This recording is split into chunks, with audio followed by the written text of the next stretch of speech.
morning, everyone, and welcome. Today is March 15th, 2016, and this is a regular meeting of the members of the New York State Liquor Authority. And attendance is Chairman Bradley, Commissioner Kim, Associate General Counsel Amato, CEO Brian, and myself, Acting Secretary Held. The next regular meeting dates are set for Tuesday, April 5th, and the week right after, Tuesday, April 12th. There is a 3-week gap between now and the first meeting. All items, or I should say all meetings are held on New York City office with video conferencing available in our Albany and Buffalo locations. Items will be called when the orders are signed in. We'll go to Buffalo, which I don't think there's anybody there, Albany, and New York City. When your item has been called, please approach the podium and state your name clearly for the record. There will be no oral argument on any matter when a 500-foot law hearing is held or a full disciplinary hearing is held by a hearing bureau. Prior to the first item being called, Counsel's Office has presented a proposed emergency summary order of suspension. It's marked agenda number 2016-703F for license serial number Bronx OP 1269468, issued to 1805 Cato Tapas Lounge Corp. They're located at 1805 Carter Avenue in the Bronx. Presenting for Counsel's Office is Associate General Counsel Marcica. Good morning, members. Counsel's Office is requesting you summarily suspend the license of Prior Lounge, located, as the Secretary said, at Deputy Commissioner said, 1805 Carter Avenue. On March 6, 2016, in front of the location at about 4:30 in the morning, 2 security guards were shot at close range, and an innocent bystander, a patron, was also shot by a stray bullet while he was standing inside the actual licensed premise. All the victims, luckily, have survived the shots. They've gotten their wounds. I believe one victim is still in the hospital, though. He's got bullet fragments in his back. Counsel's Office has learned this is not an isolated incident. There have been shots fired in front of this premises on at least 2 occasions since the licensee obtained its license in May 2014. Also, members, this licensee is not just a firearms and gunfire hazard, it's a fire hazard. This place is built to stage and hosts live international performers, attracting large crowds when it doesn't even have a public assembly permit. They told the SLA they would have a maximum capacity of 74. Which leads me to the third reason that this licensee needs to be suspended. They are operating outside of their license. They told us they would be operating as a tapas lounge and sports bar, and again, they're operating as almost like a concert venue nightclub. In just a few facts, the memo speaks for itself. With regard to the unsolved shooting, which occurred on January 1st, 2015, it's interesting to note that that same day, police officers recovered pepper spray on 2 security guards. That same morning at 1 in the morning. Later, that same morning at 6 in the morning is when Special Operations Lieutenant Lagrasta responded to a radio transmission of shots fired, and he said the bullet flew right in front of him, and he saw the smoke. There were bullets flying, and there was people running. And because of the lack of cooperation from the licensee, the detectives have been unable to find out whether, in fact, it was a security guard who shot those shots or who it was. And again, there's this third shooting that occurred on September 14, 2014, which is unsolved. The police were able to find shell casings, so they know something happened there. They just don't know who did it or what happened because, again, they were unable to obtain further evidence from the licensee. In October 2015, a patron was slashed inside the location. Also, I highlight that with regard to the method of operation, this isn't, a situation where the owners, left other people in charge and thought things were being done. The owners were there when they were told by the police, you are violating your method, or by our investigators, and they were told you were violating your method of operation, and they just don't really seem to care. It's also interesting that in the YouTube videos that the members are provided, the owners spoke to Spanish media, and contrary to what they told us during their grand opening, they said that their whole goal is to, build a very comfortable place so that people can sit and listen to international music and international artists. And from the videos, it's clear they have a very extensive, sophisticated lighting system, sound system, and this is not what the SLA was led to believe when we issued the license to them. The after-hour sales by one of the owners is just an egregious violation of the ABCL.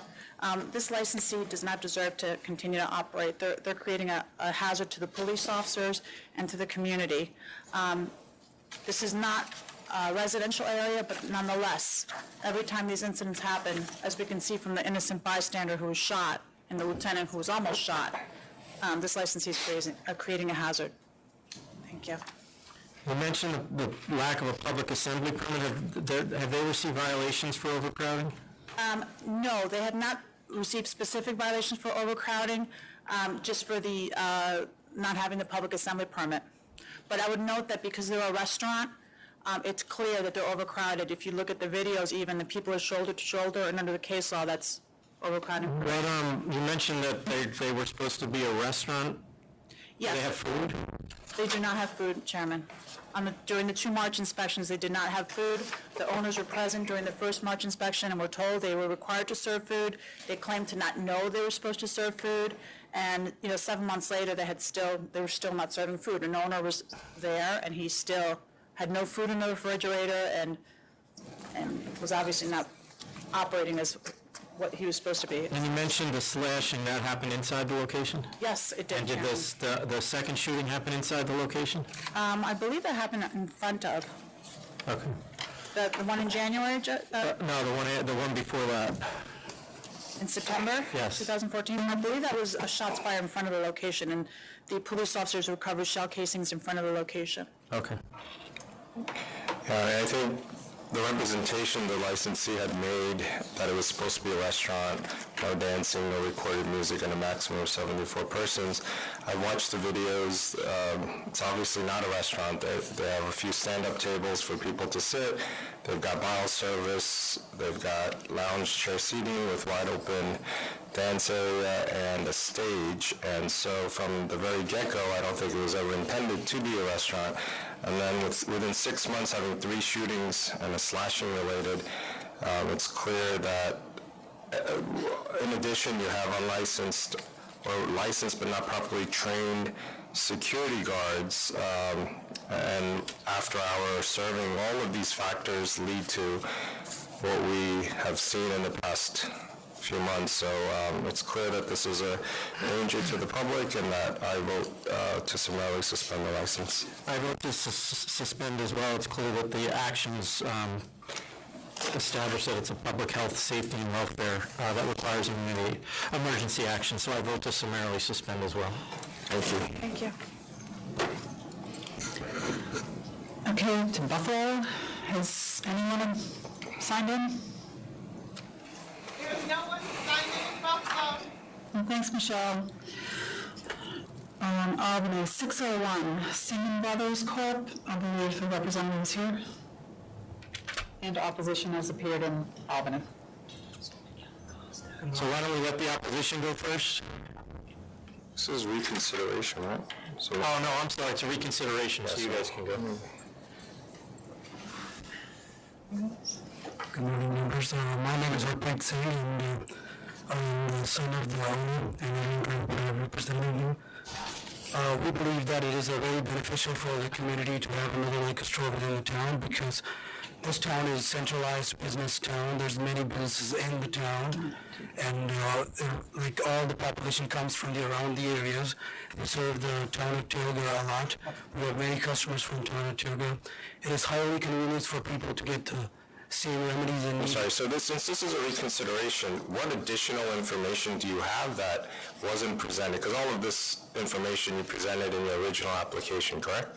No, we did not. Okay. So we have added the growth factors in the community, the new factories being built, a new jobs creation, so leading to more people coming in and living in the community.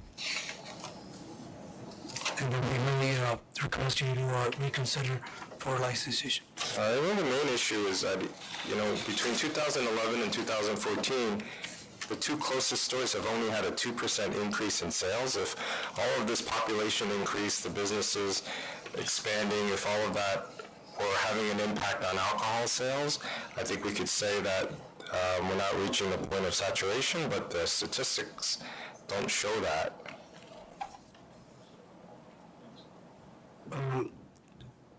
Well, there's no reason, could have been either stronger reason why there's no increase in alcohol within the community. People might be going to other places as we received a letter from a nearby liquor store saying that they're selling a 37% margin, which is a very high margin considering where are people going. They might be going to different places. If there's more liquor stores within the town, likely to have more competition and community beneficial.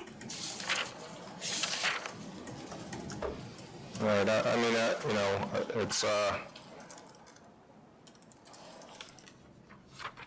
there's a decrease in sale in the second closest, decrease in sale in the third closest, decrease in sale in the closest. I just don't see an increasing demand at this time, so I have to stay by my original denial and vote to deny the reconsideration. I'm going to vote to deny the reconsideration as well. There's two liquor stores within 1.8 miles in a relatively small community. And while there may be factories being built, we're not seeing the effects of that with the sales in the liquor stores nearby at this point. So I'm going to vote to not reconsider. Thank you.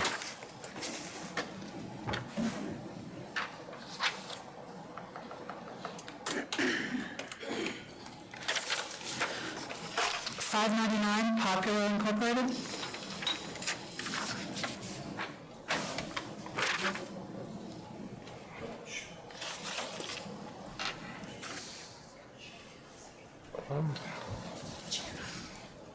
Good morning, my name is Anjana. Our return is actually delayed. Are you the licensee or I am the one. applicant? Applicant, yes. Well, when's your attorney going to be here?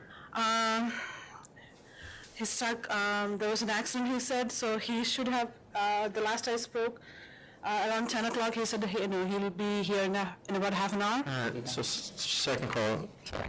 Sorry about that. It's okay. Second call on it. Okay. Was there anyone else in Albany other than this item, Cindy? No, there's not. Okay, so sit tight. 696 Empire Wine and Liquor.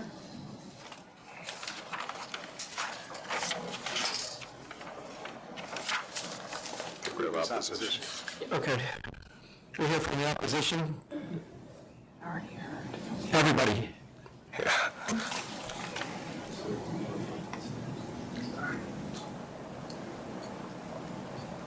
Good morning. My name is Sunil Kapoor. I'm from Capri's Wine and Liquors. My name is Haihua Zhang. I'm the owner of Sunrise Wine and Spirit Corporation.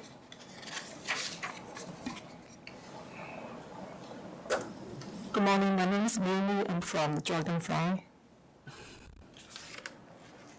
My name is Lei Huang from AR Liquor Store.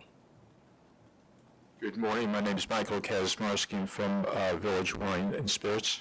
Okay, do one of you want to just tell us what your objection is? I'm sure it's, and if somebody else has different issues, then you can speak after that person, but I'm sure you all have the same issues. If I could just speak on behalf of her, because she's a little Sure. nervous. So 2 weeks ago, we were adjourned because we were not sure if Sunrise Wine and Spirits was going to open or not. It was 40 Commons Road? Yes, 40 Commons Road. And it was a license that was issued in November. So the reason she wasn't able to open was because she did all the construction, and these pictures that were submitted when she. Those were the pictures that were submitted when she picked up her license. Her lawyer picked up her license. Turned out that there was one wall that was removed. Why don't we just get, are you open now? She's not open, but When is she going to be open? her license put into safekeeping because she's just waiting for a permit to be approved from the town. She has. Sorry. This is right. So I think it would be what, It's in safety. It's a safety. So the thing is this, for my situation, I just need to know when you're going to be open. yeah, we just waiting for the last And how long is that going to take? few weeks because we did the inspection, but we need to fix some more stuff. Okay, Then so- we were waiting for final. Okay. Does anyone else have anything to add? You all spoke last time, I think, right? Okay. Statement. Sunrise, as we know, had been conditionally approved by the authority in August 2015. The license remained active until last week, when I assume it Was it August or November? that's when they got the conditional approval, I believe. Oh, Right. yeah, November 12th. November. License was picked up. The license, it became active. Right, okay. And I guess prompted by these hearings, they correctly at this, well, as correct as you're going to make it after 4.5 months. Oh, yeah, we're not here to argue Right. what they did Okay, right or that's- wrong. We're here to argue, But I will say... not argue, personally- discuss whether you... Right. The inspection of the premise indicates it's still not ready to open and operate. There's no signage, no railings, no completed plumbing, electrical to the building. Right, but you just heard that they're going to open. Well, that's why I would like, if I may, to point out, there is one building permit for the entire building. And if I could submit the photos of the permit as well as the building photos. The permit's expired. I haven't seen what they submitted to you. There's still unfinished walls within the property. They've got a way to go. But my point is even that they had a way to go. My point is that for 4.5 months, they represented that they were ready to open and operate, when in fact they were not. The material misrepresentation they made to the authority pertaining to that, to me, calls into question even the character and fitness, whether or not they should be operating a premise at all. The entire building, my understanding, speaking to the town of Oyster Bay, the entire building has to be compliant before they will issue a C of O on the building. As you can tell, that's not going to happen for quite some time.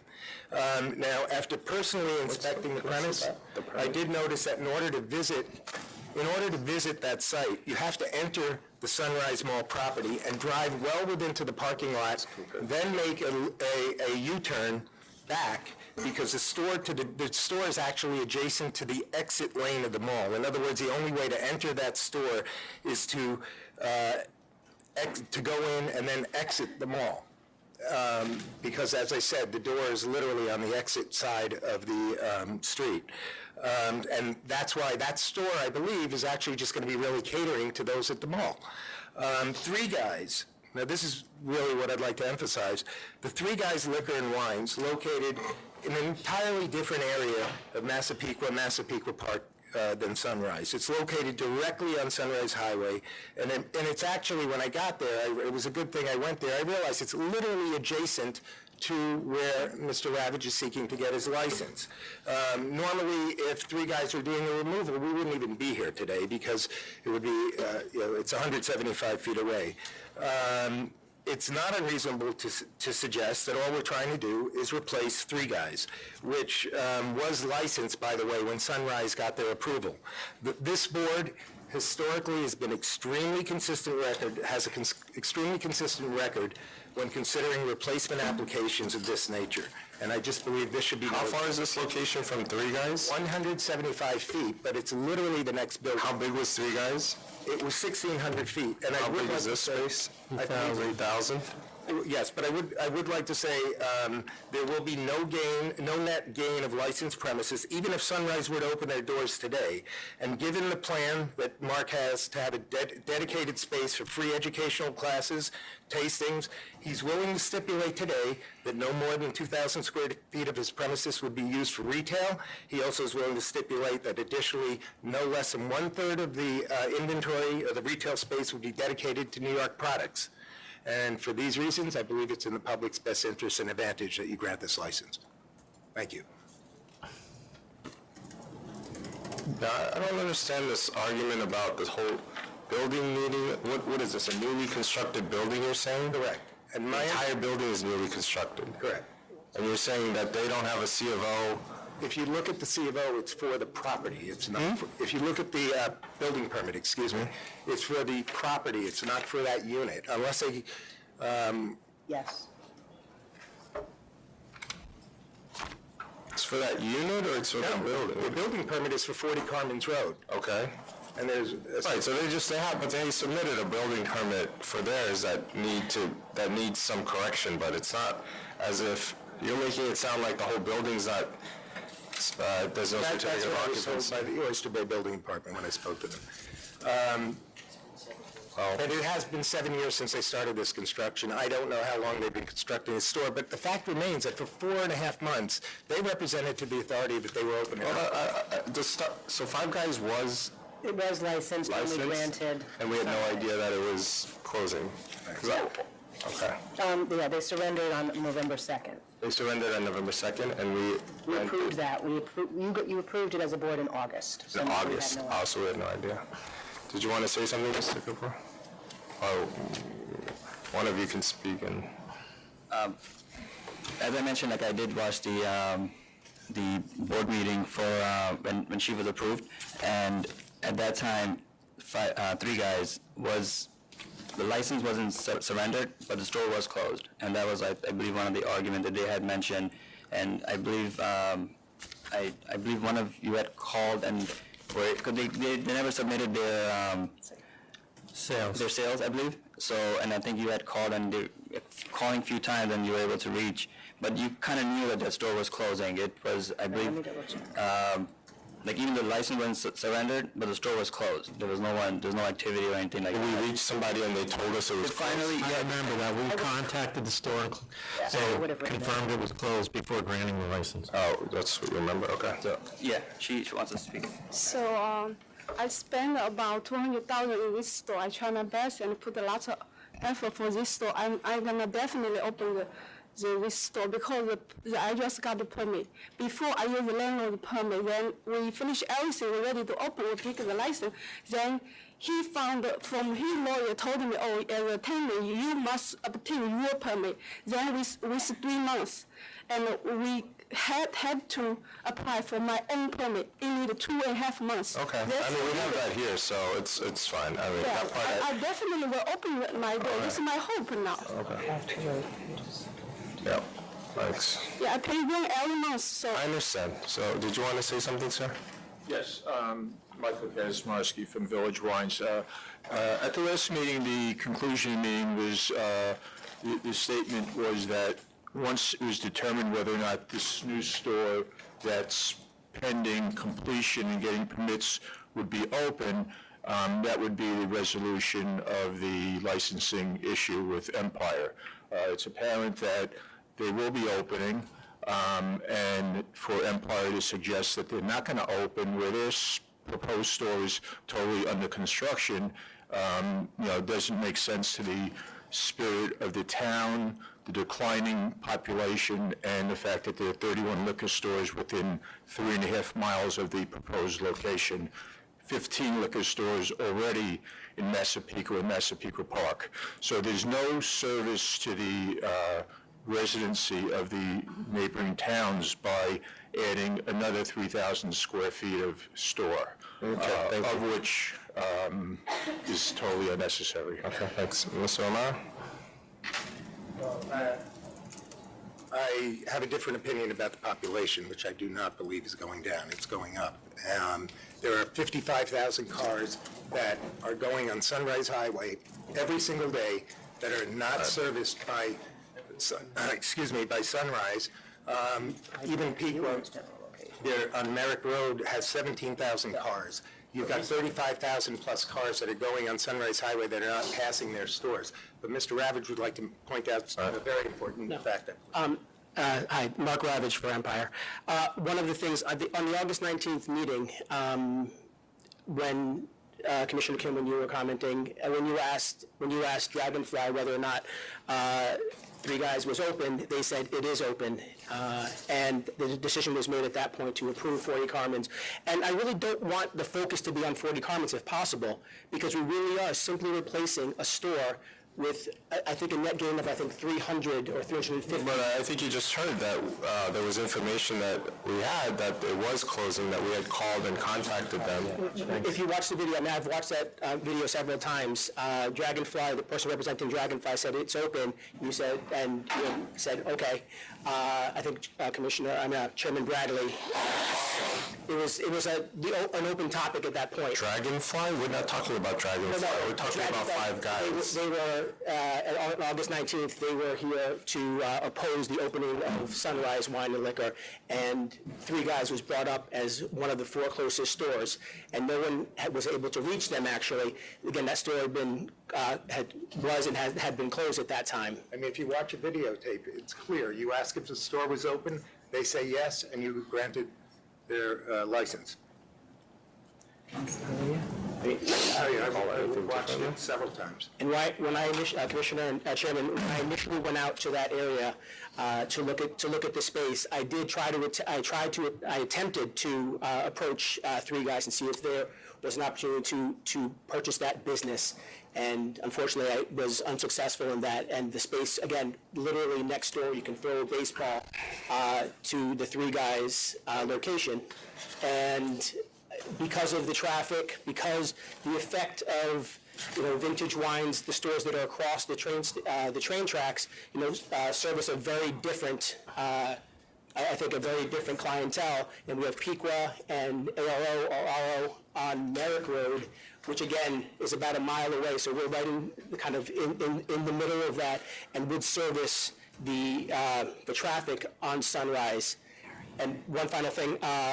As far as the stores that are close by, I did look very carefully at the list of the 31 closest stores. And again, going west, we have no store for about 3.1, 3.2 miles. And other than Dragonfly, going east, there's another 3 miles on the other side of Sunrise Highway where there is no store other than if you veer off into the Sunrise Westfield Mall, there is obviously Sunrise. But again, on the road itself, we have very easy access and exit. We have ample parking. I think we have 25 spaces in the where we're located at 50/50. And to me, this is a great location. Population is 45% Italian. I am fluent in Italian. Had an opportunity to visit some of the stores in the area. I guess that's why I'm so passionate about this location. Okay. Well, I think that given that the population really hasn't increased there, I think there was information regarding Five Guys that was represented that at some point they weren't around, which is I think why we ended up approving the Sunrise. And I don't know if it was a direct cause. That was one of the factors, obviously. But, the fact that the Sunrise, when it opens, it's on Sunrise Highway, correct? And then you have the other... You have to be off and you have to go into the Sunrise. It's really meant for the mall. You have to go into the mall, turn around, come back. The mall is on Sunrise Highway. No, it's on Carmen. It's actually removed about 300 yards. It's on 40 Carmen's, but... I have to tell you, if I am just going... It's right off Sunrise Highway, right? No.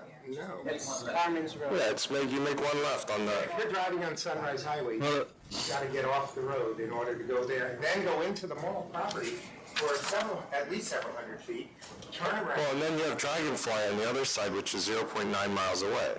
I don't know about this 3 miles distance. No, I was saying 5,500, Dragonfly, which is... So, I think, when I look at just... There's 1, 2, 3, 4, 5 stores within 1.1 miles, disregarding even Sunrise, which is 2 miles away. You've got decreasing sales in the 2 closest. There's 12,000 square feet. So I just don't see any added public convenience and advantage, so I'm going to vote to deny. I'm going to vote to deny as well. There's 31 stores within 3.5 miles, and there's 15 stores just in Massapequa and Massapequa Park.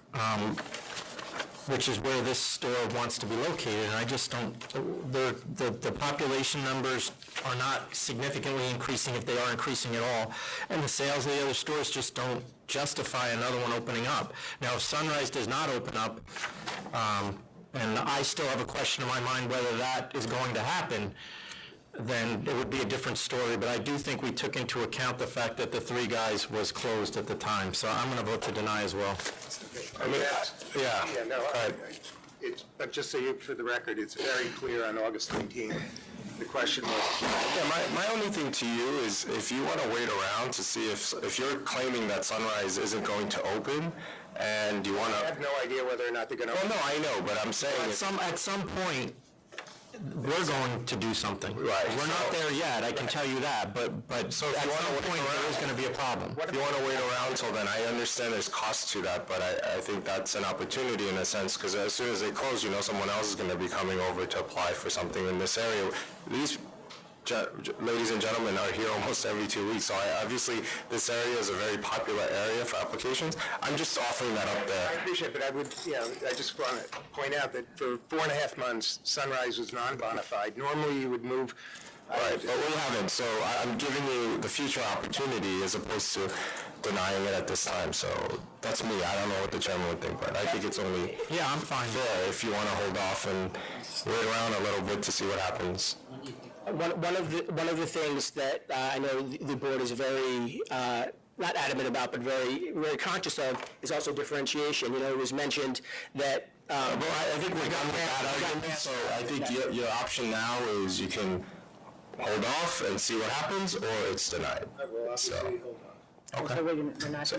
Yeah, so we're not going to deny it because, I think if they are of the opinion that it's not going to open at a certain point. When do you want us to take an action? We've taken actions. Can we defer it then? We can just adjourn. We can request Adjourn it? consideration. adjourn it for a month? Fine, okay. Generally, see what you're we saying. allow 30 days for reconsideration. If you want to extend the time allowed to him to request reconsideration? Yes. Or are you Yes. withdrawing the denial? Okay. All right, so then give him 60 days to reconsider. All right, so we'll wait 60 days. You'll have to request reconsideration. That way, if they do not open, you can come back before the board. You can And ma'am, when you get the license, you're supposed to open. Well, you're not. So in 60 days, if you're not open, there's going to be a problem. We understand that. I don't want to... This is your problem, not my problem.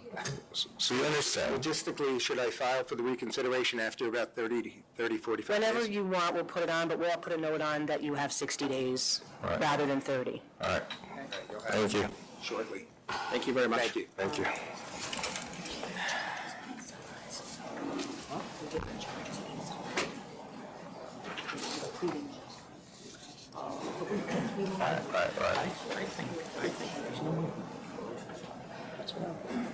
If we get an application, like you said, we get an application every 2 weeks. There's some issue with that. Yeah. 554, Luke's Lounge. I believe a CNC offer was made on this. No, it's... No, I don't see a CNC offer. What is your offer? Forgive me, I was given this last night. I thought they made an offer. There's no food, the kitchen's been removed. No, everything's been mitigated and repaired. I have the You have report. pictures? Well, I have the actual statement from the investigator. This is actually a hearing. No, this is a This was all again. Yeah, the hearing's over. This is for fine. Bob, you want this? It might be what I have. It's just giving... Do you have that? I mean, if there's still no food and the kitchen isn't there, and this is supposed to be a restaurant. Well, they did put a kitchen in here. You can see everything's been mitigated. You can look through, this is what I was given. Everything was mitigated and repaired. They put the kitchen in. That wasn't brought out at the hearing. In fact, they didn't contest any of the allegations. No, I know, but, Can we go back to them? I'm sorry. Thank you.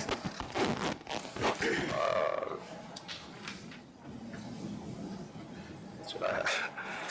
Okay. Yeah, I mean, it's 10,000, but if there's no food or kitchen, if the kitchen hasn't been replaced, then it's cancel a bond. No, there is a kitchen, and I have it. Well, you keep telling me there's a kitchen, but there's no evidence it wasn't brought up in the hearings, and... I have a finding of fact. Yeah, I think there was, well, let me see. I can show you, I have a finding of fact here stating that See, it is fully functioning kitchen and menu, licensee Exhibit A, regular purchases foodstuffs, license Exhibit B, what's in charges 2 and 3. But now has installed a kitchen, that's the opinion, offers a menu? Yeah. Okay, 10,000. 10,000. All right, thank you. Thank you. 637, Villa Samita.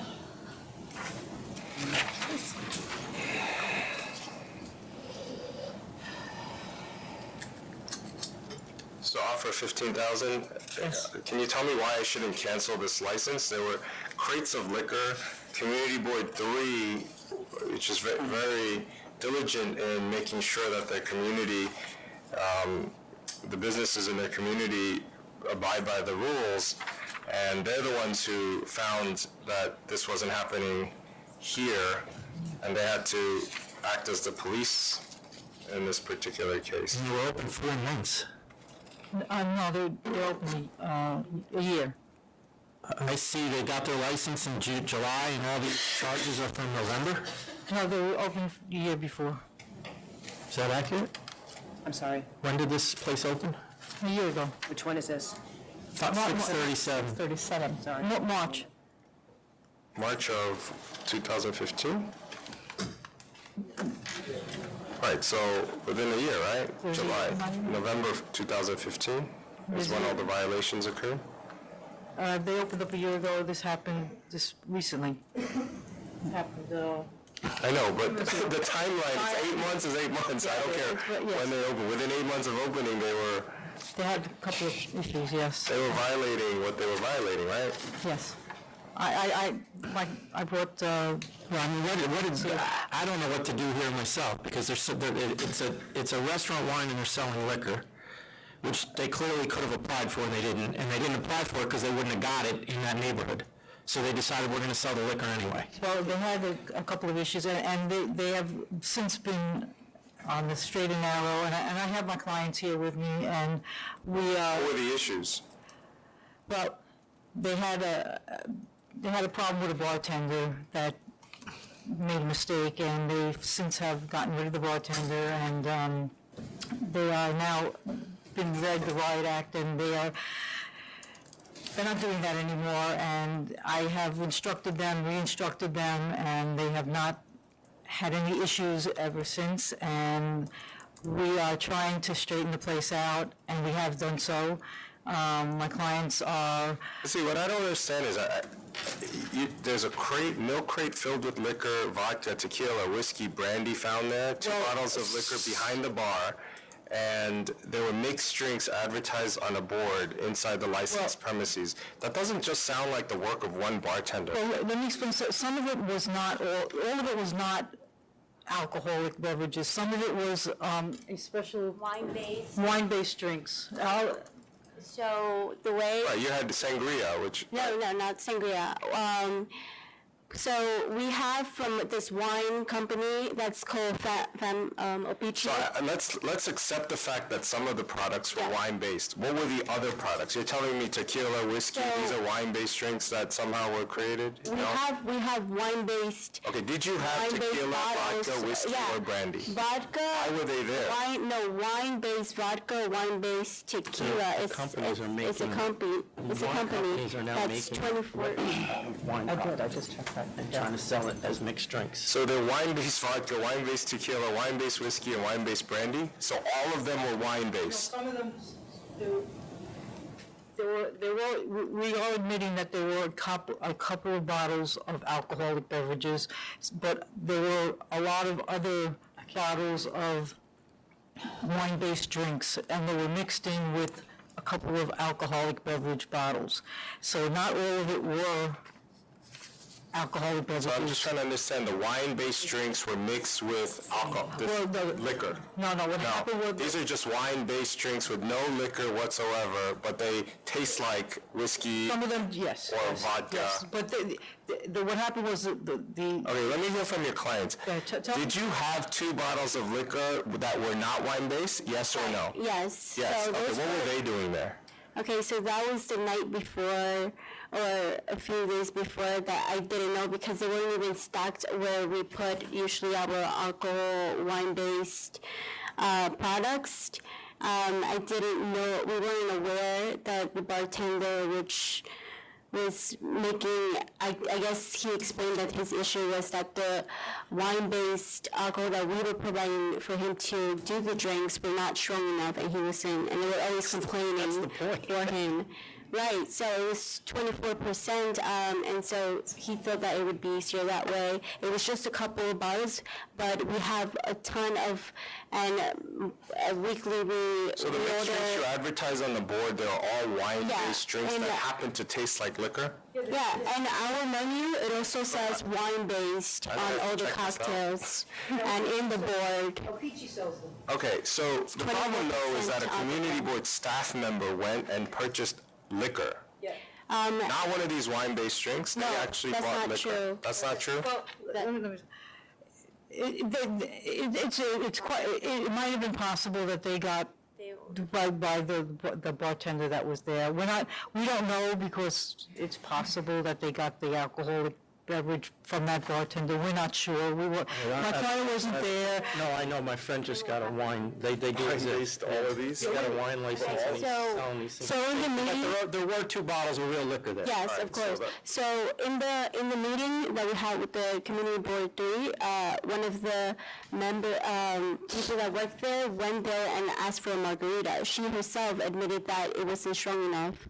And But you can have margarita with tequila that's not strong enough. It doesn't in itself mean that it doesn't have alcohol, right? no, so it was wine-based tequila. It tasted just like it.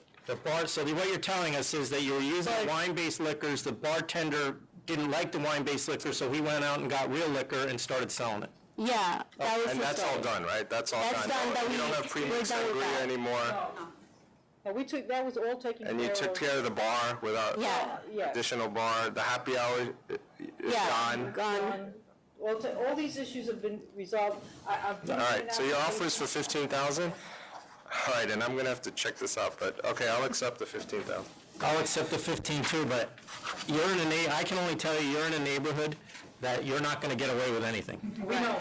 Because we don't have to go check, they're gonna come to us. We know Susan Stetzer is right across the street. 15,000. Thank you very much. Thank you. 610 Genuine Grand Street. I'm learning something new. No, you just bought all that. Yeah, no, I just...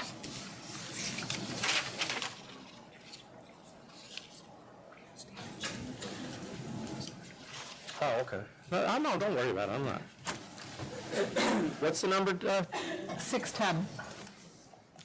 Good morning, Robert Bookman and Max Bookman from Pazetsky and Bookman, Dan Rafflin here. This is an offer that you asked for us to be here in person on. I assume you had some questions. If you want me to explain a little bit before. Please.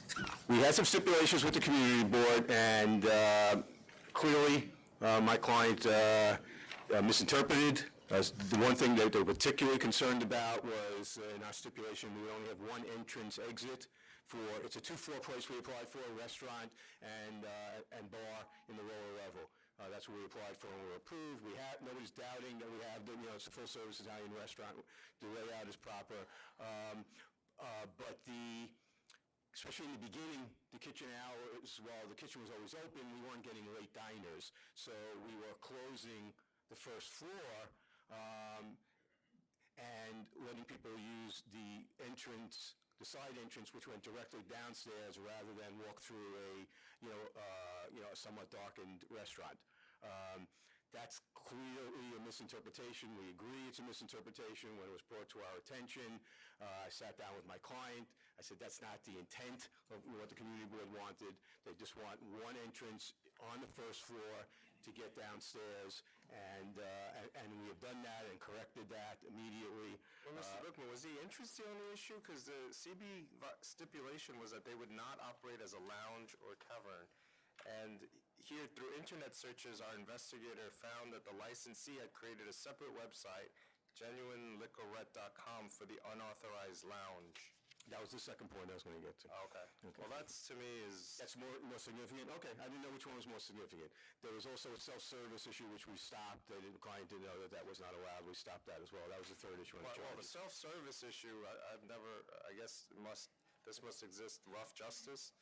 Bartender weighs the liquor bottle, and patron purchases it and re-weighs it at the end of the night and charges the patron based on weight? I'm not sure that, it's weird, it's a gimmicky kind of thing. I'm not sure there's anything illegal about it, but the liquor authority... That sounds like kind of an unlimited drink special because you're drinking until you stop your weight, right? It's like, it's a method of bottle service where you're not paying for an entire bottle, you're paying for the portion that you use. In any event, we didn't want to argue with the liquor authority. They said don't do it, so we stopped. It also violates the discount standards that we have, because you're paying full price for each ounce. It's not discount. It's not unlimited. It's I see what you're saying. You can go back and you just rather than paying by the poor, you're paying by your poor. So they got rid of the second. So they got rid of that Second business as well, or whatever we want to call it. It was never a second business, but we clearly marketed it improperly. There was always supposed to be a bar lounge on the downstairs. Excuse me, a bar. That's where the bar is located. That's where the plans show it. It was always supposed to be, later. How do they agree that there wouldn't be a lounge or a tavern? Are we making a distinction between a tavern and a bar now? It's a full restaurant. It's a full Italian restaurant with a full kitchen menu, and it's a small space, so instead of having a restaurant with the side room is the bar, as you have in many places, here the bar is downstairs. And so you're representing that in the lounge that there was more than just a bar. There wasn't anything more than just a standard bar that would be off to the side of another restaurant where you enter. There are no lounge chairs, no sofas. There are no sofas. There's two tent-top regular seating with banquettes. with stools, and then two tops. So it's not a lounge. What we did do wrong, Commissioner, and what we read the proverbial riot act to the client and was immediately corrected, was we did name that downstairs differently. So it gave an impression of two different businesses being operated there, and that was our fault, our mistake, our apology to that. That was corrected. It was all changed. I think there's been no complaints in the number of months since this was brought to our attention. So we worked closely with counsel's office on this. We offered this, and they agreed on a substantial fine for a first-time violation. We get it. It will not happen again, but we're fully in compliance with our method of operation. And the hours are going to be, they were open, it appeared till 1 a.m. They're not supposed to be, so it'll be 12 a.m.? I stick with on Thursday, Friday, Saturday, it's 2 a.m. I stick with the community board, and 1 a.m. on Wednesdays, midnight only Sunday, Monday, and Tuesday. Okay. Yes. We were in there Tuesday. So on a Tuesday, and it appeared to be open at 1, so. And you're holding bartender classes? Master classes? Yes, we are. Right, yeah. Right. I thought that was impermissible. As far, are you charging for the course? We are charging for the course. It's $75 a person. We have one of our partners in the business, or not partners, but one of the renowned, world-famous mixologists. And so people come and they learn how to mix drinks, learn about ingredients, and it's a class. Same as our chef in many of our other restaurants. We have a Michelin star restaurant. He holds cooking classes. I believe that would be the same thing. Being charged for the class? Of course, yes. That's done, that type of, is done regularly. Is that a problem? Well, it's certainly not a problem I deal with today, though. Well, if it is, we can deal with it. Please let me know. I know chefs are offering I think it is classes for free. I've learned this recently, that I think holding classes, wine classes, for example, at wineries and charging for it. Wineries is... Well, yeah, so, here... We might want to look into it. You might want to look into a big deal on our panel, on our review about liquor stores, I guess you have, and the people who do take this class, they can be on duty, they can act as bartenders there? Technically, if they pass this course, and they can come back with us, and they can pour their own drink. That's all. They're not serving other guests. They're not doing it. Well, here it says you and your friends, whenever you... Have been part of the class. Well, that doesn't say that. It says... Well, we can absolutely... Whenever you damn feel like it. That's how it says on your website. We'll clarify that. All right. So you won't see us back here again. He has other restaurants. They're very well run. This started off wrong. We agree. We apologize. We've corrected everything. We're paying a substantial penalty for that. What did you say the stipulated hours were? Sunday, 12 a.m., Monday... Approve this. You just want closing, right? Yeah, but there was something, like in December that mentioned those hours, but in May, there was a stipulation signed. I'm looking at the May stipulation right now. I didn't see that. Hold on. I don't know, it's like violating left and right. This is what the community board goes crazy about. You make stipulations and then you go and violate them and blatantly. Well, yeah. All right. The That's all I hours wanted to issue? know. Thank you. It's resolved. Nothing else. It's resolved after you've gotten caught. Yes. There's nothing you're saying today that I've not said to in much more explicit and louder terms to my client. I believe that they heard me. We've checked with the neighbors. Everybody seems to feel that everything is back to what it's supposed to have been. Does CB3 feel like it's back under control? CB2. CB2, I'm sorry. In this case, it's CB2. Yes. Do they feel like it's back under control? I actually have a very good relationship with CB2. As Mr. Bookman has said, we've been doing this for a long time. We have several restaurants in the city. This is my, over 13 years, and this is my first time here. And I have a personal relationship with CB2 members, and they always reach out to me if there's an issue, and I have not heard anything from any of them. It's my understanding that they agree it's been resolved. All right. But, because of your record, I'll take the 10,000. I'll take the 10,000 too. I would check on the bartender classes before we do. I don't know whether it is or it isn't. I know Someone's going to look. We don't know. Thank you. Guess we'll finish with you, huh? Well, no, I can't, because they're ready to go back there, because you got one disciplinary and then you get that other, yeah. So Just do the other disciplinary and go there. I guess if you're pushing the issue. 566, A.B. Green, Gansford. Good morning, members. Max Bookman, Pazetsky and Bookman. This is a $1,500 no contest offer for the Standard Hotel down by the High Line. The two issues are curable and have been cured. One was the mixing was a pitcher of sangria that was behind the bar that the bartender was ignorant to the law on.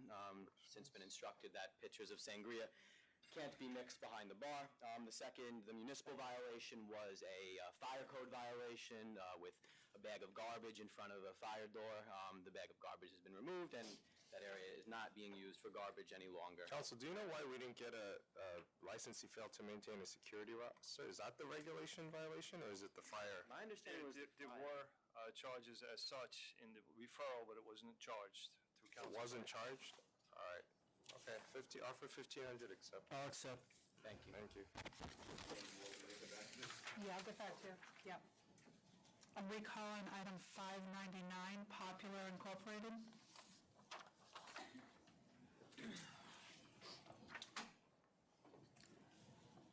We have opposition both in here and in New York City. Say that again. We have opposition in Albany, I'm sorry, and in this office. Want me to do Albany first? Are you opposition? No, he's, For the applicant. Okay, so why don't we hear from Albany first? Go ahead. James Panico, Fishkill Wine and Liquor, license. Hi, Albany. Hi, how are you? Please state your name. James Panico, Fishkill Wine and Liquor. we're not hearing. This year. I'm unmuted. All right, maybe we'll just do New York first while we're waiting.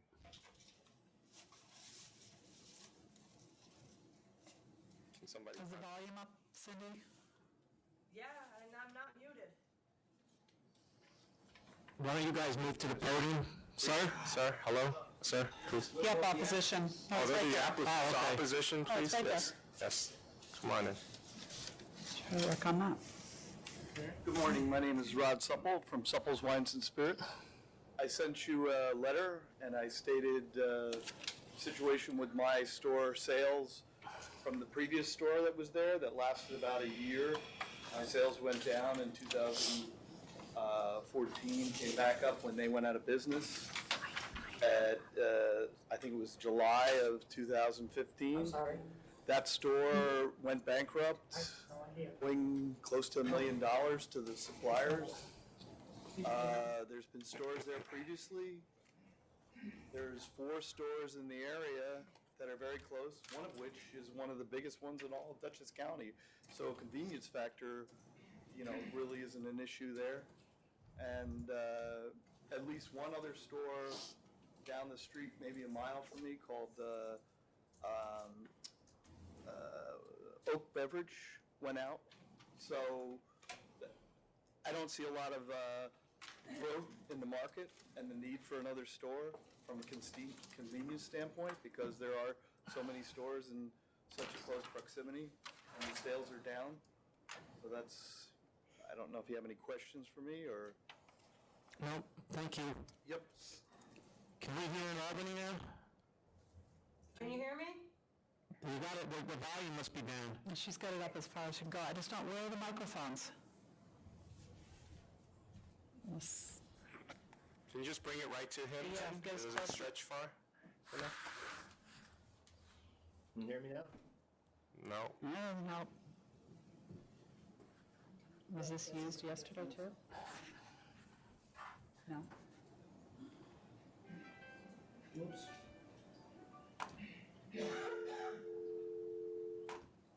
Hello? I don't know. Not good. Jackie, do you have our volume up down there? There's nothing for us to do. Just put him on the phone. Just do something. He's got to keep talking, Donald. Tell him to give me the phone. I have my cell phone. Oh, that's better. It's getting better. Okay. My name's James Panico, Fishkill Wine and Liquor. My store is approximately a quarter of a mile from the applicant's location. There we go. We moved from one location to another approximately 2.5 years ago, from a 2,800 square foot store to a 5,200 square foot store. Although our sales went up approximately 5%, our expenses went up 10%. The population of the village of Fishkill is approximately 2,000, where all 3 of our stores are located. Supple is Popular, and also our store. And actually, the population has gone down approximately 2% since 2014. I'm sure you have this, but I'd like to read it to you. The immigrant store that was at the same location, effective date, their license was What does that mean? 3/20/14. They went out of business approximately 14 months later.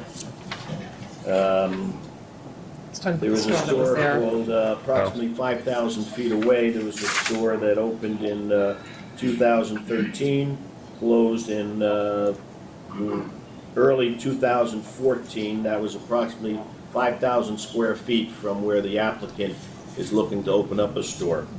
That's number 1. Oak Barrel, which was in Hopewell, they were opened 23 months. Let's see, Two Dog Day Dutchess Wine Cellar opened in 13, closed in early 15. Vin Viam, Main Street in Wappingers, they were open less than a year. There's another one here for Wappingers. The following owner was open less than a year. Happy Wine and Liquor, I already told you that was 5,000 feet away. They closed. And of course, Oak Barrel, which was mentioned before, they didn't last that long either. Also, I have searched the website, and I see that one of the applicants has the same name as a store store named Liquorland in Suffern, New York. Just wanted to bring that attention to the board. Okay. I believe that's all I have at this time. I don't see any reason for another store to be opened in the area. I think it's proven that 2 stores, approximately 5,000 feet, tried to open, and neither one of them lasted more than 15 months. They also the immigrant store filed for bankruptcy September 22nd, and all of their stock was auctioned off. I don't know exactly who is hurt by bankruptcies in our locations. I mean, for liquor stores, but it doesn't seem fair to the distributors who give these people credit, give that store credit, and then lose their money. That's all I have at this time. Like I said, I don't see the warrant for the public to have another store in the area because it's pretty well saturated now with the stores. Also, Mr. Supple is just up there. I believe he's the third owner in his location in the last 7 or 8 years. He's doing pretty well now. But we got it. Thank you. Okay, thank you.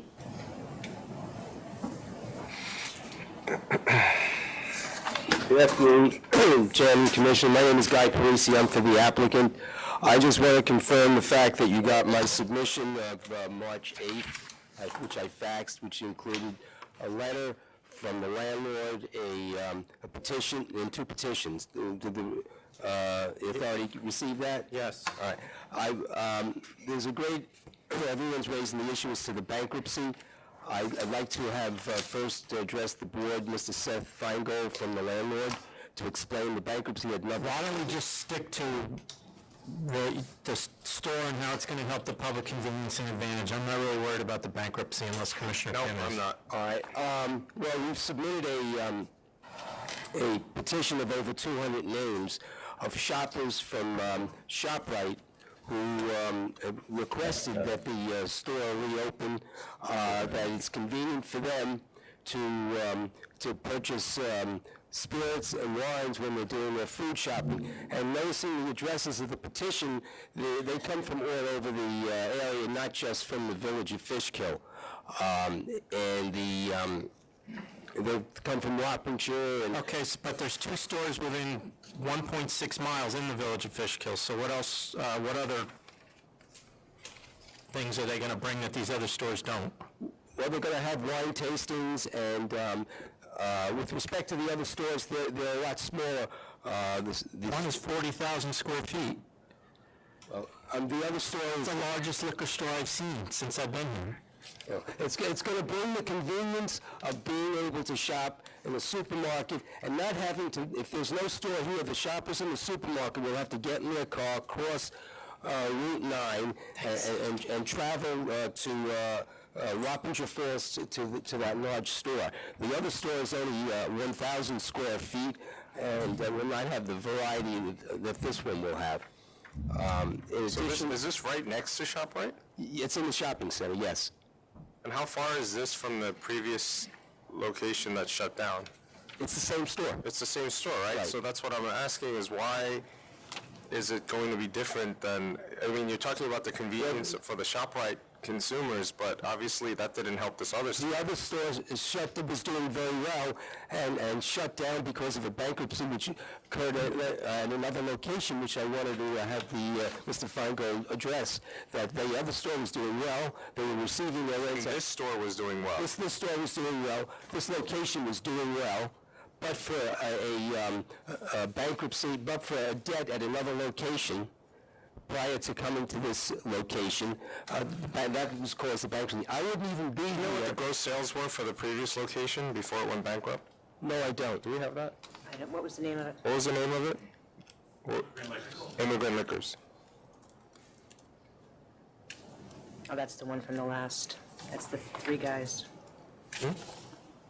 How can your clients explain how they know each other? Yes, it's the daughter-in-law and mother-in-law and father-in-law. And one of my clients' husband does own the store in Suffolk, but has nothing to do with this store. And it's his mother and father, and I'd like his father to explain his background in the industry. He's been in the industry all his life. He came here from India to start this business. And I'd like him to explain what he's going to do. I'm sorry, so who owns the other store? You said it was a father-in-law, but that's the mother-in-law and father-in-law. His son. Your sons. Okay, your son owns Liquorland? Yes. Okay, got it. I'd like him to address the authority and tell him about his background and what he intends to do there.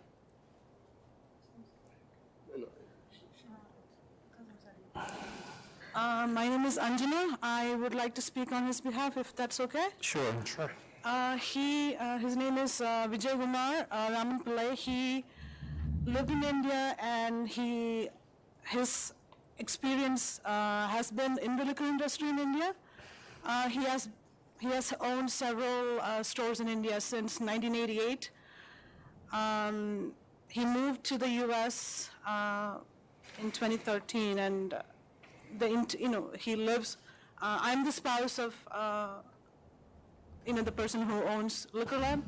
So we, the intention for having, or looking into another opportunities so that they can have, their own source of income, and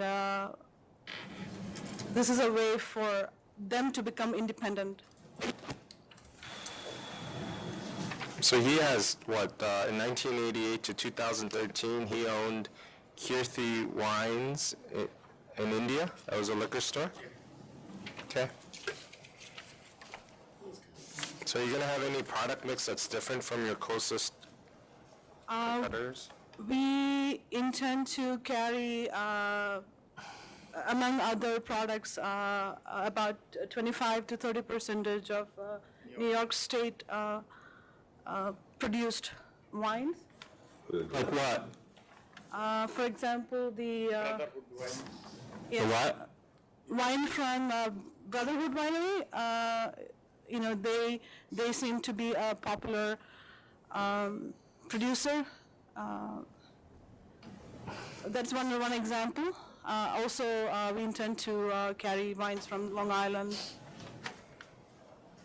Can I hear from the landlord? You're representing the landlord. So do you know what this? Oh, do you know what the gross sales? We did not have any. Do you know what the gross sales were for the previous tenant? I don't have figures for the gross sales, but what I would like to say is How was the rent paid? the rent was paid by check. No, it's not a percentage of sales? It was not. There was no percentage. The previous liquor store, Immigrant Liquors, transferred his license over from a White Plains store. If you look at the bankruptcy filing, the vast majority of the debts, $500,000 out of $600,000, are from a distributor who does not service this area. It's a White Plains. They service Westchester County. They do not service Ulster County or the Fishkill area. So he owed them and then he moved here? He did, yes. And then he moved under the same name, Immigrant Liquors. I have a printout from the State Liquor Authority showing his license at the White Plains location. I have the bankruptcy filing. Just on the White Plains location, not that will matter here, but his gross sales from 2007 to 2010 were, the lowest was 1.6 million. As further evidence of the... And he was always timely with his rent with you? He was always timely. As further evidence of the principal of Immigrant Liquors, the bankruptcy entity, was in negotiations with the landlord to enter into a new lease. He wanted to keep the location because of the success. He even purchased his own shelving at the bankruptcy auction, so he would not have to refixture the store. The reason that the landlord did not proceed had nothing to do with the success or lack thereof of the store. It was for other negotiating reasons. And what is your relationship with the previous Immigrant Liquors owner? We don't have any. You don't have any relationship with them? Okay. I would just like to add the fact that the sales increased in all the closest stores, and that this is the only dedicated food supermarket in the town of Fishkill. Okay, I'm ready. And the population is I'm sorry to cut you off. I'm ready to roll. So, the sales have increased in the four closest. I think that this is replacing a store that just went out of business. It seems apparently for not lack of sales here, but because of bankruptcy issues that occurred elsewhere. And because it is in a shopping mall with ShopRite and the petitions that were submitted, I think it will add a public convenience and advantage, so I vote to approve. I vote to approve on the same grounds. Okay, good luck. Thank you.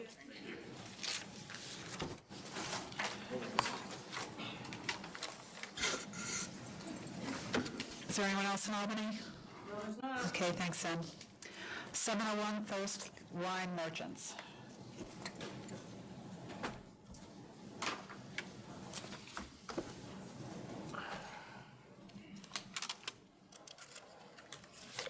Robert Bookman from Dezetsky and Bookman. This is a removal of a 10-year-old existing liquor store.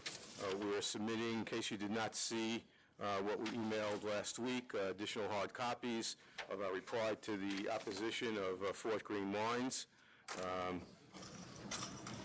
So we have two rather lengthy submissions that we have given you. One originally that contained approximately 900 signatures of people from the neighborhood that felt that this was such a unique specialty store, which is 100%, I never say 100%, 99% devoted to organic, biodynamic, natural wines and spirits that while others, that the people in the neighborhood feel that it's important that it remain in the neighborhood and that it provides the public choice to a level that is not available in the other existing liquor stores. I'm sorry, I have to interrupt you. Sure. You're obviously opposition. I'll let her speak first. That's my mistake.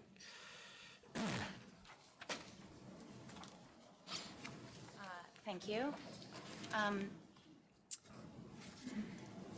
So in my... May I have your name, please? I'm sorry, Amy Bennett from Fort Greene Wines, DBA The Green Grape. At the last hearing we appeared at, Appalachian Wine asked to locate around 260 feet from other stores, even though that was a high-rise area, and it was denied. Thirst is looking to locate 325 feet in an area where there are only 4-story buildings. We looked in Brooklyn at the map, and I can't find any other stores this close. If in my submission I detailed the misrepresentations that Thirst has made in their application, and I feel it would be wrong to reward them by allowing them this move. In addition, since the last time we were here, after my submission, I've been subject to a campaign of intimidation and harassment and boycott of my stores by Thirst. In a Change.org petition, they call me a serial opposer of new liquor license businesses. I have not opposed a store in 10 years, but Thirst has. I have had 3 new stores in my 4 stores closest, none of which I've opposed. Heritage Wine and Liquors in 2013, the upgrade of Olivino to a full liquor in 2013, and Cocoa Wines on Flatbush, which opened just in December 2015. My sales in January were down. As a result of the boycott organized by Thirst, in the last 2 weeks, my sales this past weekend were down 30%. Thirst has not followed the rules. They show disdain for actually this authority, and they've chosen to boycott and hurt me economically instead of coming here and making their case. If I were a community board member, unfortunately, the way this works is that we have to police each other. If I were a community board member, it would be as if they found out I had a business and then had everybody boycott my business because as a community board member, I was pointing out that they were doing something wrong. I feel that this is incredibly unfair. There's no protection for me, and it can create a chilling effect if another store is able to intimidate in this way. And in addition, they've not only done the intimidation, but they've done it with lies. I have not opposed a store in 10 years. They have. When I've had to explain to people one-on-one, they're shocked to find out that Thirst is withholding this information, but unfortunately, it's typical. They've also, since the last hearing, there's been a Yelp review of my store. 2 days after the hearing, the only people who had information, I submitted to this authority because this is the right venue. The only people who had my opposition were Thirst. And so, this review, which I believe is probably written by Thirst themselves because they've in the past written positive reviews for their store under pseudonyms, it basically goes into, I'm writing this review because I learned that they're trying to block the relocation. This is not the first time. As a small business owner friendly with my competition, businesses forced to relocate when losing a lease have very few choices and they can take what they can get. That's the Yelp review. And that's the same thing that Thirst has been telling people. We've been waiting for 2 years for a location. In fact, 180 feet from current location, there's a store for rent, 201 DeKalb. In the last 2 years, 80 DeKalb has had 4 subdivided spaces that were available to rent. It's very frustrating to come in here because it is like trying to nail Jell-O to the wall with these people. They do not respect authority in their change.org petition, and to the public, they've identified me as an attorney, as if that's a crime. I hope it's not. I hope it's not either. That would make me a criminal as well. I am not a practicing attorney, but in my past, I was an attorney. And I actually, this is maybe not germane, but I need to say it. I clerked for a judge who was on the papers in Brown versus Board of Education. Being an attorney is not a crime, and actually a lot of positive change comes from being an attorney. Following the rules and not lying to the state liquor authority to cause, a license is a privilege. We have to depend on people being honest. They left off Heritage Wine because I think they knew, wow, we oppose them. This looks bad. Okay. Can you just, for my education, tell, obviously you're familiar with their store somewhat, I assume? Yes. You've been in it? Yes. What are you carrying, or what do they carry that you don't carry, if anything? The name of my store is The Green Grape. 12 years ago when I opened, I named it that way because for 3 reasons. 1, I like the color green. 2, the neighborhood is Fort Greene. And 3, it evokes organic wine. It's sort of a play on things. A third of my selections are biodynamic or organic or natural wines. So the idea that they're offering something completely new in categories is not true. 10 years ago when they got their license, they didn't have a liquor plan together. And they copied my liquors exactly. That's how close our customers are. It's just not true to say that our customers don't overlap. In fact, of the people who have emailed me, because they gave out my personal email address, to say, I'm shocked to find out. The problem is that the general public doesn't understand what this board does. And Thirst took advantage of that, of people being nice and being concerned about gentrification. And they made it seem as if I'm creating this process where another store can object. So, most of the people say we like both stores. And most of the people say, I really like your store. I've shopped there. But I will not continue to do so. And actually this weekend, very seriously, my sales were down, which means I'm not collecting as much tax money. And there's no reason for them to hurt me. They can come here, they can make their case. But to do what they did, I feel, is completely unconscionable. And as I said, it has a chilling effect. This morning I woke up and I had to say to myself, my people I work with were like, don't go, because they're going to use this against you, and they're going to continue this campaign of harassment of you. And I woke up this morning, and I actually thought of my judge, and I said, I can't be intimidated. I've got to go in. But I'm not sure everybody, I'm not sure everybody will feel that way, so I think it sends a dangerous message to let them locate this close. What is the neighborhood removal rule at 400 feet that you talked about? Oh, I'm sorry. My understanding, that was... I got that It's one. not... I was looking at the tote thing. That's a concern of mine as well. Well, that's the delegation of authority, where a removal in the New York City area of 400 feet can be acted on locally. So it's considered a neighborhood removal. Anything over a 400-foot removal has to come before the board. And that's my concern anything as well. over. Yes. Okay, That's my got it. concern as well. Got it. They're within 400 feet.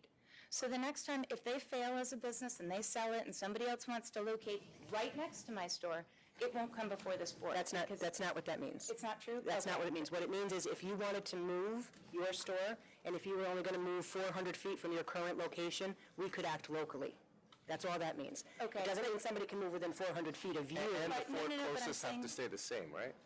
Or does that matter? Generally. Yes. That's not But my Depending on how concern old it is, they're trying to locate currently 320, within 400 feet of my store. Well, we have you as 413 feet, but it depends if you're using Google or whatnot. But that's not the so- same. Okay, but what I'm saying is the next time they want to move, they could act locally and be right next to my store. Because If they wanted to, we could act And locally, yes. that's why it's a concern to have them that close. If that were to happen, you're talking to the deputy commissioner and the CEO, we would have that application come before the members. We're not going to put somebody right next door to another liquor store. Okay, well, so in any event, though, they are not being truthful, and I feel that, you know, like I said, there's a place for rent at 201 DeKalb. As of last week, I called on it. Can you tell me the address? You brought up Heritage. Mm-hmm. Can you tell me, do you know where they are located? They are on the list. They are in the map that I submitted. I can't believe they didn't. 237 DeKalb. 237 H Wine and Spirits. Heritage Wine and Spirits. What's it called? Got it. Got it. All right. They were the one that Thirst opposed, which is why they can't sell spirits. And their location. Yep, 237, I have it. Thank you. Yeah. Which one is it? Second closest establishment. Which one? Name it. Can you just call it? MS Wine? MS Wine is, I believe, my first closest. Sorry. It's Heritage is H Wine. It's an offer from R to them. But what's the charge? I know, do you know the charge? It's in my submission. They were buying vodka from New Hampshire, which is, there's an article locally that actually Thirst was quoted in saying that there are too many wine stores in this neighborhood. And I understand, I respect the authority. When there are too many, you have people cheat. And, you know, it's very hard to be a business owner and get your staff to understand we follow the rules because we follow the rules. When they look and they say, well, these people aren't. Why aren't we selling gift bags? Why are we just giving them away? And I say, we have to. You have to follow the law. It's a privilege to have this license. Okay, thank you. I think you can sell them for cost, right? Yeah. You can sell them for cost? Yeah. That's definitely not $15. I'm looking at the A lot to deal with. Give me a few minutes, all right? in this one. A lot to deal with. First of all, 10 years ago, my clients who are husband and wife who live in the neighborhood applied to open this specialty store. It was opposed by one person, the same person who is here today opposing. And I Can we stay away from the opposition? Because one, she has a right to. Two, we asked them to oppose. I understand. And there are people in here that make their living off of opposition. She just spent 20 minutes. I know, but I don't need to hear I understand that, but we don't need to hear the opposition arguments. Tell me why there's a public convenience to them moving 400 feet away. I wish you had said the same things to her when she was stating all things that have nothing to do with public convenience and advantage. I must clear the record and, concerning those points. There's a record here. She said 10 years ago it would destroy her business. This board decided otherwise and approved my client's license. In the last 10 years, not only was she incorrect, not only did it destroy her business, but she has grown into something of an empire. Her sales on this store has grown by 20% over the last 4 years, according to what she submitted to you. The other stores in the neighborhood have grown by even larger percentages, 55%, 100%, based on what was submitted to you by the other liquor stores who are not here opposing. You know, my mother used to say, if you live in a glass house, you don't throw stones. Well, she doesn't live in a glass house, she lives in a glass mansion. She talks about following the rules is important, and we agree. My client has been here 10 years, have had a clean record. It's the first time they've never had a charge against her. She was here 2 weeks ago on a $3,000 sale to minor. If you look at the submissions that we submitted to you in the reply, on Exhibit F, you will see a screenshot of her website where she is selling T-shirts for the Green Grape. As a matter of fact, if you look at her website... This is what I don't want to get into. I don't want to get into it either. If she's violating the law, we'll take care of that. And that has no bearing on whether we're going to give your guy a license. I agree, and I don't think any of that is important, but that was... what is important is if your client's selling tote bags for $15. Oh, but her telling T-shirts today is not... No, she's not here for the license. We were talking about your client. I asked you a question. Don't answer a question with a question. The answer is no, we're not selling tote bags. Did she ever sell tote bags for $15? And it was used as a fundraiser. It was used as a fundraiser for feral cats in the neighborhood. And 100% of the profits went to that, and they still shouldn't have done it, and when it was pointed out to them, they stopped it. It wasn't for-profit Green Grape. She has 3 different licenses from you, and by the way, they're all interdispersed. If you look at her website, there's food, there's and they're all called the Green Grape. There is an intention here of of trying to stop competition. The people in the neighborhood obviously disagree with her concerning the issue about whether she carries the same products that we carry. That's why there are over 1,000, 900 when we came here 2 weeks ago, when people heard that there was only one store opposing us and it was her. That's when the internet exploded, and we had to explain to people that if you disagree with our removal into the neighborhood, this is who you contact. And there's been there's been an uprising in the neighborhood, our customers as well, who say we shop at both stores. Just look at the You said if you disagree with that opposition, she's the one to contact, not us? We added you as well. Her customers needed to understand, everybody in the neighborhood needed to understand what's going on here, that there was an attempt to stop an important small store. Mr. Bookman, from remaining in the neighborhood. I do take offense, actually. I do have an issue. Because the internet, as you know, is a very powerful tool, and it can be used to intimidate, it can be used to bully.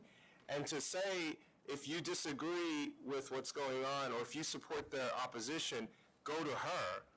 I think you know, as well as I do, that she has no decision-making power. She's just acting as her right, as they have in the past, as every applicant or licensee has exercised that right. And if you choose not to, that's fine too, but we're the authority that makes that decision. So all of that should be directed towards us, because you know what happens. It's not their fault that it happened. It was. But if you live in a community, if you live in a neighborhood and you turn everybody against a person, you're blaming the victim here. No, I'm blaming the method of operation, saying that I don't want this to become a pattern where everybody is going to get on the internet and start going after people exercising their right to do what we have said they can do. No, but everybody... And I would like that all directed towards me. And it was. And Ms. Ellis said we virtually broke her website based on the amount of responses you've been getting. That's what we want. And we want to hear from the community directly. And we did. And we gave the list of elected officials that they should contact, and people did. And you now have letters from the Brooklyn Borough President, and yesterday a letter from the local council member, all supporting the public's demand that is in the public convenience and advantage to keep this small store in the neighborhood. Not only is it the smallest store size-wise, and the store we're moving to is even smaller. We're going to be about 500 square feet with no basement. But we are the smallest in sales as well. We have no impact. What are their sales, since we don't get to... Their sales are about $900,000 last year. When you indicated about contact, just want to put on there, along all the other contacts, which is us included, there was about contacting the opposition and with a message that if you put their start a business, you won't be shopping at them. And with her email. So there was contact for everybody on that, changemail.org. Yeah, to get to the very points, that you want to talk about, public convenience and advantage. The public is speaking here loud and clear. The public in this neighborhood is speaking loud and clear that they feel, as we've always did, that there is room in this neighborhood for both of our stores, because the public has said in dozens and dozens of emails and letters that you've received that the stores are not carrying the same Mr. products. Bookman, do you understand? So I just want to make this point very clearly, because... Are we now in church? What do we... You wanted me to get to the public interest. I'm getting to the public interest. No, I want to make this point very clear, because not just for you, because we're on the record.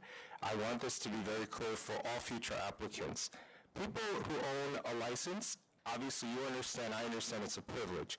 And for them to exercise that right under the rules that are set before them to protest, they should be able to do that without everybody inciting people, encouraging people to go attack a person's right to do that. Now, you may disagree. Let me just finish. Characterization. Fine. Let me just finish. So, let's say that it's not about your particular instance. I'm putting this as a general comment, okay? So, what I don't want is, you can tell people to boycott. That's their right too. I'm saying they can do that. But to send out people's emails and say, go tell that person you're going to boycott and get everybody encouraging them to go after the person's right to do that, that's what I don't want. I don't want it here, and I don't want it in future cases. That's all I want to get out there. We don't have that here, so. Fine. Fine. What I want to know with this case... Yeah, from the public, when it comes to public... We've submitted a lot of petitions. I've sat here how many times, and you hear from everybody except the public. So now the public is speaking, and you seem to have an objection. I don't know how to reach the public without... No, I'm just... You understand what our objection is? 400 feet is to the elevators. That's what we're talking about. You want to put a store 400 feet close to another store that sells very similar products. They don't sell very similar products. That's where we disagree with you. And it's not, don't take our word for it. Take the word of the public who have written to you in the characterization that we're not listening to the public. We are listening to the public because you are supposed to give our information to them so that they can contact us, which they did. So don't say that we're not giving the public an opportunity to speak to us, right? And then what I really want to know, what this whole thing comes down for me, aside from everything else you're saying, is what about those other stores that she says are available for rent that are closer to the premises? Sorry, I have to put one thing on the record about the Heritage. I had to look up for distances. They are 0.4 miles away from the applicant. So why were they not on the list too? We hired Randy Simon.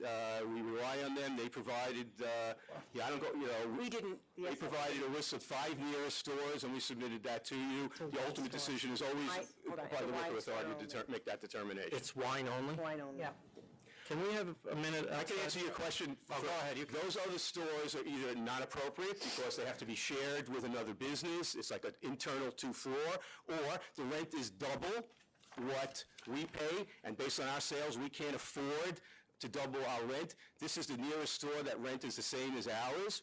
And third, and not last, a number of stores that are vacant in the area because of what's going on in Fort Greene, because of the explosion in the new people moving in with more money, because of the explosion of the new buildings that are being built a couple of blocks away. They're warehousing a lot of stores because every month that goes by, the potential rent goes up. Here's a photo I took when I went to visit the stores.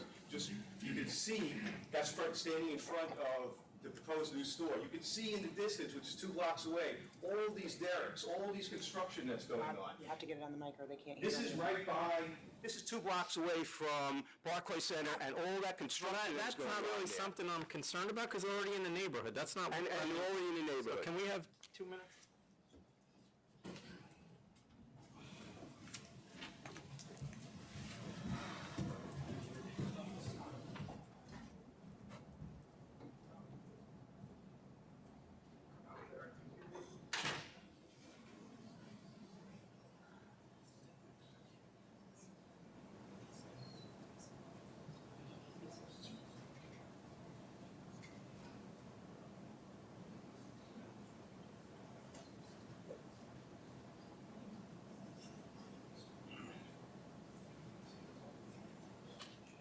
Yeah, they don't want to hear that.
So, we, mic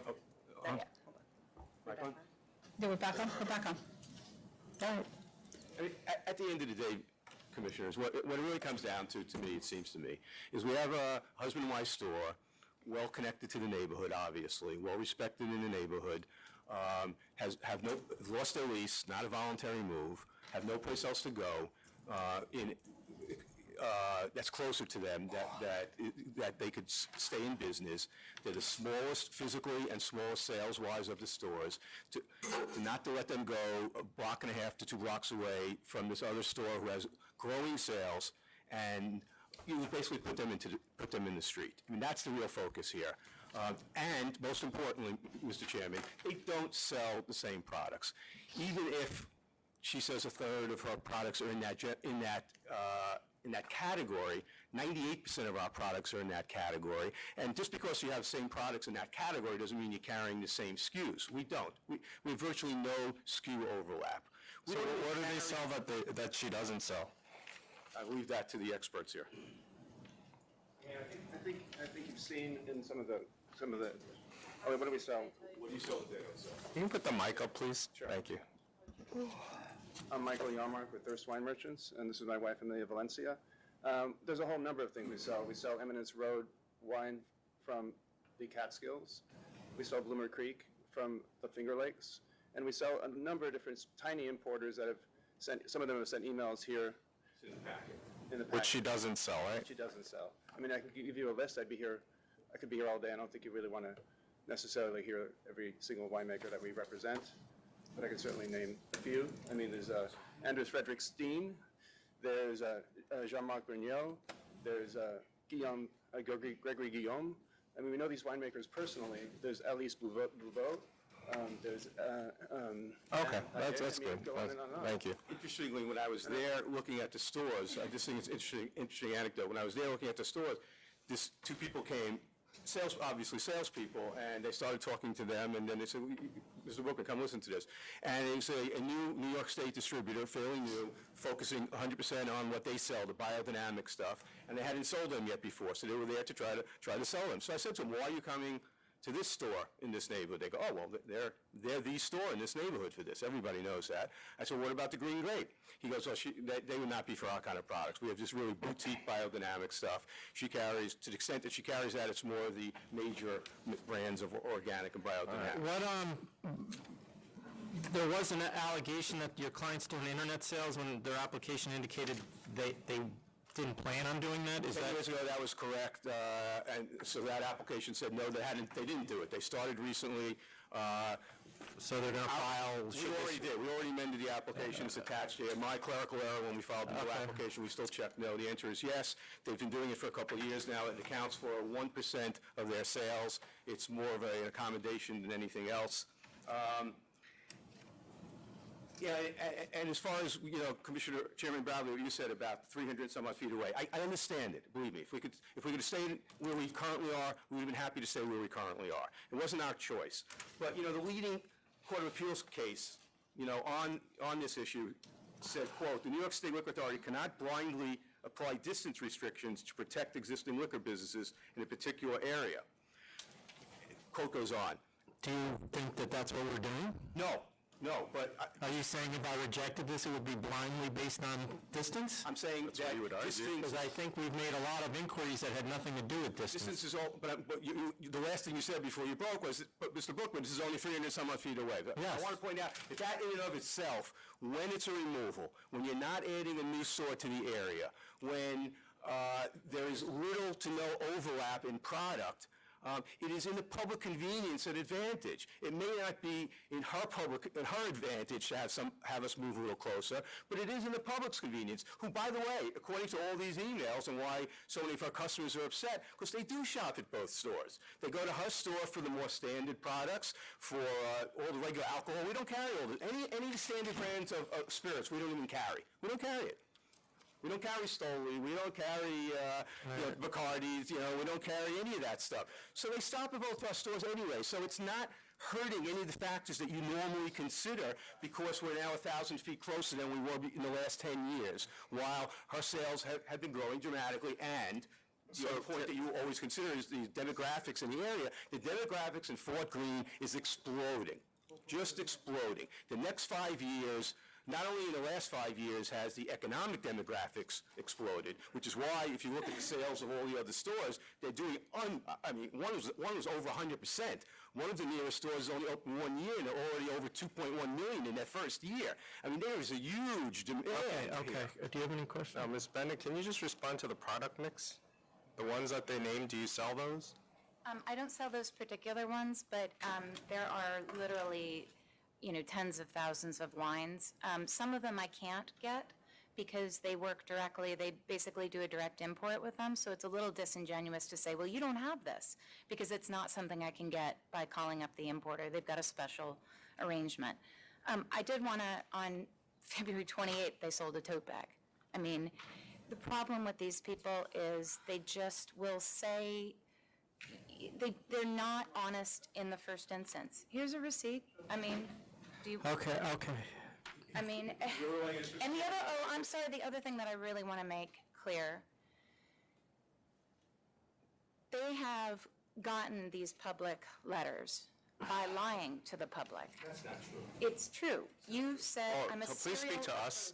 opposer. Okay, they've said I'm a serial opposer. I haven't done any opposition in the last 10 years. We already dealt with that. You have every right to be here. They've urged people to boycott. That's in their change.org. Right, well, so look, I think I wasn't articulating it as well.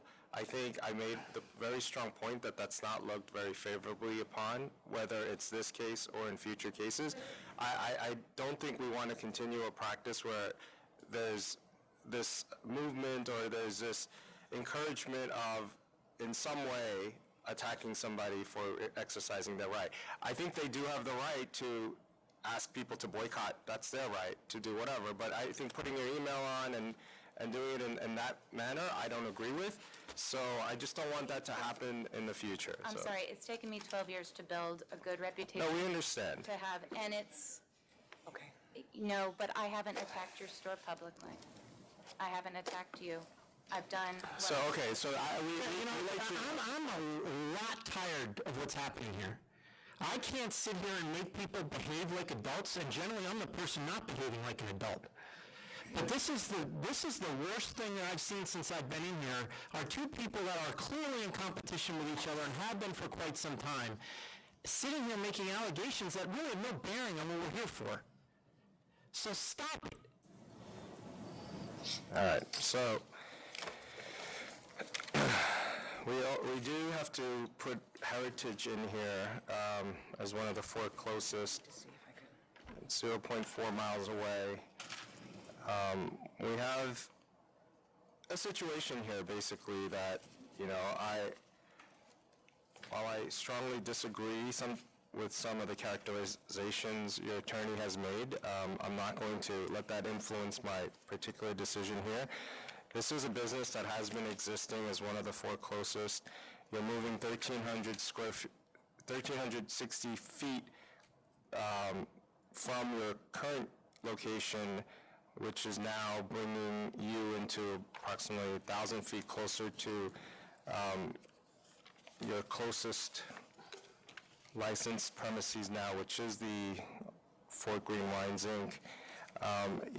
You do have a product mix that is different, and if you were coming in from a different outside area, then I think I would vote to deny, but given that your footprint is also your footprint's going down to 480, is that right?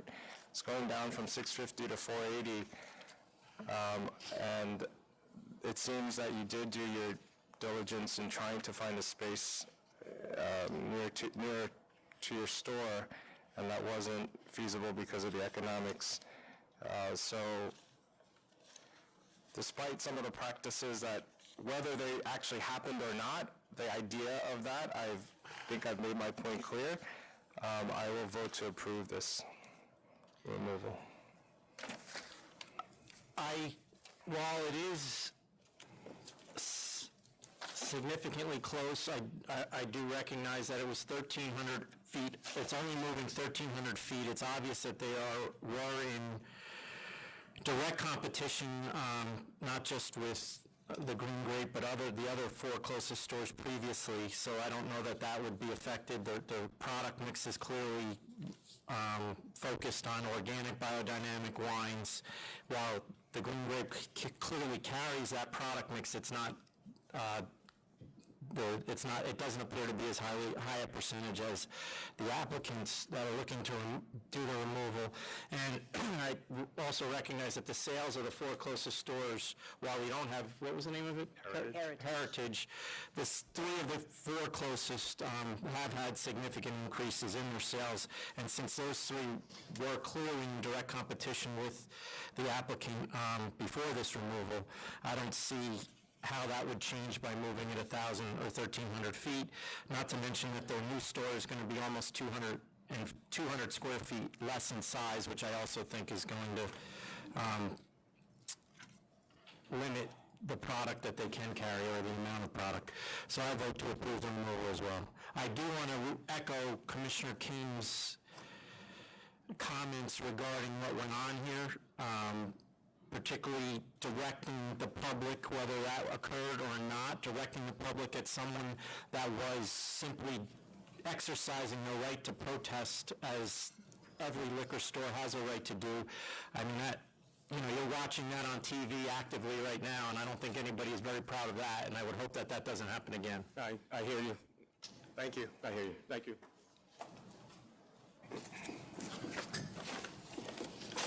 $672 ALNR.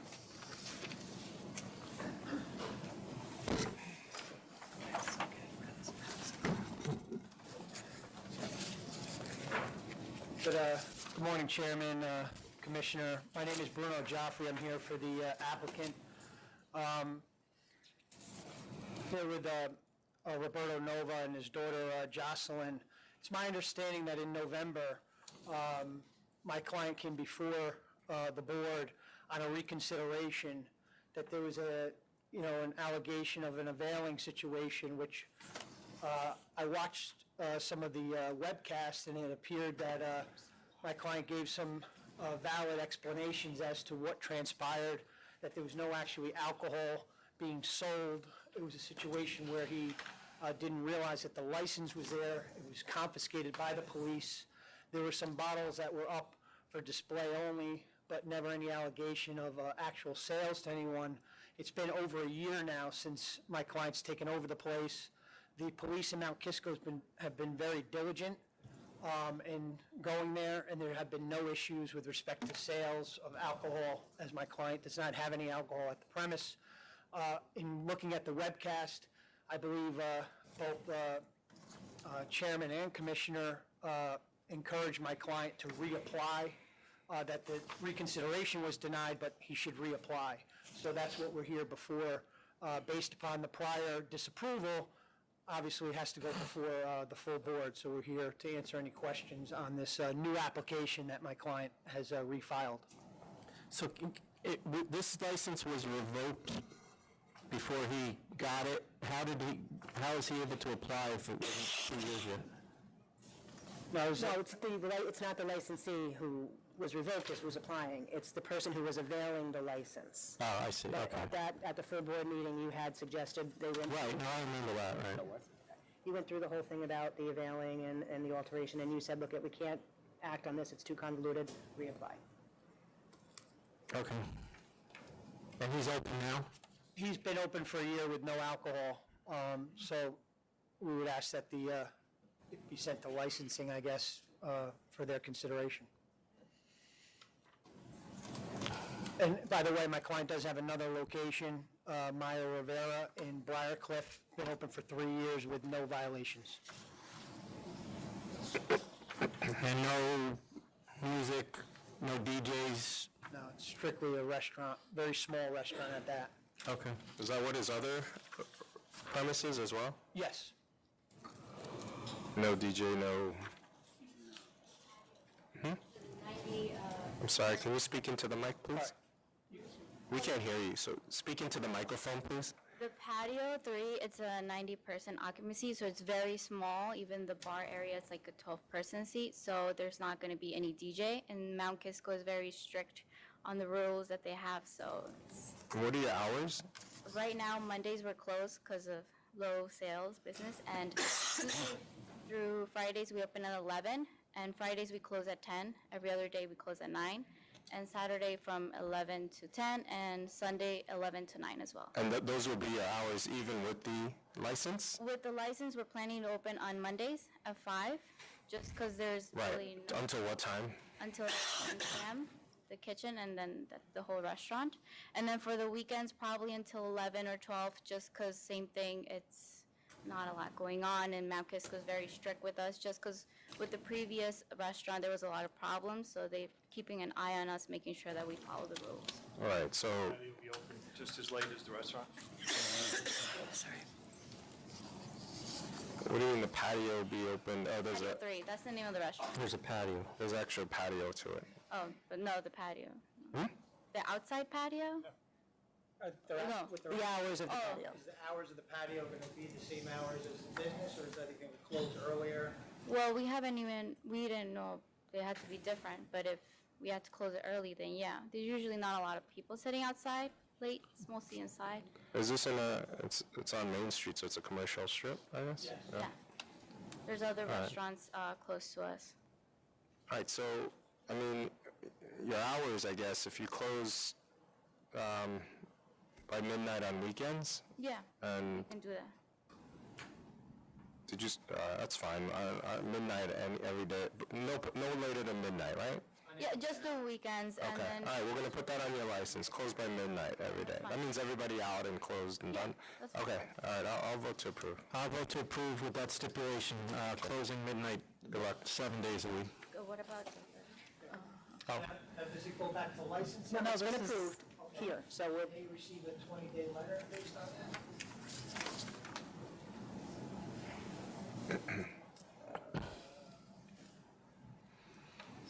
I don't know, there's no CO issue, right? You have the CO already? You do, yeah. No, let them. Workers' comp. Yeah, can you give me a call tomorrow? No, give me a call. Today, but Yeah, not today. Yep, give me a call. thanks so much. Good luck. Have a good day. You too.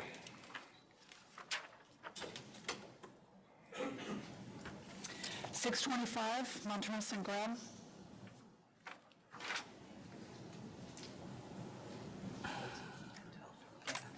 Yeah, brings it.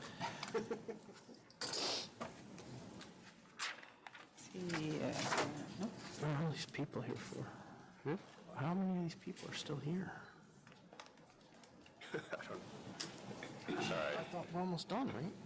Are we? Of the signed-in ones. These all the package, yeah. Are you the applicant? No, I'm the representative. No, we're going to hear from the opposition, yes. Okay, so my name is James Wang, the representative. This is the applicant.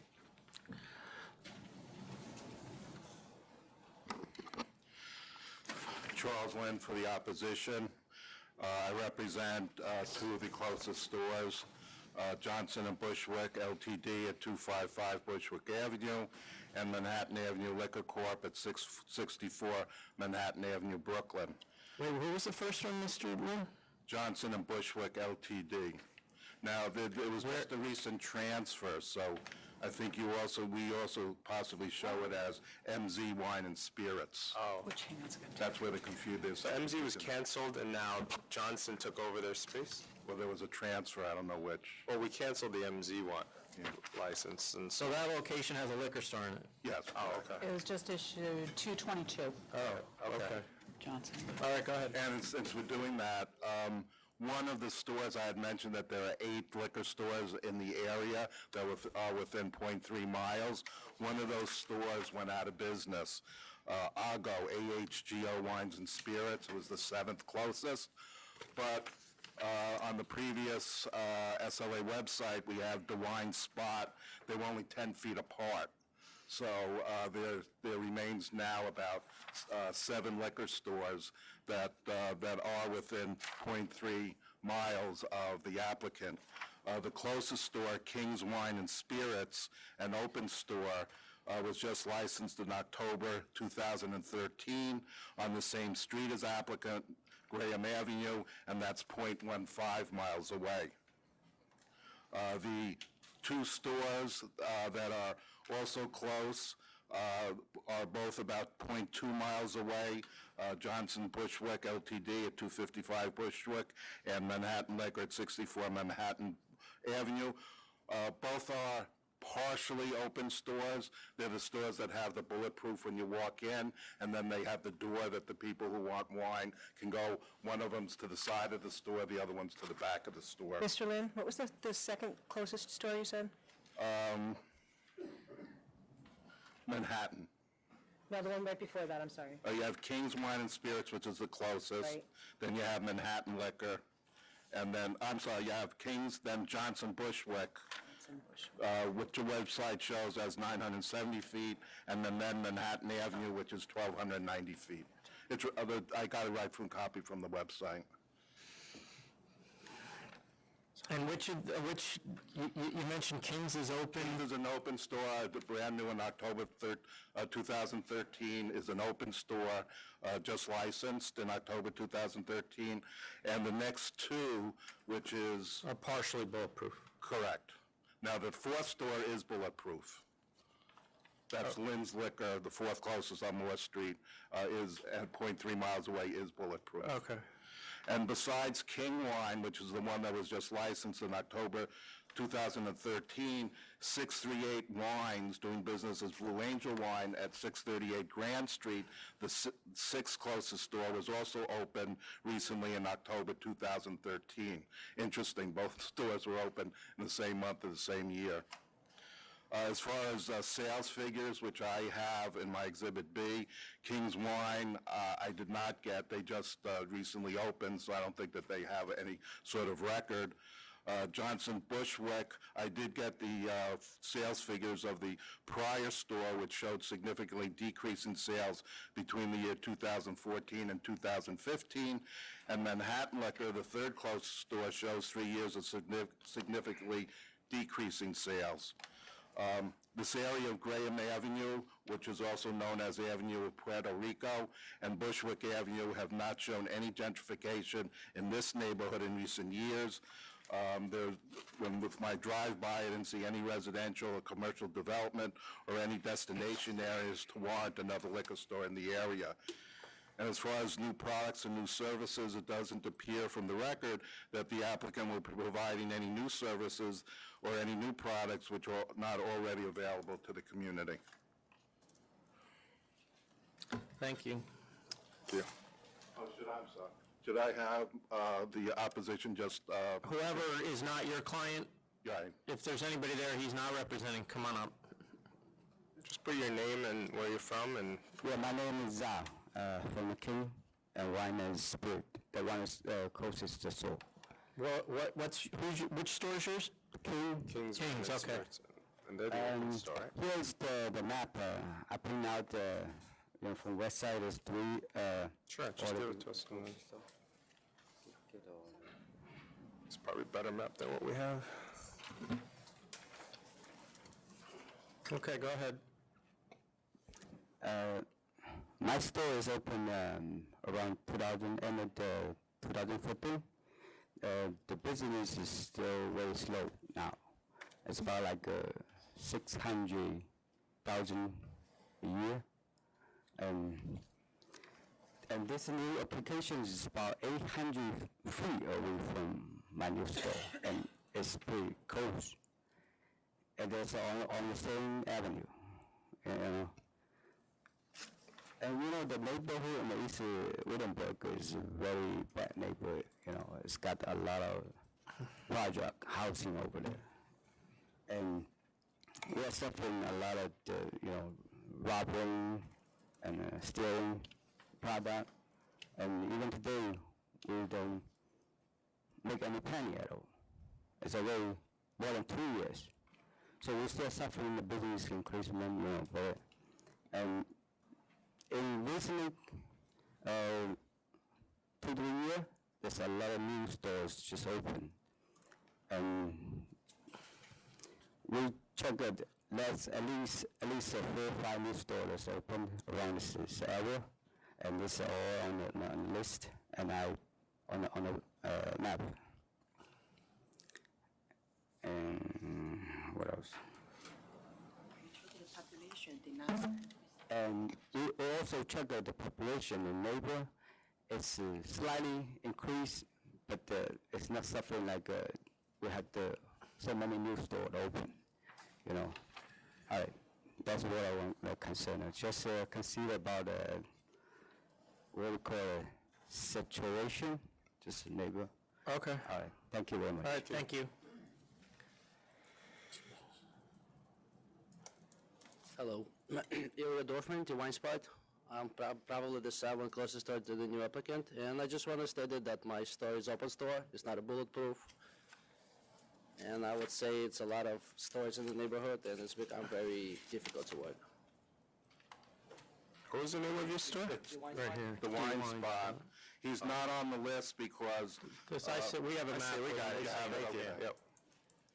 Why isn't he on the list? He looks like he would be. Because when I, when I first, I was told, requested to send in my paperwork as early as possible, and it was interesting that when I. Not your list, but doesn't, he looks like he would be the closest to the new Yeah, applicant. because the new one, the list that I did back in 2 months ago still had M&Z not on it because of the cancellation. So when I went back onto it, the new list now has as the does not have it because the store Johnson and Bushwick came in first. Okay. So it went off the list. Right. Okay. And it's only 10 feet farther from the other store that's there. Okay. So just, can I bring him back up though? Because I don't see, I do want to know what his, do you know what your sales numbers are for the last 2 years? Have they gone up, down? I have to check. I don't want to. Okay. I mean, I think they went down from last year. Okay. But I don't want to just guess it. I just have to give you correct numbers. All right, thanks. Do you have that? The Wine Spot? Do you have sales for these guys? Okay. From previously?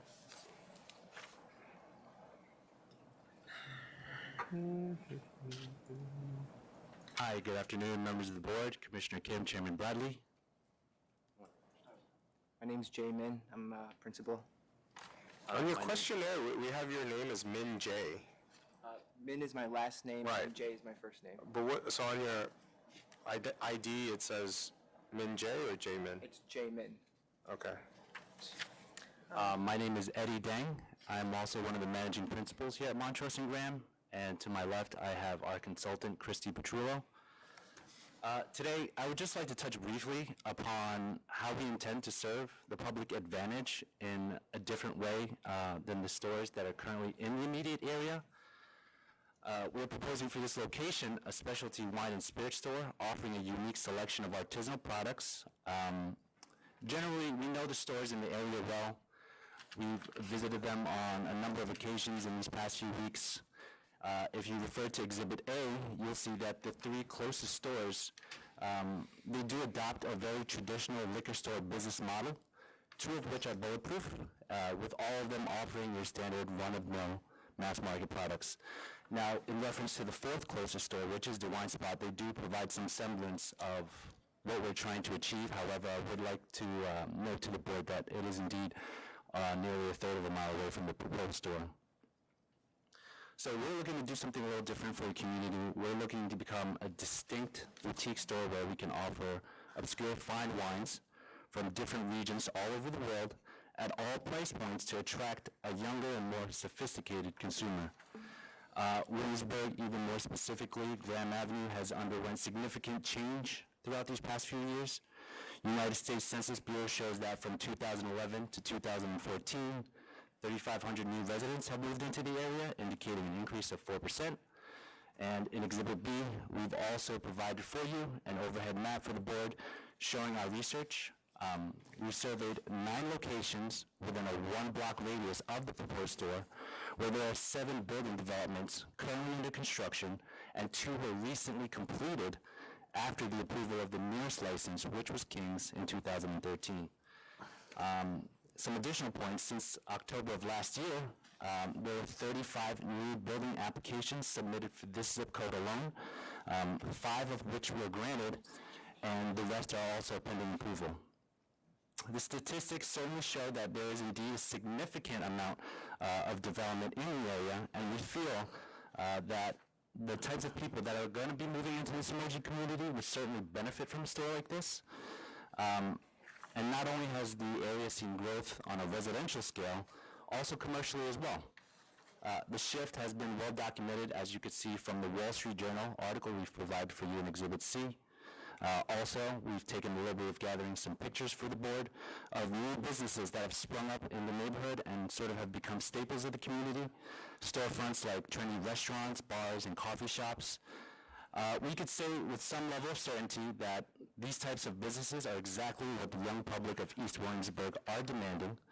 So just to recap, we seek to provide a hip and modern aesthetic.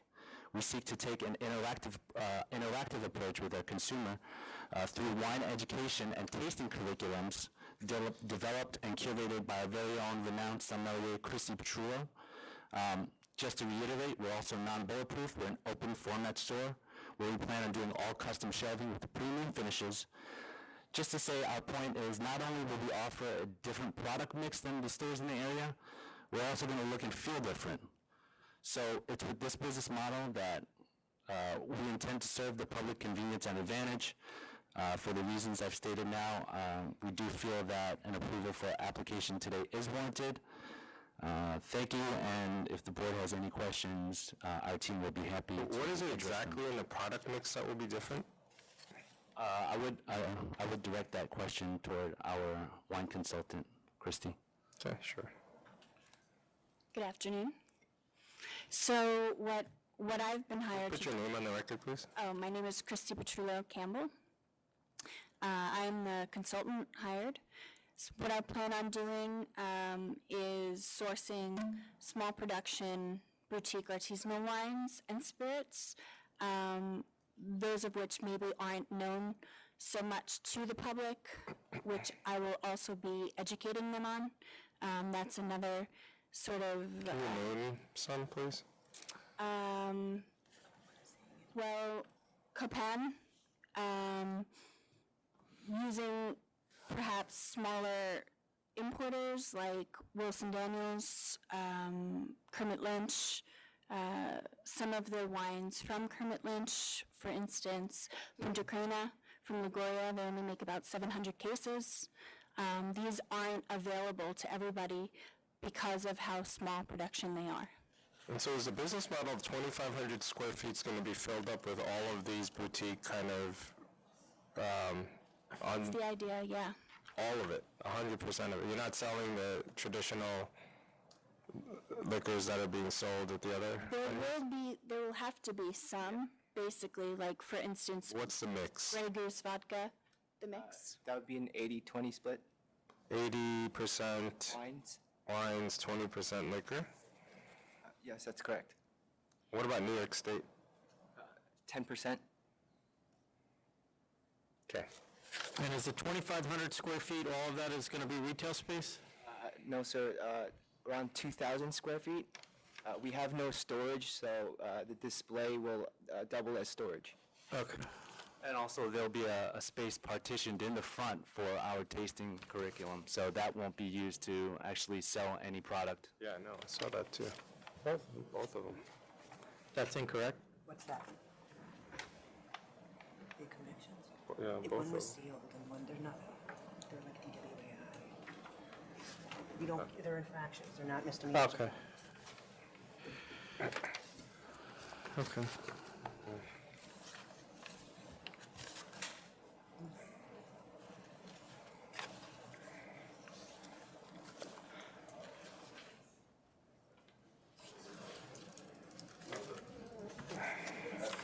Yes. My name is Susan. I'm come from the King's Wine and King's Wine and Liquors.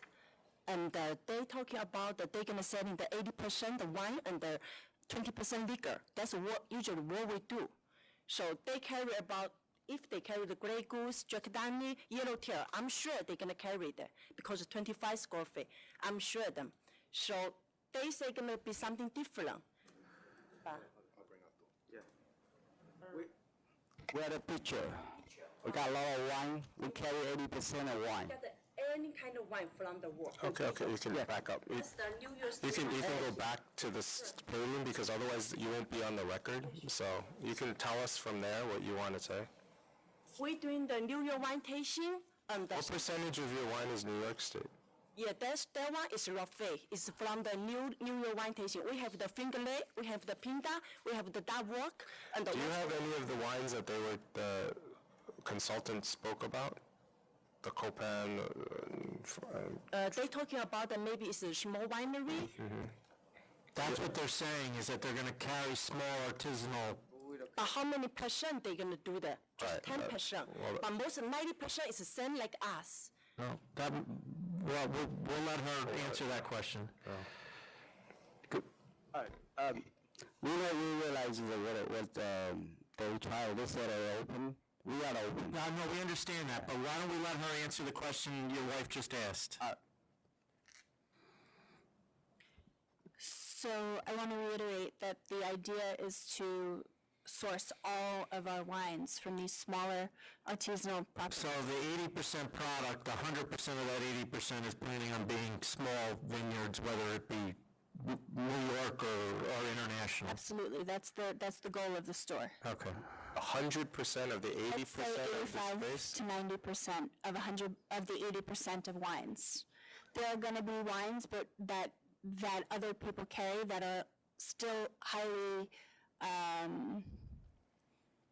sought after. And difficult to get. I get exactly. it. Yeah. That are available. Obviously, everything's available to everybody, but it's trying to source the wines that maybe are a little less known to people because they make such small quantities.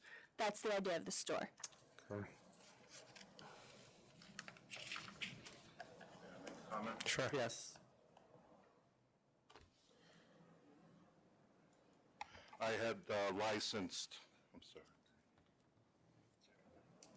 I had licensed about a year and a half a new store at 190 Union Avenue, Grain and Vine, in which the exact same type of operation as the applicants have set forth here on small producers, artisanal wines, etc. I didn't, and they're about 0.4, 0.5 miles away.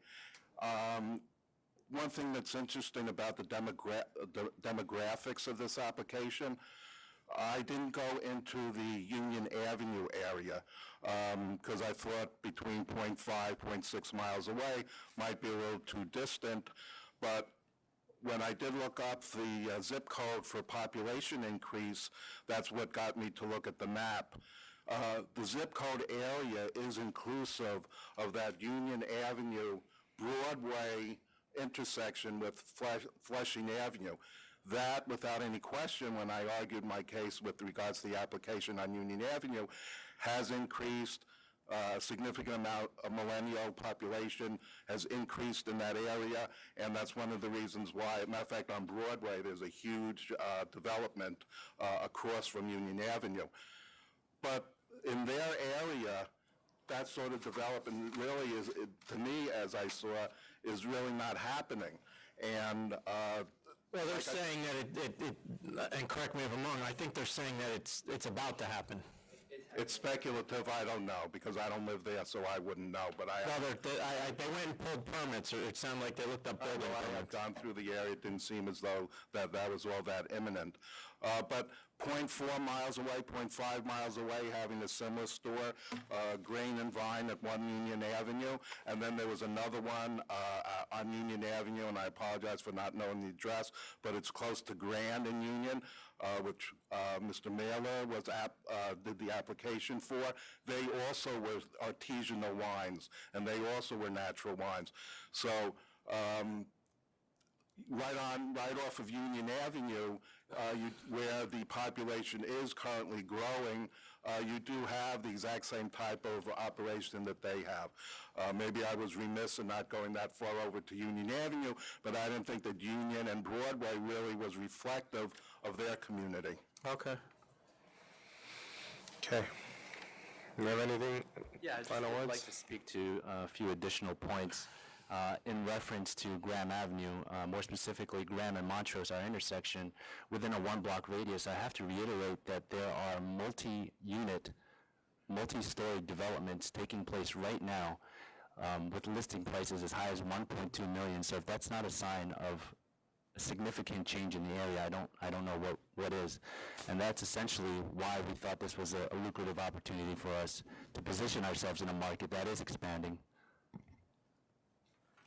And just one quick point to that, we're not talking about 40-story towers. What we're talking about is 3 or 4 floors of a townhouse like they're doing on Union Avenue, which were condominiums. Okay. All right. So, I think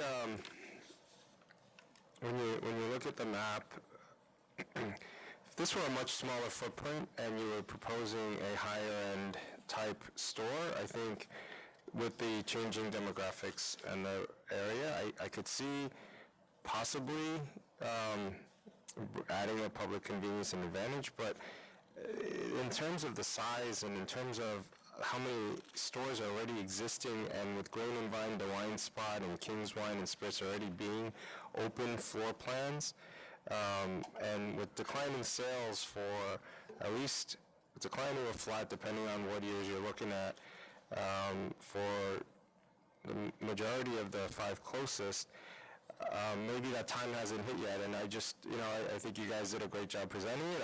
I just don't see, for that size of a premise at this time, adding public convenience and advantage. I'm sorry to interrupt, but I do want to stress that we don't have any storage, so a lot of that retail space is going to continue. No, I know, and the issue is 80, if it was 100% of the 80% of the wine if 80% of the store was going to be wine and 100% of that store was going to be all boutique type products. I mean, you were here when we had the previous applicant who did biodynamic, organic, and it was a smaller store, and that's what they focused on. Here, even 15%, 20% of the store space being used for other wines that are already being serviced in this area, I just don't think that's necessary at this time. So out of the 80% that we do intend to carry, as we said, 90% of that is... Yeah, but even 90%, I mean, I think if it were 100%, that would maybe change my decision, but at this point, I have to vote to deny. May I just say that the wines that may be offered to other stores are not necessarily going to be carried by them. These are still perhaps a little more widely available, but they are not mass-produced. This is not something that we're looking to, it's not going to be your Caymus or your Staglin, something that's available to everybody. This is just something that might be a little more widely available. Like what? Got to be specific here, because... Sesti Brunello di Montalcino. It's a biodynamic Brunello di Montalcino. My issue is, like I said, I think it's, I understand a lot of his storage because you don't have storage space, but, I just think that for the footprint, and I think it'll be hard for you to have 100% of the kinds of products that would add different mix to it, so my vote stands. So. I actually would vote to approve because I do recognize that neighborhood is changing. It's obvious you guys are bringing in a different type of business model than exists there. The 3 of the 4 closest stores are partially bulletproof or bulletproof. So I think that there would be a public convenience and advantage to what you're proposing. Even at 2,500 square feet? Yeah, I do, but so. How can you negotiate that? Can you? We're willing to carry more boutique wines and not. No, but can you do 100%? Absolutely.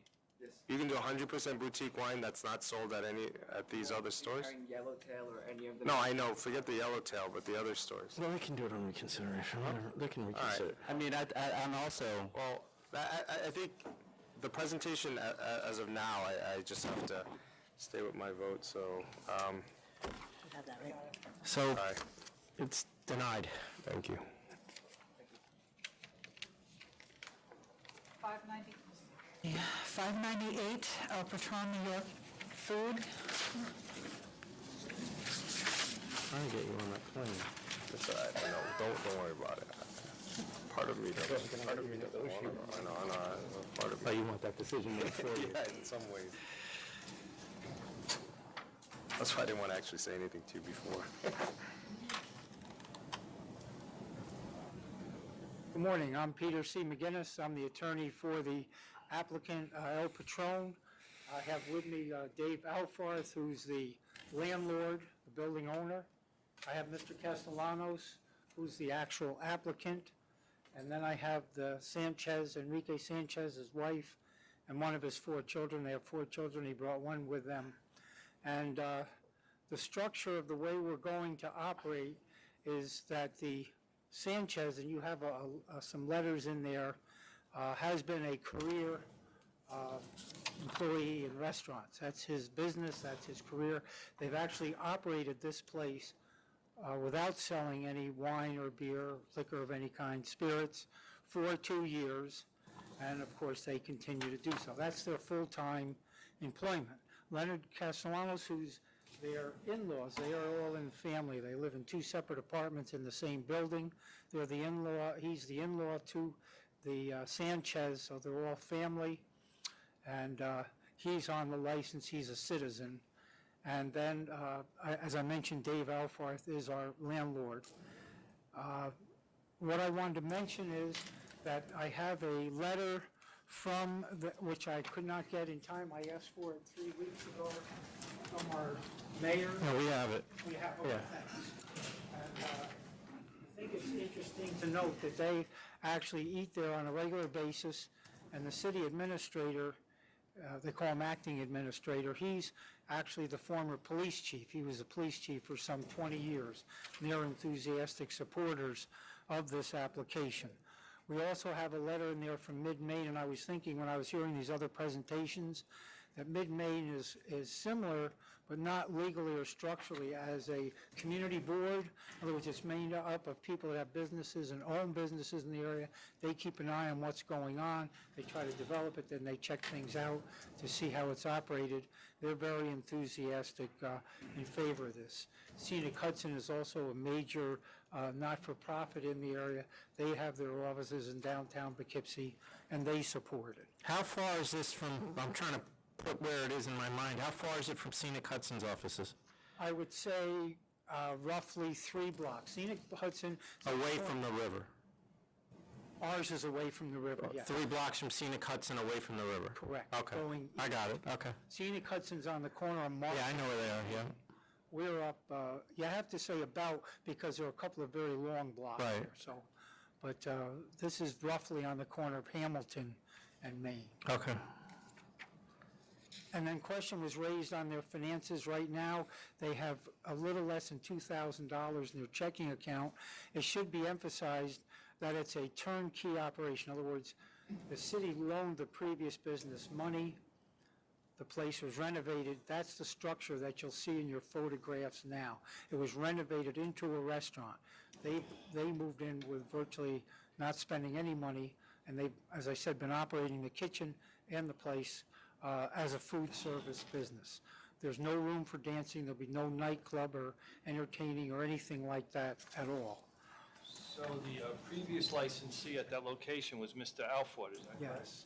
And there was a summary proceeding in connection with Yes. that establishment. License That's why was we, revoked, right? that's why we brought him along. Would you like him to speak now? Oh. Sure. Okay, go ahead, Jake. I think I can address most all of your concerns. I had the privilege of having a license with my family from 1949 up until its closing in 2011. At that location that it was at when it was surrendered, we were there in 1964. It wasn't surrendered. We did a summary proceeding. It was revoked. It did a summary proceeding, but I did not want to go to task. I did not want to go through the court procedure. A lot of things never came out in the paperwork because I didn't come forward to it. Although your investigator did come to speak with me, he never spoke to District Attorney Bill Grady. He never talked to Judge McLaughlin. He never talked to anyone that was directly concerned, like the police chief. What you guys were not aware of, I was, at the time, according to District Attorney Grady, the only licensee in New York State. Every single one of my cameras, both in the establishment, in the parking lot, my adjoining apartments, every single camera fed live 24/7 to gang tasks, drug tasks, sheriff, FBI, alcohol, tobacco, and firearms.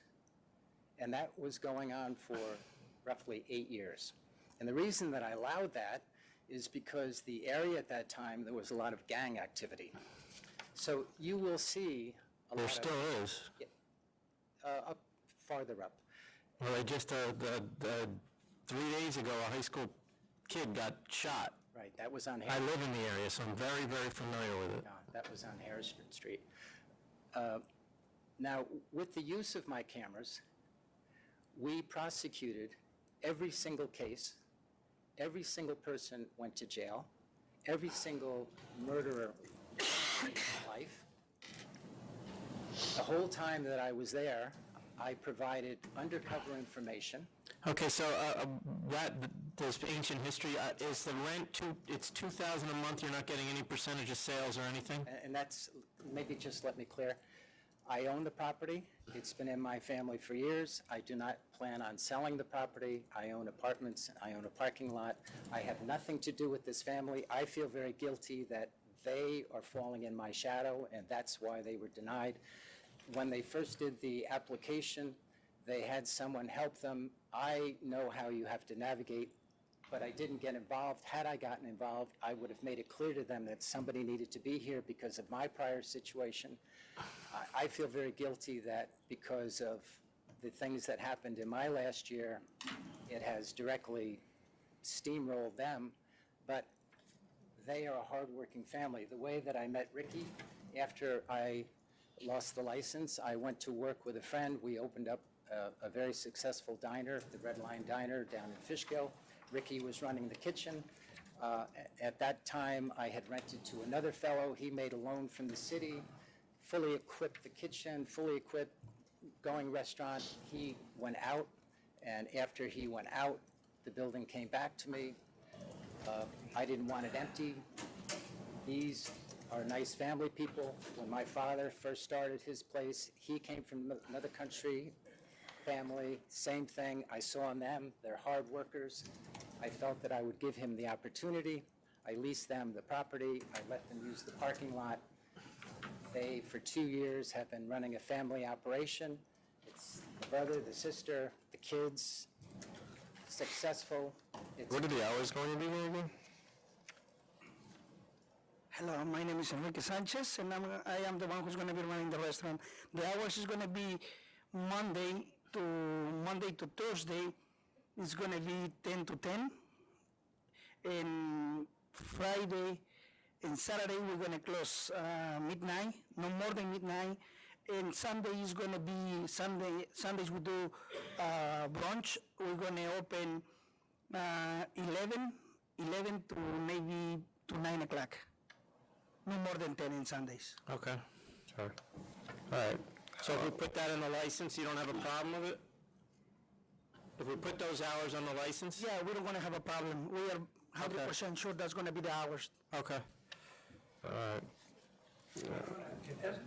Is not going to be working the business at all. I want to emphasize that. That's in the affidavit that I prepared for Dave. He's got a full-time job in real estate during the week. He's got a job on the weekends. He will not be. Is the manager here? That's Mr. Sanchez. Oh, and is the applicant here? Was Mr. Costa? Okay. Castellanos And is that the was just actual the issue, is if he's going to be salaried, that's fine, but because you're not citizens, I would imagine that's why he's getting the license. So you just want to make sure we have the true party of interest. Okay. So how are you getting paid? Hourly or the manager? How can he answer the question? Yeah, he's getting paid by week. You're going to pay him by week? He's what? Yeah. Okay. I would put in anything in writing that you like. After 50 years of consistency, I give back the privilege. He's getting paid weekly how? By salary? set salary? I think it's also important to know that, He can't get a percentage of the business, you understand that? right, that we know, going to get a salary.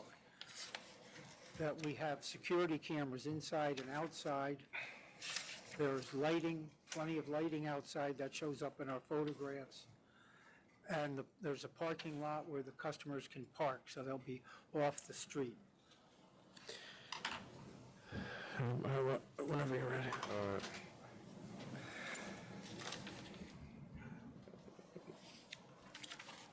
All right, given those representations with the hours, the understanding that Mr. Sanchez will be the manager but can't participate on a percentage basis, I'll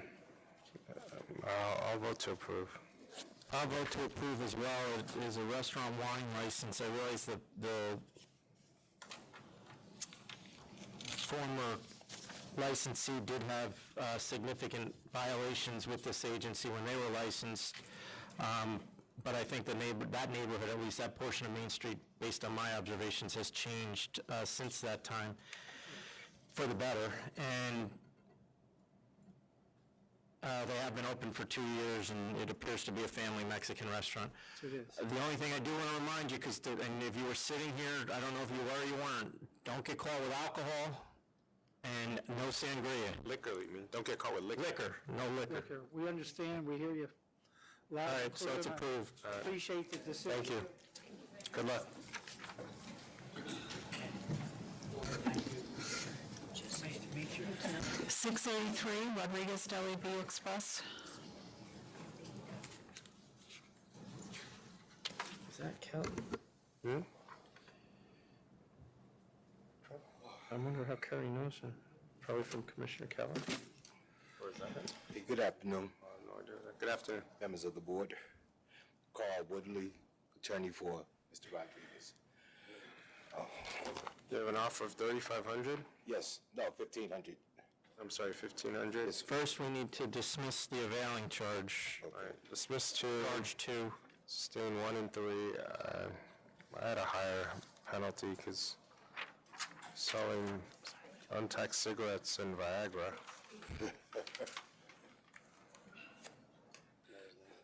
No, that's not before the, I know.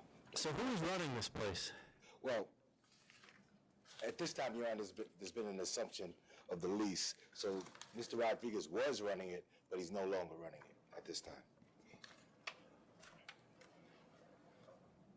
Yeah, Mr. Dominguez, excuse me. Okay. So who's running it? What's your brother's name? Mr. Ramon. Who's Mr. Vasquez? Mr. Vasquez was a person that we had proposed to assign the store, the assumption of the lease. However, he had a problem that he had a prior criminal record that wasn't disclosed. And once they found out that he lied on his application, it was denied. The application was denied, and we withdrew the offer to assign it to him also. So he is no longer involved in this process at all. Right. So you have No longer involved with the store or anything. Okay. All right. So what do we have? Consumption on premises and failure to conform. What's the failure to conform like? Do you know? No, the only issue was the illegal consumption of alcohol on the premises. Failure to conform was that Mr. Vasquez was not supposed to derive any type Yes. of benefit from Exactly. the enterprise. And he's no longer in it. All right, so there's 2 charges remaining. I believe there's one charge remaining. No, consumption on the premises, the availing gets dismissed, and the failure to conform to the application, Okay. Yes. which is Mr. Vasquez. And Mr. Vasquez, who is no longer. Whatever you want. I got a counter. Counter at 3,000. You take 3,000? Well, we was hoping that we could do a little better in light of the 2 facts. If you would note from the report of the case, with respect to the consumption of alcohol, you would note that it was corrected almost immediately. What happened was there was an investigation based on facts that they found unwarranted, and at that time the investigator was sold some alcohol. But if you look on the investigator's report, it was indicated that almost immediately after that bottle of alcohol it was corrected by another employee at the store.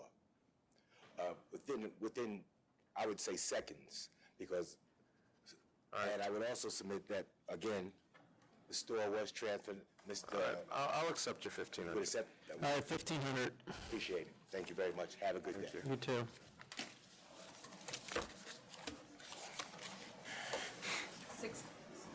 Order 695 Safari Beach Club.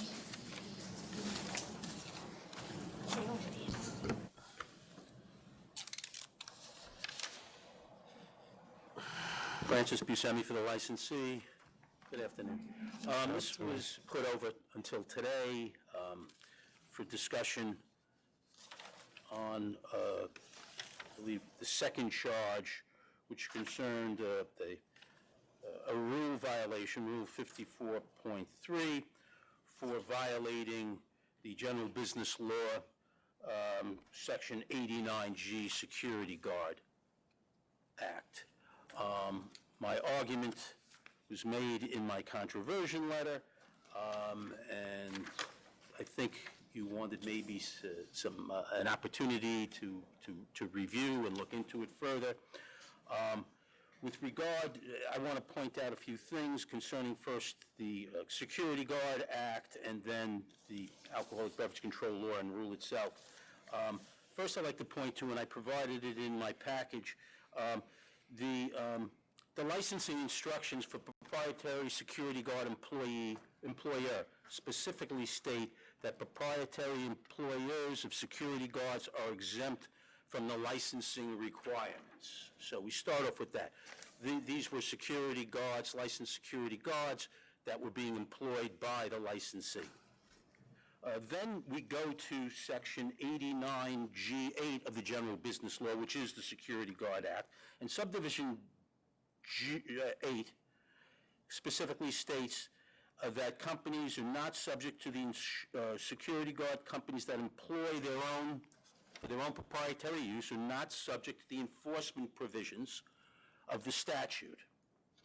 Then we go further down to Subdivision 10 of 89G, and it specifically indicates that security guard companies make their books and records concerning their employment of security guards available to the Department of State. When we go to 89V of the Security Guard Act, specifically states that the Attorney General has authority for enforcement of the Security Guard Act itself.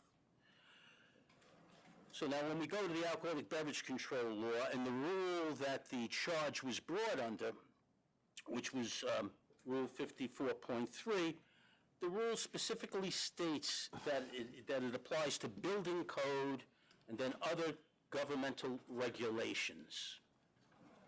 So other than the building code, that rule applies to violations of other governmental regulations, fire, health, safety, and other governmental regulations. And it's very specific in that. There's nothing in... What's specific about other governmental regulations? Regulations or governmental regulations, not laws or not statutes. Right, okay.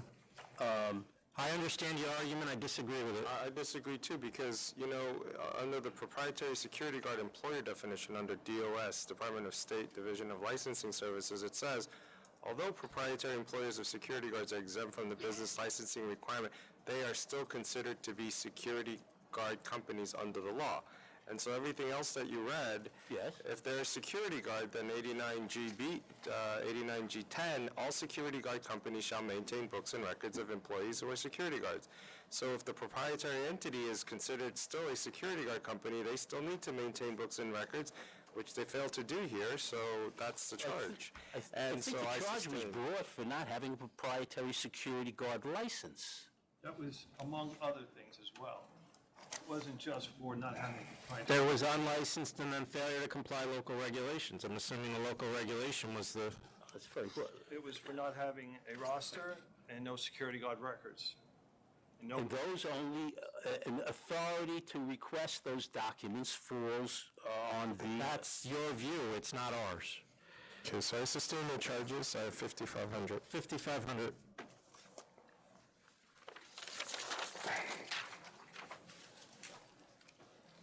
$596, Daddy Locos. This is, Daddy Locos is up on a default, and I'm requesting that it be reopened. There is another cancellation that's up on Article 78 right now? Correct, Mr. Chairman, yeah. And I'm handling that. I wasn't handling the licensee before that, so it's relatively new to me. Warren Pazetsky was handling. When is that coming back? 22nd. The 23rd, I think. That, it's fully submitted at this point? On the 23rd. Oh, it'll be fully submitted on the 23rd? On the 23rd, right. Okay. I'll point out that in addition to this matter, there is 2 other open pending cases against them as well, for sale time and an altercation, Which are not in default yet, okay? which are not in default. Which are not in So what do we do default. with this? What do we do with this? He's asking it to go back to council because they defaulted. What's the reason for defaulting? Mr. Pazetsky was handling their matters. The notice of pleading, I believe, went over to Mr. Pazetsky. I think there was some miscommunications. He had also had done the hearing on the other matter that I'm handling the Article 78 on.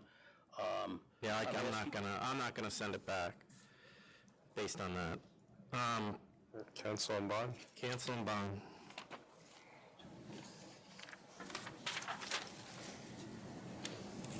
Have a good day. Thank you.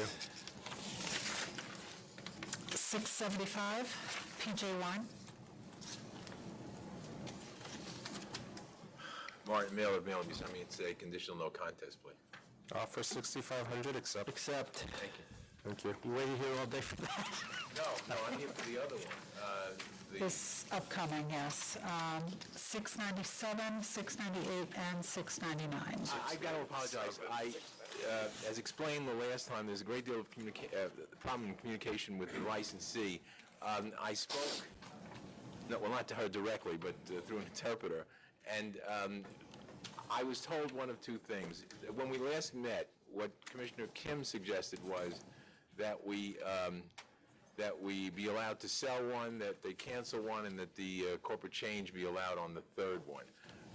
I did speak to Mr. Brennan up in Albany yesterday, who said he didn't have the authority, and he communicated to council, but I don't know that council got this request. The request now is, could we sell all 3 of them? I realize there'll be a fine, but as opposed to 1, and 1. Well, here's my problem. Since this has come on, I have been informed that the daughter, who was allegedly the availee, also has 4 retail locations. She owns grocery stores with beer licenses.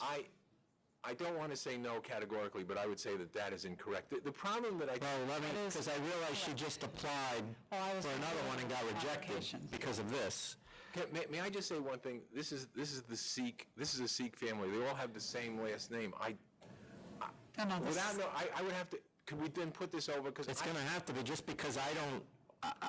There's no, I don't know whether there's going to be charges against her, and I don't know why there hasn't been, because it's clearly a. If it were true, I would agree, but I don't. I really don't think that. Well, then we both need to check if it's true, I guess. But, can I then offer, just if we sell all 3, wouldn't that do away with the problem as well? I don't think it's going to do away with Commissioner Kim's problem. He's the one you got to convince. He was a little more adamant. I know, but you said 1, and 1. I asked that they be able to sell 2 and keep the 1. Now I'm saying just sell all 3 and be done with this family. No, I think based on the charges, I think what I offered was fair. So I'm sticking to it. And if these new charges come into light, then I think we might have to think differently if they're all connected somehow. I don't know either, so we need to investigate I that. just found this out today. All right, so we're putting this over till the next meeting, is that? I think we should, yeah. Okay, fair enough. 4-5.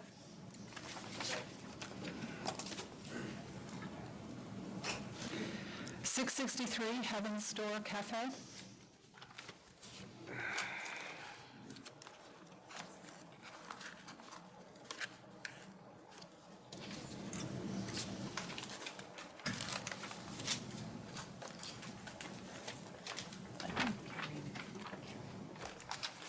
morning. My name is George McCurdy.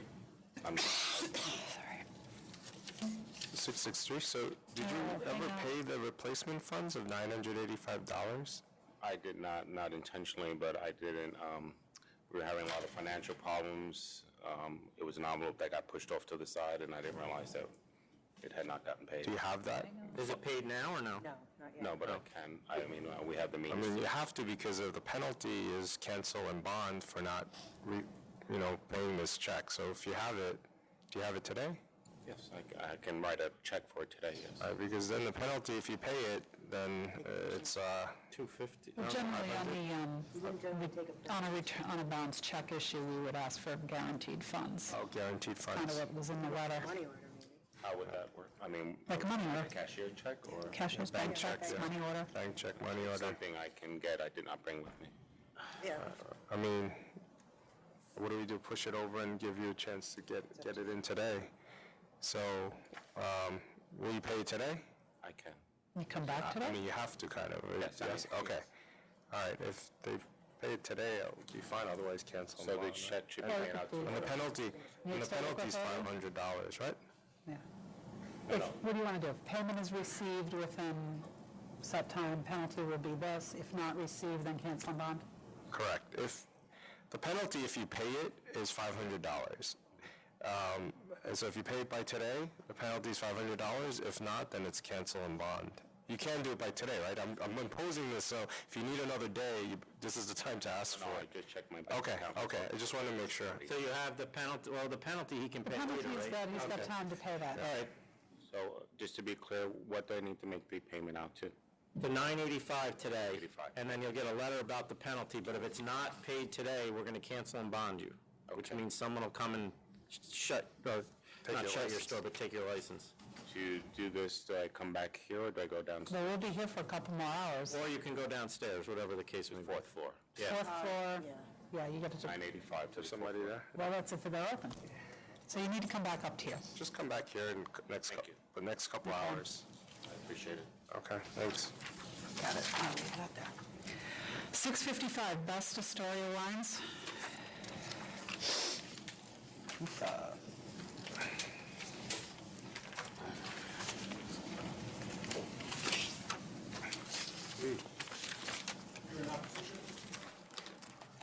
Opposition first, please. Morning or afternoon, Robert Swednick. We got the representatives of the two closest liquor stores here. Our concerns with this are numerous. Population of Astoria has been decreasing recently. Thank you. The closest liquor store is literally, you can see from their store to where the applicant wants to open its store. In addition, where the applicant is, it's within, well, I'd say it's within 200 feet of a church. It depends where they move their door. So the facility is clearly within 200 feet of a church. Apparently, they have not put the front door in yet. We actually sent somebody out and did a measurement. So the question is, if they move the door, and it's not a very large premise, is about 3 feet, they can be 203 feet and skip it, but that's how close it is to the church. We actually have it further than that, but, I mean, it's not, they can move the door pretty much anywhere. They're close, but not that close, but go ahead. Also, this is within a store that sells Greek foods and already sells beer, and that they want to now sell basically Greek wines. The closest store, I have their list of what they're selling in Greek wines. It seems already a very extensive list of what's already being done. So basically, all in all, we believe that the area is well served with this type of product. It's very close to the stores, to other stores. You have 3 stores in less than 1,000 feet. The closest store can be seen from this store. It's a small store, so it's really not offering anything which is not already available in the community. For all those reasons, we don't believe there's a need for another store. Who are you representing? I have Ajij and Jolson's. Next. Our candidates are here. Okay. In 2014, you licensed 2 other very close stores. So we believe the area is saturated, population's down. Who are the 2? 2 in 2014. Let me just take a look here. LGC and, who? Adega. And I got Adega's representative here also, I'm told. Dega? Adega. Yeah, that's 2013, but. We have it in, well, we have it, I think it was picked up in 14, but he's here.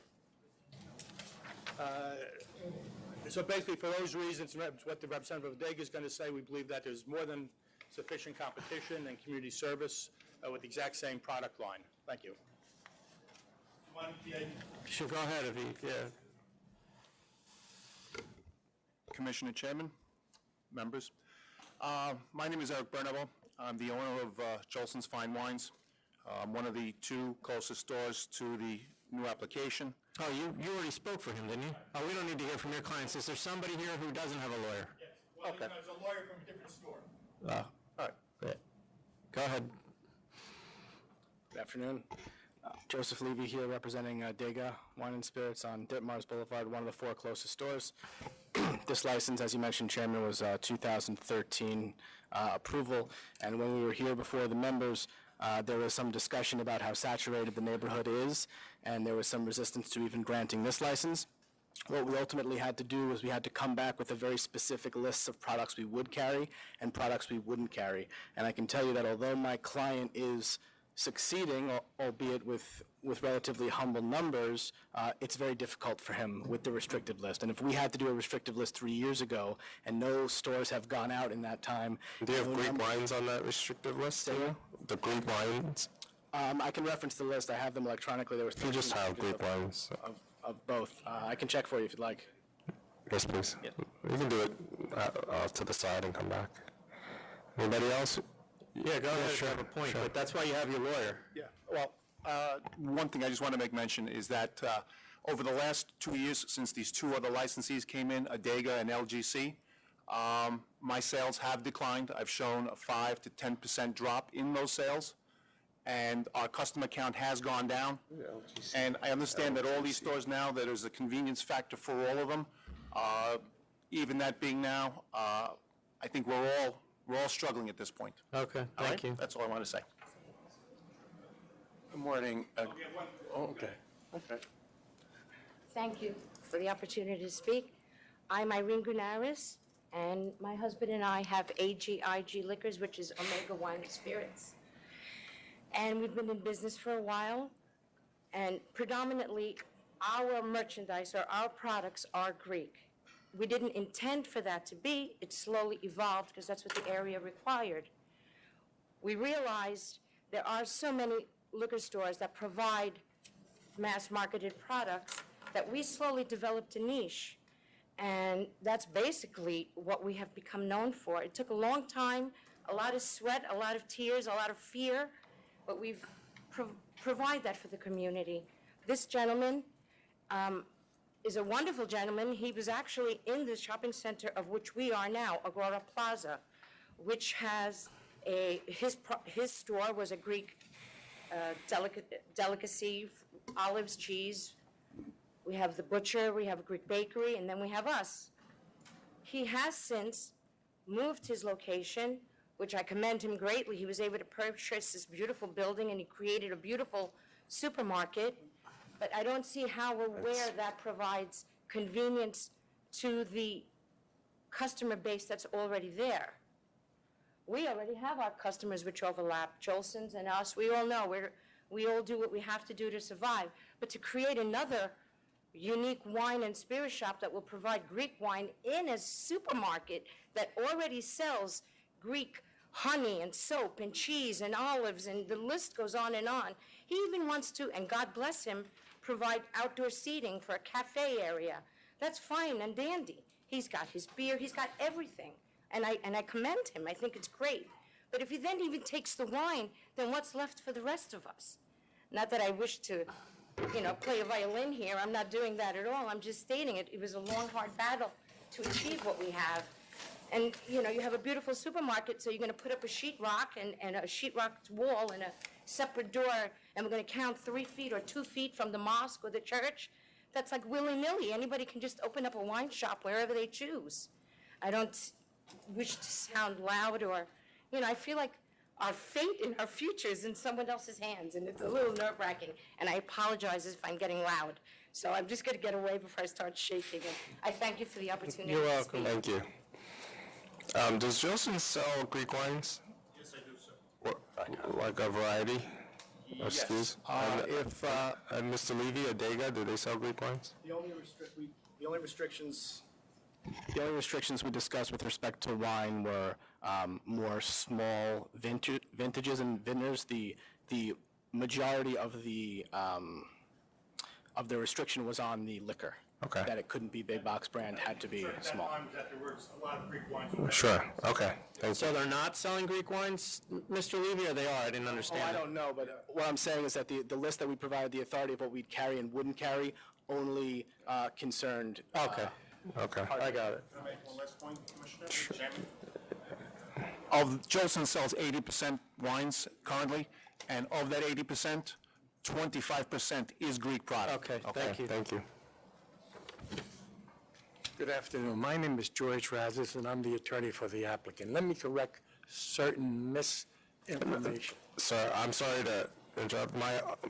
The only issue here is you're really asking for 63 square feet. That's all. Right, no, I get that, but with the idea of selling Greek wines. Yes. But you're hearing that the closest stores already service the community with Greek wines. Let me So explain. unless the product mix is something so radically different, I don't think you're going to convince me. The young lady that was here, she's next door to us, where we are now. Right. That's called Mediterranean 2.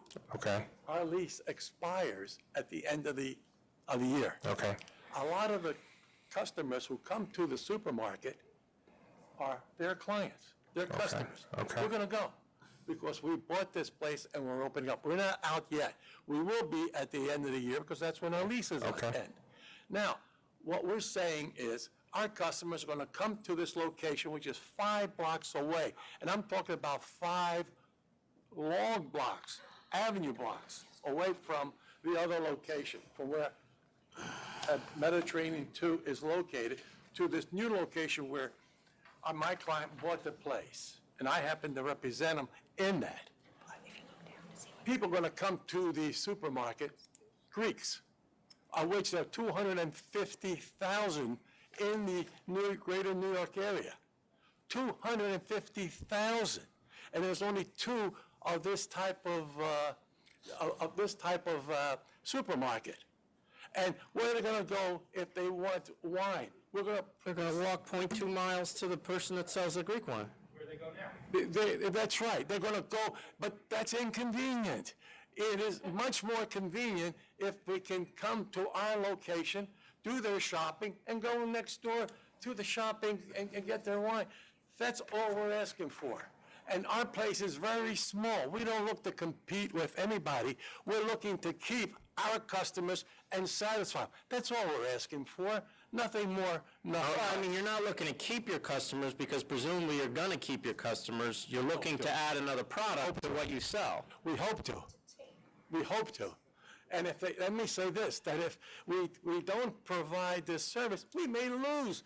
There's only another same type of supermarket like this. It's called Titan. That's our competitor.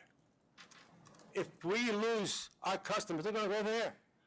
The market. Why are they going to go there? Because they sell wine there? Well, no, they don't. I don't think they sell wine there, but they're closer to where the other stores are listed. Now, keep in mind, we are in North Astoria.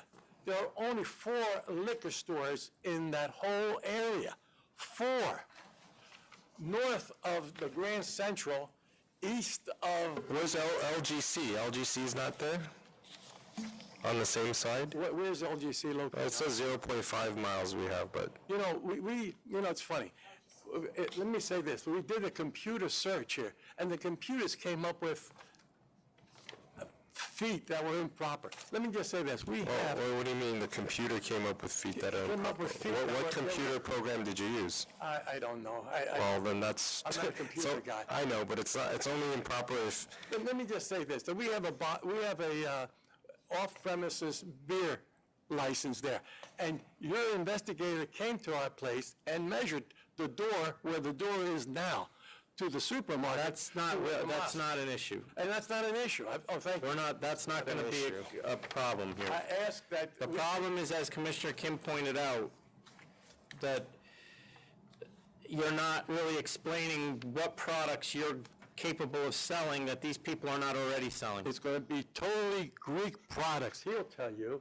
But they have, are there any that they're not selling? We already heard from Mr. Levy that we limited one license based on a lot of them, which they are not selling. We have, listen. Name some, please. With the supermarket, we get a lot of Greek products.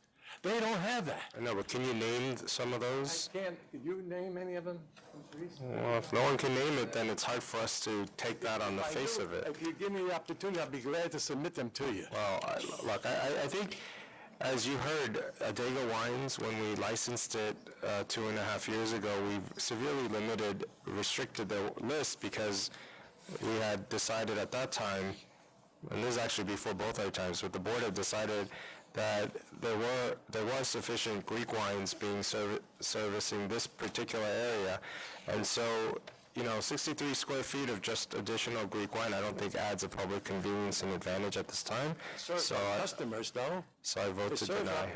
For our customers, it certainly does serve a purpose. Well, I think you can argue that any time you open up a store, if you live right above it, it services somebody.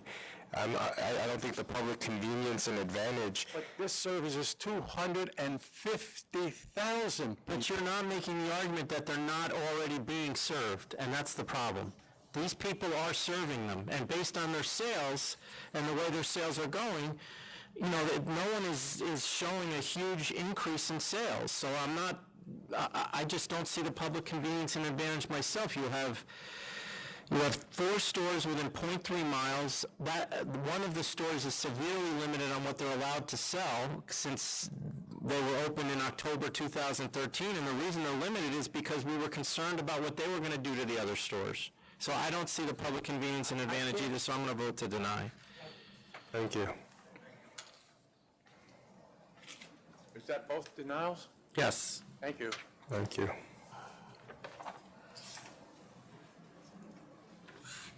.606 and 607, 9th Avenue Saloon.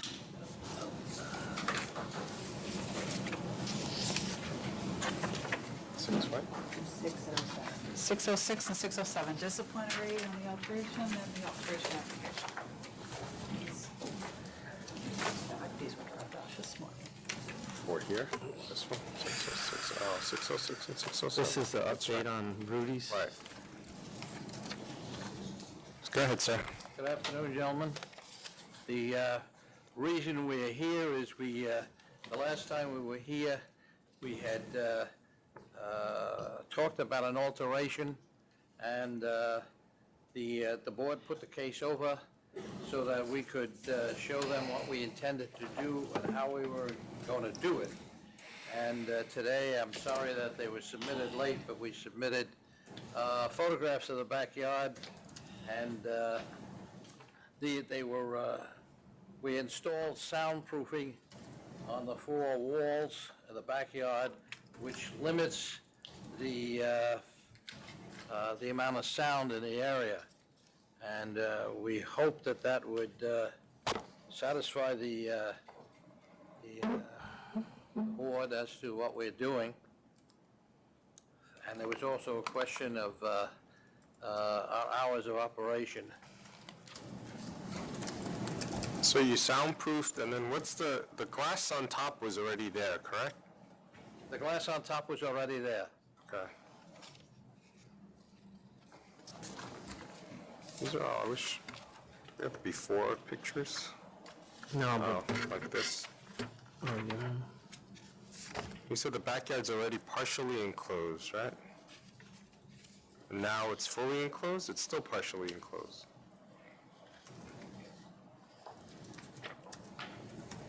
That's correct.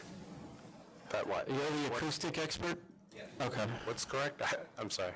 Your statement was correct. It's partially It's partially enclosed. So that hasn't changed. It's just the walls have been soundproofed. So the other alternative you had brought up the last time you were here was the possibility of having a rollover skylight. That was just fiscally impossible due to the cost? That's right. Well, it was not impossible. It was, Well, it's expensive. it's expensive. And then you $70,000. And you removed the indoor... Willing to do it if we could get an understanding that we could increase the hours and the capacity. Well, what were the hours again that we... And you removed the indoor speaker over the back doors, right? Monday, Tuesday, and Wednesday till 1 o'clock, Thursday till 1:30, and,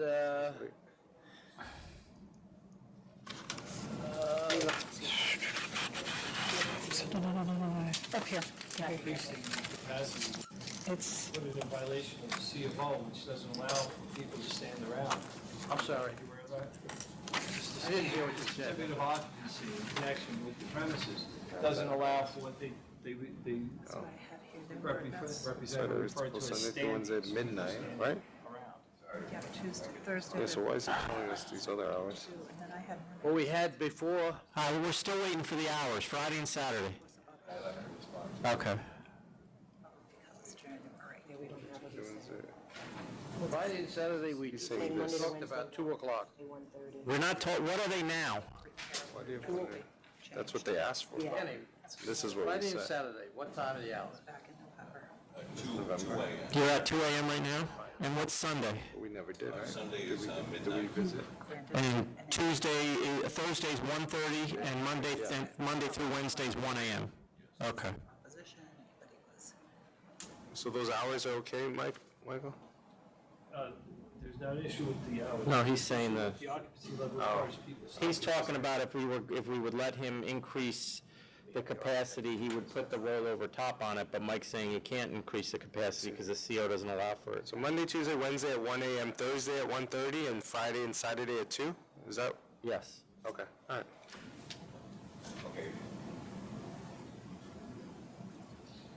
What are we doing now? My name is Steve Lygoda, I'm the architect. So initially, the C of O did not permit standing. We've modified the C of O, it's been approved and issued for standing is permitted. but- Outside? Outside. Where is that C of O? Because the one we have here You have an older one. says no, I know, we have a new one. which is from 2013. Correct, we have a new one that we obtained recently with the commissioners, okay, to allow standing, and it actually says so, standing is permitted. What are we doing here? I know. And you removed the indoor speaker, right, over the back doors leading to the backyard? Okay. I'm not sure. Looking for the C of O. All right, well, we'll take your representation that the C of O has been amended, right? I did. But that's not, we're not increasing capacity right now. We're just keeping it as, we talked about the hours. You reported on the soundproofing of the 4 walls. It's obvious that a significant amount of soundproofing has been done. We have a letter here from Acoustilog indicating that the work that was done would perform a 38% reduction in sound, which is a significant reduction. We'll see how, I don't know whether it's enough, but we'll find out. It's big. They spent $7,000 on the installation. The roller cover, which will provide complete elimination of all sound, is $72,000. Got it. Okay, well. Almost exactly. Well, we'll see what happens. That may be, I'm not going to force you to do that now, but if we end up back here, that may be the way you have to go. We just actually met with 2 folks who spoke at the November hearing. They live in a 3-story townhouse, 2 of these, what they call communicating blocks away. But they're not blocks away, they're 2 cubicles away. And they said it's been much better. Okay. They said, but that's probably because it's winter, so it's not as noisy. However, it actually has been as busy as possible because they have heaters outside. Right. So I know it's better. In fact, everyone in the barn noticed it who works there. Okay. So, Right. So we're waiting, this is for a CNC, Jackie? That's on 606. That still needs to be decided whether or not. So we'll accept, I'll accept the 2,000. And Thank you. we'll go from here. I would keep in touch with that community board and make sure you keep them happy.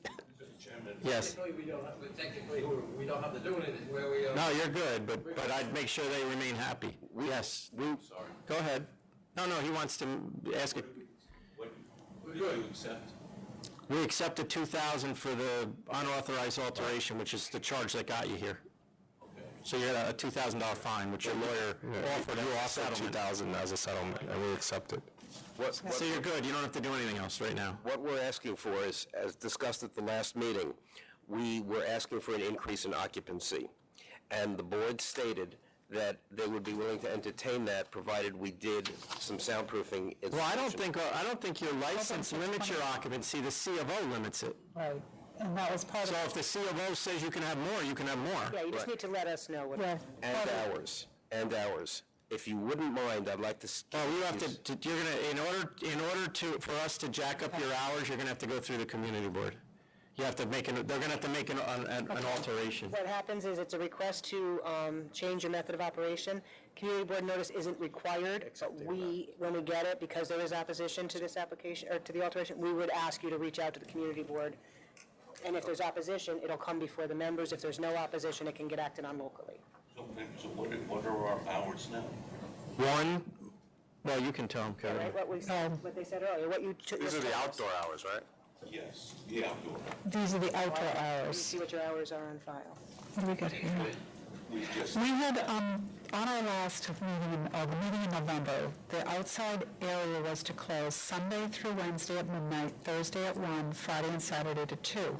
The occupancy was going to be held to 28 persons outside. The doors to the backyard were to be closed at all times and may hold no more than 2 events per year with notification provided to the neighbors. Those were the stipulations back in November. Okay? What are you asking for now? So if I may, the CFO. I think that's what they were Yes, no. talking about, creeping the hours up with the soundproofing and all that. Now the- In your microphone, please. Chairman, in the last hearing, when? January 19th, you did say that you would consider extending those hours. Right. And the occupancy. Our current occupancy is 66 people in the backyard. Our current C of O that we're allowed. The new one that you just got. No, it's always been 66. But not standing or something, right? What was the issue? 66 people standing? No. 66. The answer is yes, if they want to stand. Or sit, or whatever, 66. You stated that on January 19th, if we did something significant to address the noise, that you would consider extending our hours from midnight, which you imposed upon us previously. You imposed that on us, midnight. Our hours have been 4 a.m. for 82 years before this situation arrived. But your bar hours are still 4 a.m. And the backyard. We've been operating like that it's been like that for 8 Okay, so Monday through Wednesday, you can close at 1, Thursday 1:30, Friday and Saturday till 2. Those are extended hours? Those are what you said you would consider. Okay, so I'll approve those hours now that you've taken these steps. As will I. Okay. So, Jackie, it's Now going to be Monday. Monday through Wednesday, 1, Thursday, 1:30, Friday and Saturday, 2 a.m., and Sunday, 12 a.m. for the outside. And then, The other stipulate, they're allowed standees now because the C of O allows standees. Okay, so now are you taking the rest of it off? You'll take off. Are we letting them do 66 people out there? Doors, do you still want the doors to be? Oh, I don't know, you can put a limit on it if you want, I don't care. Yes, the doors are still closed. What about the events? The events are still, what did we say, 2 a year? 2 a year. Okay. On Sunday. Or, What about the occupancy? That's up to you. I mean, occupancy is what the occupancy is, I guess. It's just a matter of... Going from 28 to 66. 28 to 66. Well, what's the events then? Events are the ones where they can have 66. Right. Right? Can I say something? Sure. So 66 was based on no stand, on 12 square feet per person. It's a large... What does the C of O say now? It said 66 for 3 years. It says 66 now. We modified it to allow standing. When it was done, 66 seats, 66 persons 3 years ago, when there was no standing, it was based on 12 square feet per person with table service, outdoor table service. We now are allowed standing, so we can, in reality, legally fit more than 66. So 66 is a comfortable layout with people sitting. We now are allowed standing, so 66 is not a crowded backyard. That's. I'm not following you. There's got to be a maximum amount of people that they're letting in the backyard. 66 is what. The C of O says 66. What does the new C of O say? Doesn't there, Yeah, 66. 66? Whether they're Okay. standing or sitting, it's 66. Yes, at this point, the legal use of the backyard is standing or seating with a maximum capacity of 66. Okay. And what are you asking us to go beyond that? No, I'm just saying to you that the number of 66 is based on 12 square feet per We person. understand where it came from, but I think you're saying theoretically you could put more people standing there out there. Yes. Right. Legally, you said you can't. You have 66. And I can amend the C of O again. Well, if you amend it, then you're going to have to come back to us, and obviously we're not. We're not issues going with beyond that. 66, and you're asking to go beyond 66. No, I'm just. We're not going to make this stating. into a. Is that a temporary C of O, or is that? It's a temp. It's a temp. It's a When temp does that it expire? expires in April 12th. I will continue to renew it 12th of this year. We do that, we allow that. They just have to continually. Yeah. So it's up to you, right? If you want to leave it at 66 or go below that. I'm not going above it. I'm not going above 66 either, but I mean, the two events was meant for 66, right? To allow it to go over 28. Yes. We don't need one. We're trying to decide. We don't need an explanation. You're good. The two events, at the last meeting, we talked about enlarging 3 times a the year. occupancy in the room, and you said, well, yeah, it came up about having special events, and we said, all right, you can have special events, and with notice to the community, as I remember, that, and we would have, we could have a large party in the backyard. But large party meaning what? It's up to 66 people, up to your C of O. We're not, right? Right, so we're letting you go above 28 twice a year. That's what we had, Actually, 3 3 times. times a year, that's what we had said, right? I mean, the danger you're facing here is you keep asking for stuff, and we may give it to you, and that may be your worst nightmare. Because if they come back here, because they don't like the way this is going, it's going to get really ugly. And your guys are going to be the ones that lose, not them. So I think you should take what you got and go. That's what I would like to just ask if we could reiterate what we're talking about in hours so that everybody's clear. Okay. Sunday, 12 o'clock. Monday to Wednesday, 1. Thursday, 1:30. Friday and Saturday, 2. And Sunday we did. Yep. Gentlemen, thank you. Thank you. Chairman, good luck. I just have one thing that my client asked me to say. Sure. We told you the price of the roller cover system. The roller cover system makes the outdoors indoors. At night, we would close the roller cover system. Can we expect to get your consideration to an increase in occupancy and/or hours if we close this thing at night and spend $72,000 on a roller Well, cover? what kind of occupancy? I mean, I don't ever see going above 75 people. Of course, we would go through the architect. No, I mean, and buildings. if they put a roof, you'd basically be enclosing the backyard. And we would close it at night after a certain time. I mean, would I consider it? Yes, but I don't know that you're going to get much above 66 in my mind. Mr. Chairman, I want to say I'm the manager of Rudy's Bar, and I've been there for 20-plus years. The 1992 liquor license was issued with the use of the backyard to Mr. Erdl here, who's the owner, and it showed 28 seats, and that was where the 28 came from. Now, we amended our certificate of occupancy in 28 people. The certificate of occupancy for Rudy's Bar was 45 people. It opened in 1933. If we stuck to 45 people, including the 28 people that were allowed in the backyard, I'm talking total occupancy, 45 people, Rudy's would be out of business. So Mr. Erdl and myself as the manager realized we need to have more we need to increase our certificate of occupancy to be legal and stay in business. So we did that. We hired Steve Wygoda and his architectural firm, and we increased our certificate of occupancy. This was several years ago. We got a public assembly license. We had to put in a handicap bathroom. We had to make the entrance handicap accessible. We had to make a second egress. We spent an awful lot of money doing this to increase our certificate of occupancy to 136 people. Rudy survived, and it took several years to do this. I don't have to explain the building department in New York City. Through a lot of money and a lot of years, we increased our certificate occupancy to 136 people. Rudy was able to stay in business.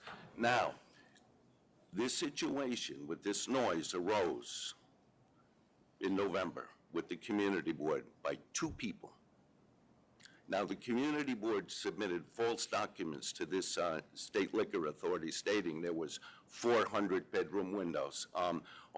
And in my acoustic experts report, the one we gave you January 19th, he stated that what the community board gave you was factually impossible. He didn't say liar, I say liar. He said something stronger, factually impossible. There are no 400 bedroom windows. They said there was a ground floor window. Okay, what are you asking us for? What I'm saying is, there's 28 people. Forget it, you won already. This 28 people is from 1992. We have 66, which is part of our 136, which is necessary to stay in business. It's not a lot of people, especially with the acoustic report saying that now, also, I've had, in the meantime, this is difficult because keeping it to 28 people, I've had to cut down 2 bartenders. But I understand what you're asking for, but here's your danger. Your danger is that if we go to 66 and they come back in here, you're going to lose the backyard entirely. And then you are out of business. Why would that be? Because they don't want these backyards. This community board, you may think they lied, and maybe they did, maybe they didn't. But they have been consistent, at least since I've been here, and I think long before I was here, that they don't want these backyards. Not just your backyard. They don't want any of them. And we're listening to them. Now, your backyard is there. It's been going on. We tried to work through this with you so that you could keep the backyard. But if it gets to a point where we have to listen to them on occasion, and they have made a lot of noise about this. So we're trying to work this through so you can stay in business, but you like I said, you should be concerned about what you wish for, because they are not going to sit down and just take it. I think what you do is, because of the acoustics that were done, go prove yourself, and then go to the community board, and hopefully those 2 people or whoever is complaining will not complain anymore, and then when you've proven and built up a track record, then you can go to them and ask for an increase. And I'm sure, hopefully, I don't know if, they'll be reasonable. I agree with them. And we'll be reasonable as well, so. Yeah, if I have a period of time where we're not hearing from them after all of this, then I think I'm more apt to listen to a request. So that's... Mr. Chairman, I appreciate what you're saying, but in our last January 19th meeting, you did say that you both said that you would consider an increase to 66 people. And we have. And we just considered it, but we're saying right now is not the time. We increased the hours. Let's see what that does. It's crucial to the city. It's not a lot of people. We've been having 66 people out there forever. You've been having them, and that's how you ended up here. Because the noise attracted them to start looking to see why there were so many people out there, and all of a sudden they realized there was an alteration made and nobody knew about it. What happened was, that's not true. That is not true. What happened was, the 2 people complained about noise. And we've been through this. The community board, when they did their research, they found out the 92 license had 20. Right, but that's why they started doing the research.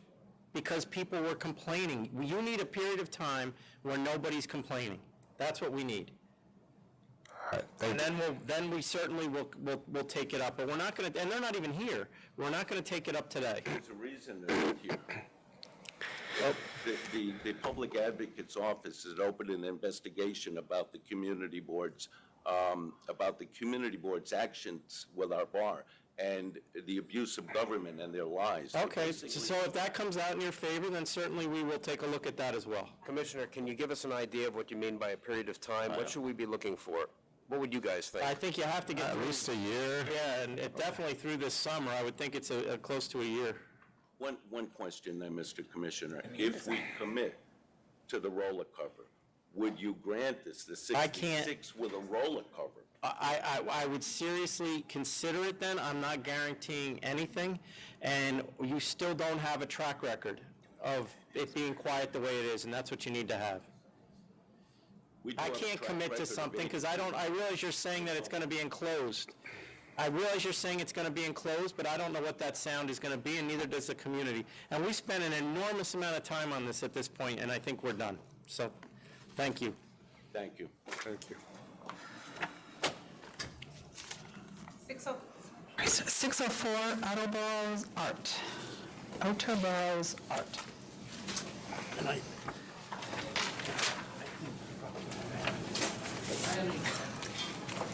Sounds like it. Hello. Sounds like it. I don't know from license. It's Attleboro Arts, LLC. Hello, my name is Laura Bridget Regan. I am the general operating partner of Attleboro Arts, LLC, DBA The Footlight. I would like to take a moment to thank the board for granting us this reconsideration hearing. We are very grateful for the opportunity. I do have a prepared statement to highlight the main points I would like you to consider today. We received a disapproval letter on December 31st, 2015, and the reason for our denial was indicated that we misrepresented information on our application. I am here today to express that we had no intention of misrepresenting any information. We were not informed of our landlord, Segundo Juan Morales, that he had previously had a license revoked. We have since uncovered that information and provided the documentation along with an amended landlord identification form in your materials today. You will also find an affidavit from our landlord, Segundo Juan Morales, swearing that he has no business affiliation with our company. You will also find sworn affidavits from every member of our LLC, as well as a statement from our broker, Adrian Cardona of Rapid Realty, who made first contact with Mr. Morales in August of 2014. We had no prior contact or knowledge of Mr. Morales or his previous business practices of over a decade ago. I was in college in Boston when Mr. Morales was involved with Equinoxio.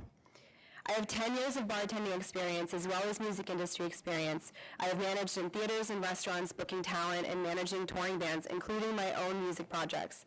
I have included my resume so you can see I'm just going to stop you there because I don't really have any questions. I don't know if Commissioner No, I think the main issue is that, in this particular case, the landlord not being, it's a very important fact for us because in many cases in the past we've seen where the landlord was also a licensee, they've gotten their license revoked or canceled because of behavior that they exhibited while they were the licensee, and then when they get it canceled or revoked, what they do is a lot of times they try to put someone else up as a straw person who comes in, and the landlord again has either operating interest or at least financial interest, and then on top of that, I mean, we can't do really anything about them being a landlord and collecting rent, but sometimes the rent is really profits from the business, in which case it's not really a traditional sense of the rent. It's something that's prohibited for them to be involved with because they had been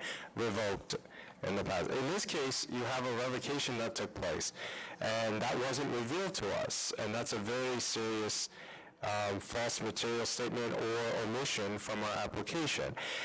The thing that I would say is that because the revocation occurred in 2006, 2006-2008 period, it's been almost a decade, and because of that, I think we can consider that in this case, based on your representations, that you really have no prior relationship with the landlord. No, and he also didn't tell us that his license was revoked. He actually well, that should concern you because as a licensee, he knows what that would have meant when dealing with him, but that's a separate issue. Just in general, it's very important that, and I think, we are very wary of landlords who were previous licensees who've had their license canceled or revoked, coming back and even being a landlord to a licensee.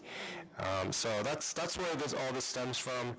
Did you say that you wanted to get the... My only question is, who filled out the application for you? Did you guys do it, or did you have a representative? I filled out the application, and then I had a representative look it over, Anthony Carbello. Okay.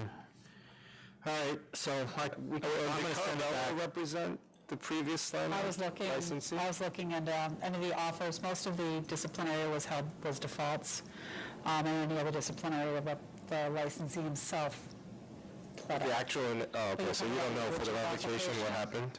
Yeah. So do we send this back to? It would be Okay, so I'll grant the reconsideration and send it back to licensing. Okay, and same, and just, if there is any relationship other than, financial relationship other than an arm's length rent relationship, landlord-tenant relationship, just know what will happen. Is extremely limited at best. So what's going to happen now is the licensing examiner will review it in its entirety, because they did not, once they found out that information was... Okay, so is there anything I can expect for, the time parameters, just because this has set us back a little bit? No? Okay, my expediter told me to ask that, so. You can call in a week and find... Or is that somebody else now? No, it's the same person, Anthony Carbello. You can call and find out in a week and find out who has, and they can probably give you an idea, right? It'll go back to the same examiner it was assigned to originally. Okay, now but continue. the previous revocation will be That's no longer cleared of the record, so now it's just based on our own... Well, the revocation at that location will always be there, but it doesn't go against... It doesn't go against our application. Okay. The licensing to act, or do you want to see this application? No, they can act. You can act, Licensing can act.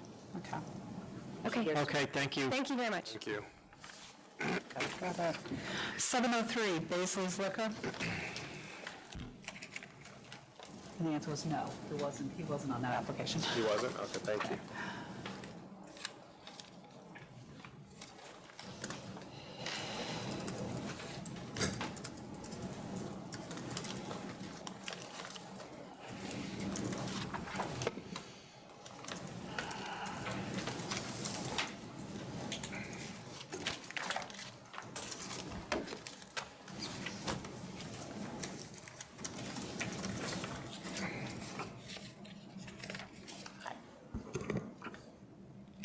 Hi.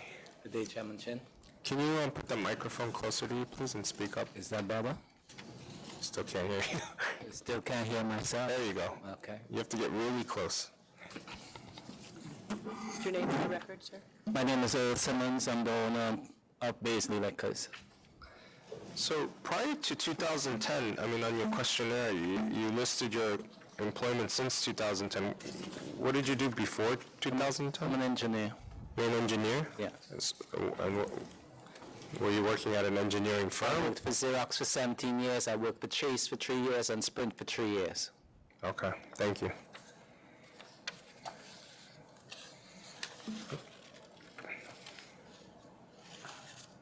Do we have any opposition? We had an opposition letter we received. That would be Brandon Liquors. Who? Brandon Liquors. Yes. He wrote the only letter of opposition.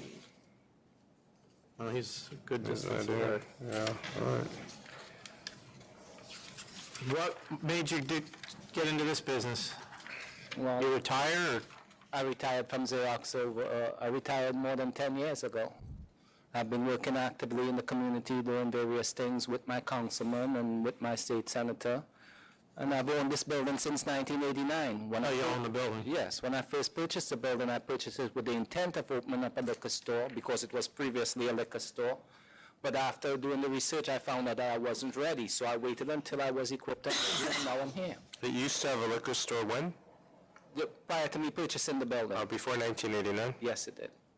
And what has it been? I submitted a picture of the building. What has it been now? What has it been since 1989? Well, I rented it to a barber shop over a period of time, and then I went through the buildings department over the last 4 years to have the certificate of occupancy updated. So this journey has actually taken me 5 years to get to this point. Okay. I have a letter which I received yesterday, which I don't know if you guys received a copy from. The council, which one?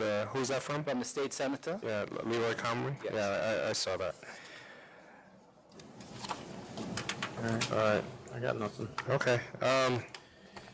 So 350 square foot space.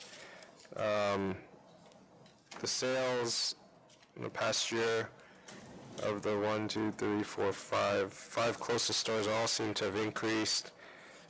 And I think so there will be an added public convenience and advantage based on the location and the small footprint. So I will vote to approve. I'll vote to approve as well. There's, the closest store is 0.3 miles away, and this store is only going to be 350 square feet. As Commissioner Kim pointed out, the sales are strong on the surrounding stores. So I believe there will be a public convenience and advantage to adding this store. So good luck. Commissioner, thank you, Chairman. Appreciate your time. Okay. Thank you. Is there any action I have to take as far as? Nope, you'll be getting a letter from us. Thank you very much. Okay. 703E, KNH Enterprise.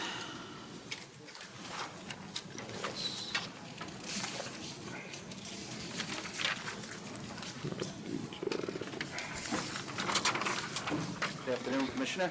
Chairman Bradley. Okay. Yes. Defer to opposition speakers. Yes, please. This is just a disciplinary, so this is just going towards penalty. Oh, yeah, it's this, right, yeah, yeah. I'm sorry, this isn't a licensing matter. There was, I mean, I'll take a brief comment, but that's it. Aren't we on the application filtration now? No, this is disciplinary. This is a disciplinary. Yeah. That application is not before us today. This is a disciplinary for failure to conform to the application. They have DJ when they weren't supposed to have a DJ. Yes, and they still have a DJ.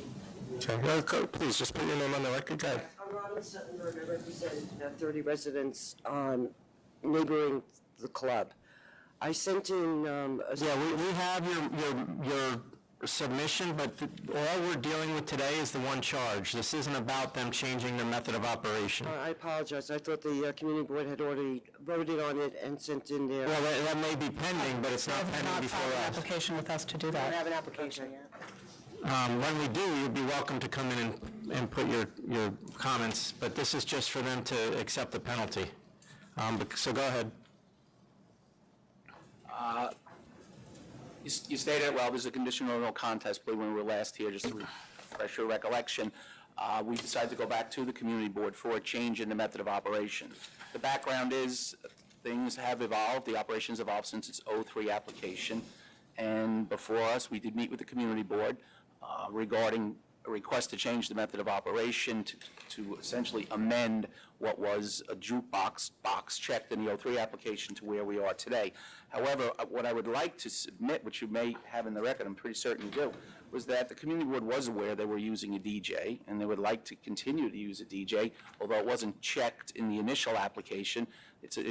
I see it before this board more and more often that people now have to update their methods of operation regularly, whether or not they're aware of it or not. The stipulation on the renewal period in 2013 did indicate they would have security and DJs. The last notice for renewal for 2015, that box was not checked, which ultimately led us here today. Also along with dancing as well, right? Well, the dancing is clear. The dancing, until it becomes legitimized, they've been instructed, and I think I've made it very clear, there will be no dancing until I can get an amended The issue CO. before the community board is what types of things are what types of things At this point, until we get a modified certificate of occupancy, it was to essentially clarify the record that they would like to utilize the DJ, which they have used and was in a prior stipulation. DJ dancing. Not dancing, no, not dancing. The dancing is clear, they're aware of it. What was happening was tables were getting pushed back, people were dancing, and it was occurring. They know, As opposed to. well, again, for a couple hours, perhaps in a week, and I'm not going to insult everyone and say it didn't occur. Right now, it's come to our attention that they may be eligible to apply and get a cabaret license. There'll be no dancing until they obtain the cabaret license. When are they meeting, when is the community board going to render a final determination? Well, no, the community board at this point, really the focus at the past two meetings, I went to the past two meetings, I went to the February and the March meeting, and the issues here, and I think what Robin was here, was it's really the street life. And the street life is where they've now redoubled their efforts, because in essence, the board said, listen, we don't care what goes on the interior premises. Well, that's not really true, because I'm reading a resolution from them, which I believe she sent us, that indicates that they have opposed the method of operation change to a DJ.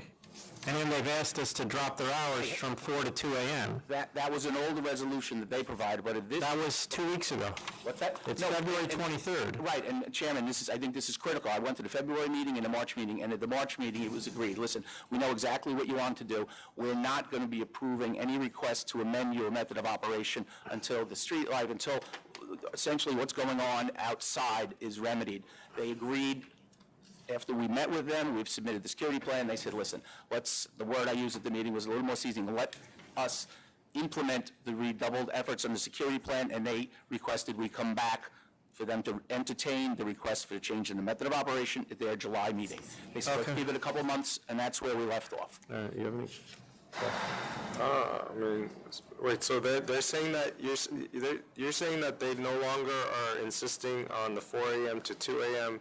change in closing, as well as the no DJ? The DJ issue, at this point, they don't no longer will entertain anything further until you further establish the outside. Essentially the outside. They said there were complaints from residents directly across the street. And I'm not here to dispute that. And the community board said, listen, we appreciate the affirmative steps you're taking. We appreciate what you've done, redoubling your security. And based upon that, they said, why don't we schedule tentatively, have the licensee and the neighbors meet, see if they can work on a solution together, and then move forward and come back with a request to amend the method of operation for the DJ and whatever else we may want at that point. And they said, come on back, and we have an agreement to notify and reschedule for July. Okay. So that's really where we are. And we've met with them twice, and they appreciate it. It was a 5-2 committee vote. 5-2 community vote. Against us, and ultimately, a couple of the board members said, listen, we understand what's going on. Straighten out the quality of life. We queue up. We have a tight security plan. And they said, let's revisit any requests you have in July. So like what Chairman said earlier, demonstrate through actions, and then we'll come back and we'll rehear you. They're 14-year licensees. Did you want to say something? The first application was for a change in method of operation to have a DJ. That's the one that you have the resolution from the community board in February. When they returned on that, they submitted a new application to change the type of business from a pub, which is their license to be, to a bar lounge. We appeared before the community board, Tribeca committee last week. The representation is partially true, but mostly not. The community board did ask us, the Tribeca committee, asked the residents to meet with them regarding security, but they were very clear that they're not approving any change in the type of business or method of operation to provide for a DJ. In fact, we were here in December on the issue that's before you today, and you were very clear that they changed their method of operation without any notification to you. They have dancing. And that's why they're here on the charge. I don't understand what you're trying to get at. Because they're still, even though in December, they still have dancing there. This is not just people putting. Well, then the only thing I can tell you is to file complaints with our office and call the police. Which we have. The police, you know. Well, I realize you wrote in your letter that your clients don't use 311 and they don't call the police because they see no action, but we do use it. We submitted 311 a list of 311 complaints in December. My clients do call, but they don't expect anything to happen as a result. They call the police. The result is that the 311 call is filed, and the police are required under their policies to note what they did. They have to show up and find out what they did. They either confirm that the complaint was accurate, or they don't. We read those. Right, and we take that into account. They do show up when there are fights outside, and my clients have called when there are fights outside. They call when there's noise complaints outside, but by the time they get there, you know, the people that they were complaining about have left. All right, so here, there's no DJ. The issue came up because the original O3 application said hub, and it didn't offer a DJ. Yeah, I don't buy this evolving of a business. Yes, businesses definitely evolve, but then you have to make the change. When did it evolve? From 03, so then you had the DJ maybe one night a week, 05, and then we started doing it once a week, 07. I mean, the evolution of a business, I get. I run businesses too. I totally understand that. But, you know, what was presented to the community board and to us in 03 is not the business that's being run. Now, I get that in 13 it was approved. It was a stipulation. But then in 15 it wasn't. Right, the box wasn't checked on the 30. Fine, so if you can argue that in 13 to 15 time period it was okay, then let's leave that aside. But we're talking about something in 15 that's happening, which is still, I mean, I saw the Facebook pictures or whatever, the pictures that are out there of people dancing, and obviously it's a nightclub atmosphere, right? You know when you see a nightclub. And it's not a bar, and, you know, I don't know what to do with this because these are the kinds of cases that drive the community board crazy. And I recognize that, and I met with the community board twice, and they're not being driven crazy. They really, truly aren't. And if, again, in the security plan, you see the floor plans. There's no dance floor. There are tables which were pushed back. There were 4 tables that pushed back. But if you have a DJ, there's dancing and this kind of... Going to discontinue that, and then... They're going to, or they should have, They have until we re-meet with the community board in July, and in July... Okay, so there's going to be no DJ, no dancing until July. Until we meet with them, and then we'll resubmit a request to change the method of operation. All right. That's what As far as yet. dancing, there's no cabaret license currently. There's no cabaret, and overtures are being made. They're working on filings to obtain that. There'll be no dancing. For this charge, I'll accept your 10,000, but we're going to be on top of you guys till July. If there's ever another violation with a DJ or dancing, then after the representations you made here today. That's why we're here today. Okay. All right, I'll accept it as well. Thank you for your patience. All right. There's still a And it's quite clear we're not going to be the only ones watching you, so. I'll watch them. Yeah, right. Until they get approval from So technically, that was like a letter of warning for no DJ and dancing?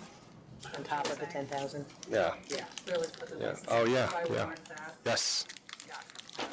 I used to go to that place, by the way. Well, I used to work 2 blocks from it. 702 El Trio Club?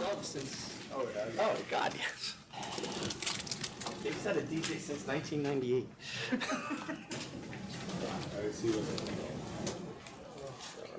What's the number, Jackie? I'm sorry. 702. Good afternoon, Isauro Fernandez for the applicant El Trio. Mr. Juan Briones is here, the President and sole officer of El Trio. I have copies of what I don't know what they said. Thank you. Thank you. Thank you.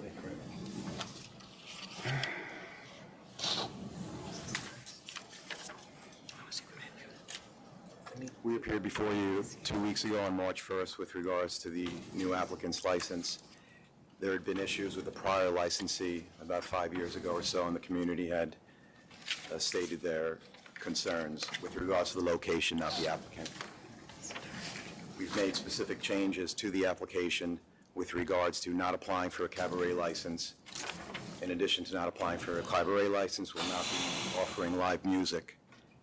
It would be 3 levels, specifically family-based business. 1 level will be the catering, the 1st floor will be a sports bar, and the 3rd floor a restaurant.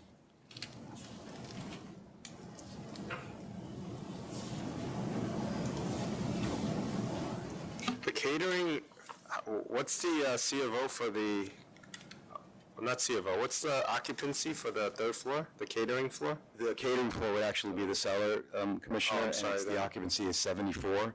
The occupancy on the 1st floor is 50. So what kind of catering events are you going to do in the basement without dancing? Right.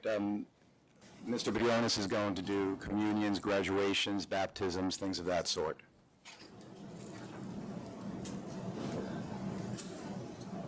But no dancing? Good afternoon. Well, the idea when I took the place, because I saw the potential, I saw the element, a restaurant business is what I've been doing for almost 30 years. Those catering events are big, especially over there. And Spanish people, we love to dance. more than eating and drinking. A party without dancing, it won't be a party. But if I cannot have a dancing, I will limit myself to offering just food and try to survive the business running like that. Now, if I'm allowed to have dancing for specifically only those private parties, that will be great, and that's what I'm looking for originally. Are there some C of O concerns? There's a public assembly issue. Apparently, your predecessor had been issued certain violations from the Department of Buildings for actually combining what it is you're suggesting you want to do. And so my question is, has that been addressed? Have you received the public assembly license for all three of those? Public assembly license is coming tomorrow. The architect went already last week. They approved it. Department of Buildings? Yes, they approved the blueprints, but he was missing but it was a TR 100 form from the landlord, so he's going back tomorrow with that. Once he submit that, they will go and inspect the place. The CFO is 472 people, including the 2 floors as a cabaret, drinking and dancing, and the only one only as eating and drinking. Originally, the building, it was built for that. It has all the safety issues. It's been approved by the fire department. It has all the features to guarantee the safety of all the patrons and the employees that will be in the place. If I'm hearing you correctly then, plans will file with the Department of Buildings for a public assembly license that will encompass and allow all of those three floors to operate. Correct. Yes. And it was originally approved back in 2012. Well, there was 2 violations issued in 2012 for that. And by the way, the violations are still open. So They're still open because the landlord didn't take care of that. Most of them were for the signs that they were outside without permits. No, they were for signs. This was with respect to using all 3 of those floors together in connection with the same operation with one public assembly license. It was approved last week, the blueprints that the architect sent to the building department. Yes. It was submitted. Well, I mean, Yeah, it was submitted and it was approved. That could be conditional. Yeah, so what do we condition on that? All right. Based on the representation, removing the cabaret and live music from the proposed use, with the proposed hours, reducing hours Sunday through Thursday till midnight, Friday, Saturday from 11 a.m. to 2 a.m., and, with the certificate of occupancy and maximum, C of O and maximum occupancy issues all addressed. Based on all of those, I'll approve. I'll approve as well, based on the same grounds. Good luck. Thank you. Thank you.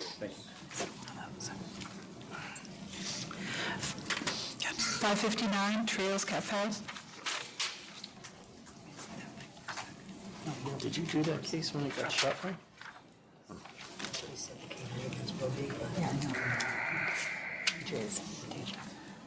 Non-bona fide again. There's nobody here? Mr. Pillolo.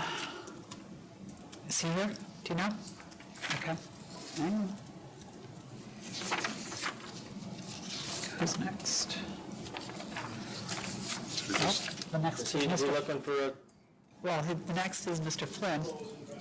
Okay. Well, you're up. 679 through 681 Montauk Ventures.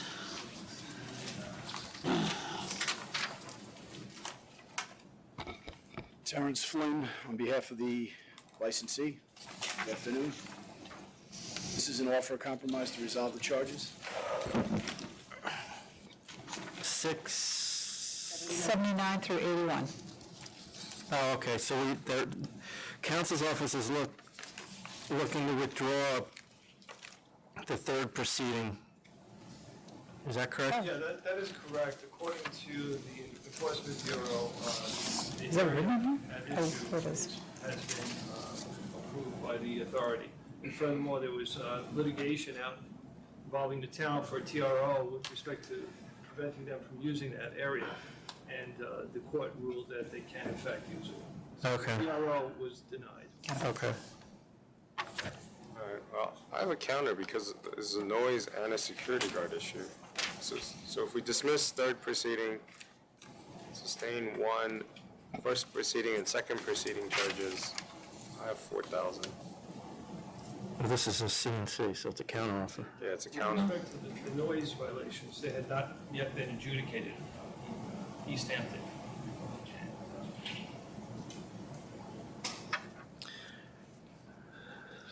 does that mean? It means the criminal violation hasn't been adjudicated. But it was a 71 decibel, so it's not. They did a reading, and it was 71.5, yeah. Not pretty high compared When the legal limit is 55, it looks like. That's like 20% above. So what are you at? I was at 4. 4? I can't say yes, but I'll go back to him with it, yeah. I mean, Okay. So adjourn, Counter offer 4,000. yeah, oh, okay. I'm at for 4. But we are withdrawing the third proceeding. Yes. Okay, we can do that. No, it's counter offer 4. Yep. We'll take care of that part. 671 Stanton Restaurant, is that you? this matter is up here on a default. Basically, I'm looking to vacate the default and have the ability to go to hearing on this. I did not have this down as a hearing date. I had never received a notice of hearing. What do you want it to do, to go back to council? Just to go back for the hearing. The issue with this is that, as of yesterday, none of the 10 violations that were issued have been certified as completed or corrected. And so, with respect to going back to a hearing right now, there is absolutely nothing that you can present to us to show that it's been, number one, that it wasn't a violation, or 2, it's been corrected. But I don't know if what you're saying is correct, because I don't know from my client, I'm not the one correcting those violations. I'll send it back based on your representation that you didn't get notice.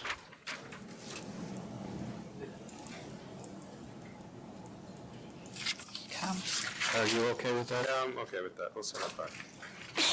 Sorry, 627 Webster Hall. This is all the best ones.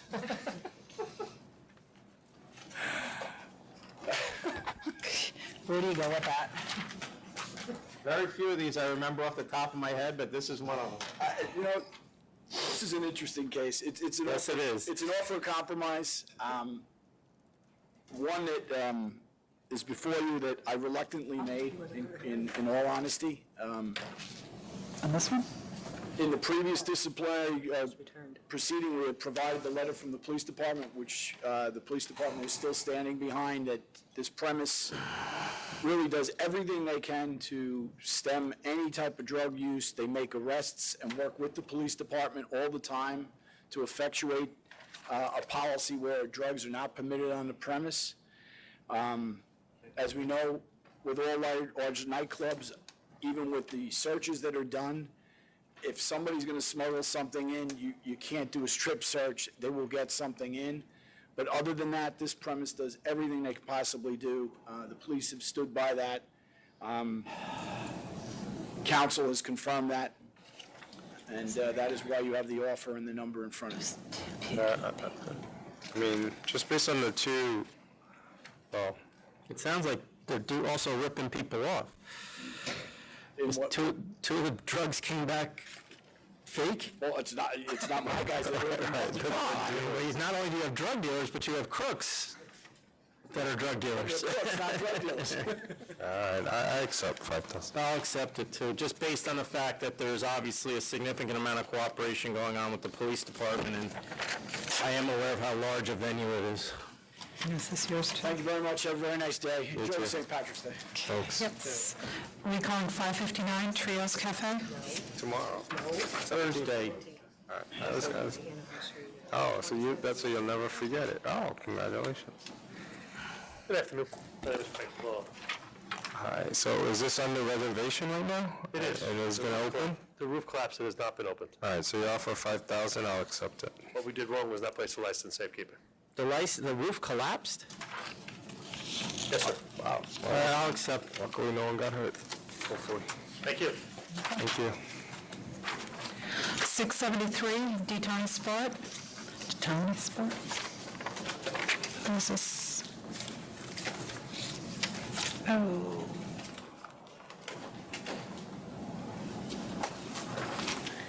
It's PTP. Let's put it over again.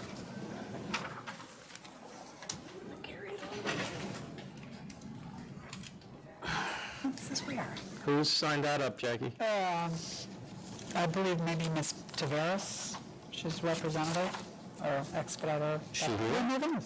I don't recall. 700 M&B Deli Grocery.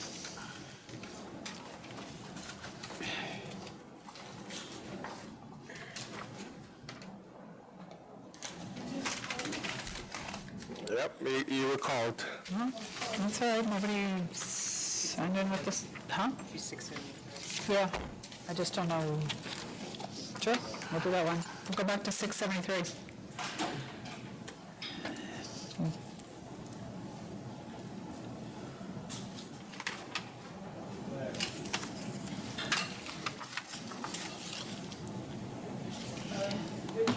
uh, 673. Naval Sports Cafe Associates.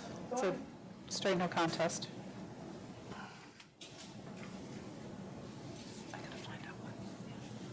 This is,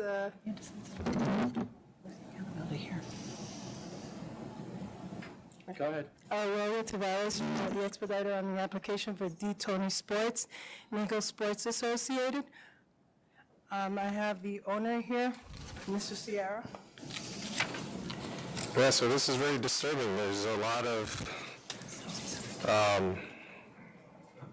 issues here with, it's basically a gambling den, there are cockfights going on, there's all other sorts of gambling, there's the sale of hard liquor, there's, a security guard list that was submitted that is not employed by the security guard company that the licensee said that they contracted with or produced a contract with it. And there's tint in the front windows, which I hear has now been removed. No food, no kitchen, no menus. What are we supposed to, what do you want us to do with this? Well, this is actually, most of the tickets that were issued were dismissed. I have all the certificates. That doesn't, that's not, that really doesn't hold a lot of weight with me. Because was the cockfighting dismissed? Because we have pictures of that. Yes, it was. Well, so that doesn't get dismissed here, though. This is the picture, these are the pictures that were submitted to you with the, they're not betting. They're watching a cockfight from the Dominican Republic on the internet at the location. These were the ones, the best pictures I could get from, I printed them out this morning. Just know what these are two elderly gentlemen at the location that sit and watch. It's a group of friends and people just watch the cockfights. This is something that's done, even when it's done in a sports bar, they don't call this gambling because they're on sports bars. Well, there were gambling records there. He said that the man that was there, that they do not sell gambling tickets. Those numbers from Dominican Republic, they do not do that. Whatever he found was on the counter, and that has nothing to do with. Okay, so when are these pictures from? That's the cockfight. There's not of the day of, right? No, that's where they see the cockfight. There's no real cockfight. There's no real. I don't want to use the word. There's no real cocks. So you're telling me that there's Dominican lottery tickets in his location, but he doesn't sell Dominican lottery. You're also telling me that there's sports records indicating betting on soccer, basketball, baseball receipts, and that he doesn't do any bookmaking, or there's nobody doing bookmaking there. So they just come there after they bet. No, eso es de Santo Domingo. El socio mío parece que le llegan esos tickets de vaina de negocio que tiene en Santo Domingo. He says it's his, that his associate, that these are games that are shown in Dominican Republic. They're not... Yankees? No, dice que los Yankees. They found records indicating basketball, baseball, soccer. No parece eso. Si eso sucede, eso no vuelve a suceder más. Porque si el socio mío no... Eso es cosa de Santo Domingo que él tiene... I don't know. I don't see what else Well, and he's saying that was his associate who's no longer there, and that he doesn't do that. We don't do any of that. And if I may add, I came in to clean up this location. We talked about the cockfighting. They don't bet on that at all. As far as the alcohol, he said that there were not majority of boxes of alcohol. It was for his personal consumption in a Tennessee. And he says, that's what I like to drink. I said, but you cannot have it in the premises. And there was Hennessy, there was Scotch, there was Patron, there was Johnny Walker Black Label. He hasn't removed his partner. We're in the process of doing that renewal. Huh? Eso lo dejaron atrás en una caja que lo tenían. He said that they found it in a box in the back. He was not, you didn't And find he it. admitted serving these to the patrons. Dice que admitiste tú de que sirviéndole eso a los I don't know. I don't have anywhere to go with this, so. Yeah, I think it's just too overwhelming of evidence here. It's, I mean, it's only, yeah, he's been around for not even 3 years, and this is a laundry list of violations. He's almost got everything in the ABCL on here. Well, actually, the one on the ABCL with the tinted front glass was corrected and removed. The failure to maintain security, we changed security companies, and we provided the SLA with the new security company because there's certain, they impose upon the, or they ask the licensee to produce records of the security company. Whether the security company is licensed with the state of New York, I mean, once you get a company and they're licensed when you get them, and they get unlicensed with the state of New York, I mean, that's kind of, it's not the licensee's fault. Additionally, he has Well, changed... it kind of is, because he's not hiring a legitimate, if they're getting unlicensed, he's not hiring a legitimate security company. He's picked a bad company. So it is his fault. It's not my fault. No, I understand. And also, they gave him a fine for his license not being conspicuous. All of that has been corrected. what about, As far as he has no records of wine and beer purchases? We do. Where is he buying his wine From and beer? Flair Beverage. And actually, I have, they only asked me for a couple of months' worth of receipts, and I also submitted the receipts into the SLA. What about the food? From the pictures, I don't see, is there a kitchen somewhere? There's no food, no kitchen? This is a wine and beer, and this is minimum food service, and they have cheese. There was cheese on the premises, there were sandwiches, and there was, they don't cook there because they don't have a hood. So there's not going to be a formal kitchen. There's the minimum food service requirement that the license... So our investigators are lying? No, he said that They're saying there were no menus, no food available for sale. Dice que usted no le estaba sirviendo comida a la gente, pero usted tenía los quesos y la nevera debajo de la cosa. He said that that it was there, that he didn't ask him for any of that. And I don't know. I mean, I'm done.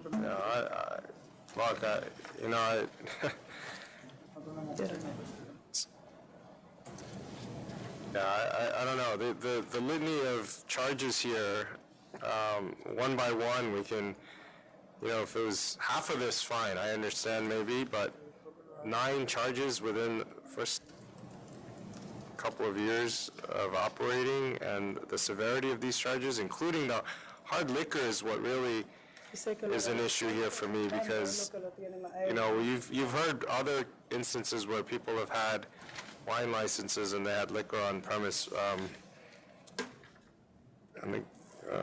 So I don't know. I mean, So he says that was because it's no longer on the premises for their personal consumption, and it was in a box. but he admitted serving it to patrons, and you're saying that he didn't. So Listen, if he was going to, and here's the deal, if he was going to fight, the only thing I want to know on charges on a no contest is what was fixed. If you're going to sit there and tell me he wasn't gambling, there was no gambling going on, then we have an outlet for that. He could have gone to hearing and he didn't do that. So when he comes here, he's telling me that what we've accused him of, he did do. I mean, that's essentially what we're saying here, that he's taken a no contest because he's decided not to fight the charges at a hearing. And that's where we're at right now. Well, actually, we were offered a fine and a penalty, and I wanted him to come here. And when we spoke to the... I don't know that that's accurate. Fine and a penalty. Yeah, she wanted, this one wasn't like it was Margarita Marcico was on there, and I think it was Margarita Marcico on this one, and she said that, you can go and present your case, because I thought the fine was, she suggested that you guys wouldn't take less than $7,500 to $10,000. I said, but why? These were all corrected, and there's no gambling on the premises. Because the game, I wasn't even close to 75. Neither was I. Correction doesn't solve the issue of the violation, right? They were all corrected. The security company was that doesn't matter. But the violations occurred, right? These were things that should not be happening in the first place. Dice que no le importa eso, que esto no tiene que estar pasando en el... Do you realize that the complaint indicated that there was poker going on, dominoes, cockfights, illegal gambling activity? Someone told us that. Alguien le dijo a ellos que había de que fuego de... Sale of controlled substances. So, Cosa controlada. No. all right. I don't know. It's either a cancel and bond or it's something very hefty. I think it's a social club. It's obviously a social club, based on the pictures and. We want to work with the SLA. This is a retired guy. They live from this, and they're not, they're not going to jeopardize their license going forward. I don't. So what, cancel and bond? Unless you can think of something steep. If I hadn't gone into this location I personally corrected these, even from the tint on the windows, the company removing the tint, to the signs. We've been doing this long enough to know that the signs are not what we're concerned about here. We're not concerned about the tint. That's easy to fix. It's the other stuff that is being alleged here that's the problem, and I don't care. I may not care that that was fixed. I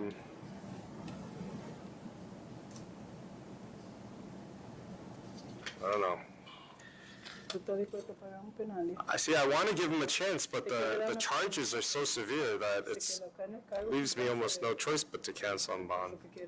Unless we do like 15K and 30-day suspension, maybe. Just renewed. I mean, what, can he afford $15,000? Well, it's either that or you lose your business.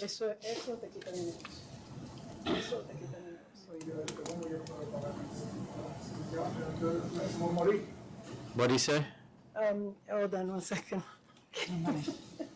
I'm not going to be offended if he cursed at me. I'm good. No, not that way. No, he doesn't. He's too. No, he wouldn't. All the Spanish bad words. So I don't think he cursed at you. He didn't? I don't know, actually. I know. If you could lower it a little bit, he'll find it even.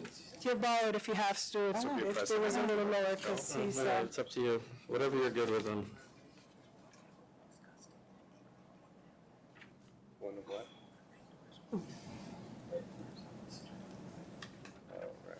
No, yo nunca dije eso.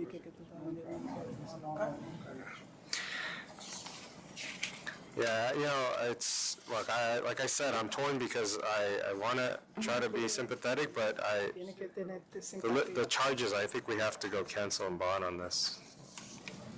All right, cancel and bond.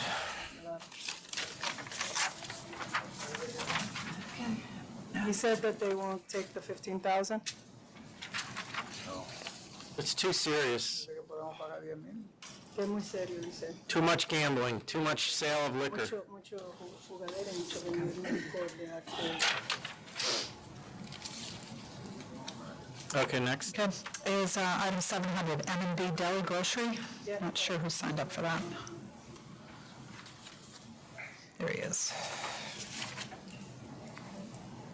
This is Rafael Marte. He presented the SLA with an application for grocery store beer. He had a license in the past and it was canceled. It was revoked, right? Revoked, yes, because... Big difference, right?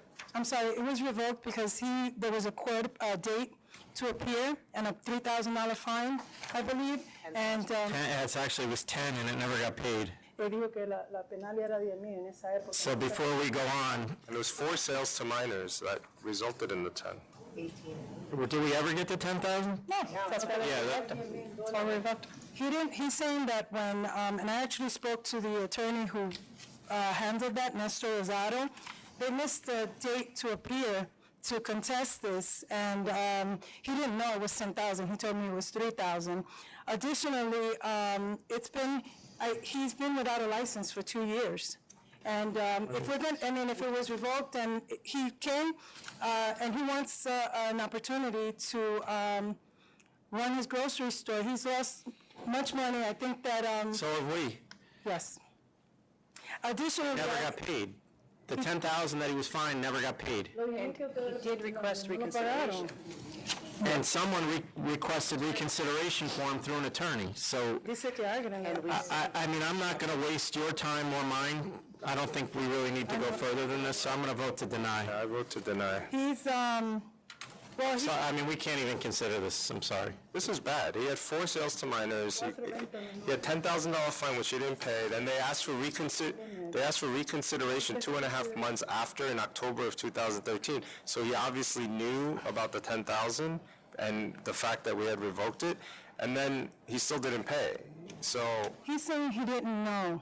But He would somebody- have paid it because he wouldn't have, he doesn't want, he didn't want to be in this situation. What's that? somebody requested the reconsideration. It was Mr. Rosado, and then Nestor told, I called him up, I said, Nestor, how could you miss the court date? He goes, it was the accountant that missed the court date. No, I know he missed it, but then he also applied for the reconsideration, which he then obviously knew what the penalty was, right? At the time, he would have just It done was the forced sale. Even if he had paid, he's not getting another one. Well, he also did an ATAP. We voted to deny already. It's over. Thank you. I'm 2 for 2. Well, I mean, you brought some tough cases. Okay, 568, Majas Tapas. Majas Tapas. Just to clarify, you indicated that Miguel Acosta was going to send in a notification that he was withdrawing the renewal application. I never received it. I'll get that to you today. I'll go pick it up myself. Majas Tapas, they are. This one I will accept, 3,500. Majas Tapas, 3,500. You're offering a 3,500 civil penalty, right? No. We're not on the right one. You're not on the right one. Yes, 568. It was 568, right? Yeah, it's an offer. No, 568 is Majas Tapas, offer of 3,500. Surrendered the license, right? We surrendered it, and it was going to be. I took it into the 34th precinct 2 weeks ago. Offered cancel and bond, didn't you? Cancel and bond. I have the owner here. Of the new offer. What's going on here? Did you change the offer? No, we can't. They called us in because the person on the license had. What's happened after this? There's a 20% owner. She stole $3.5 million from a company. That was after a license was filed. We came into the SLA to show that we paid her to remove her, but the person who was supposed to remove the corporate member did not. So, and then they suggested that we bring in the license because there were other things going on, particularly So you want us to cancel and bond this? Person. You're saying cancel and bond this, right? I'll pay $3,500 to keep this license together. Cancel and bond was the offer. All right, so I'll accept it. Well, now, I mean, do you see what we got? Do you have an offer in writing that they made cancel? The offer we have in writing is 3,500. I offered $3,500, then 169. Charles Straval called us in, and That must be another one. Hold on. What number are you on? 1116. That's the case number. We're on 568. That one hasn't, 1169 hasn't been pled. Does she have another case pending? I guess so. That's what must be. ¿Tú tienes otro caso? ¿Te dieron otro ticket? No. Let's see. Mike, what are you looking at?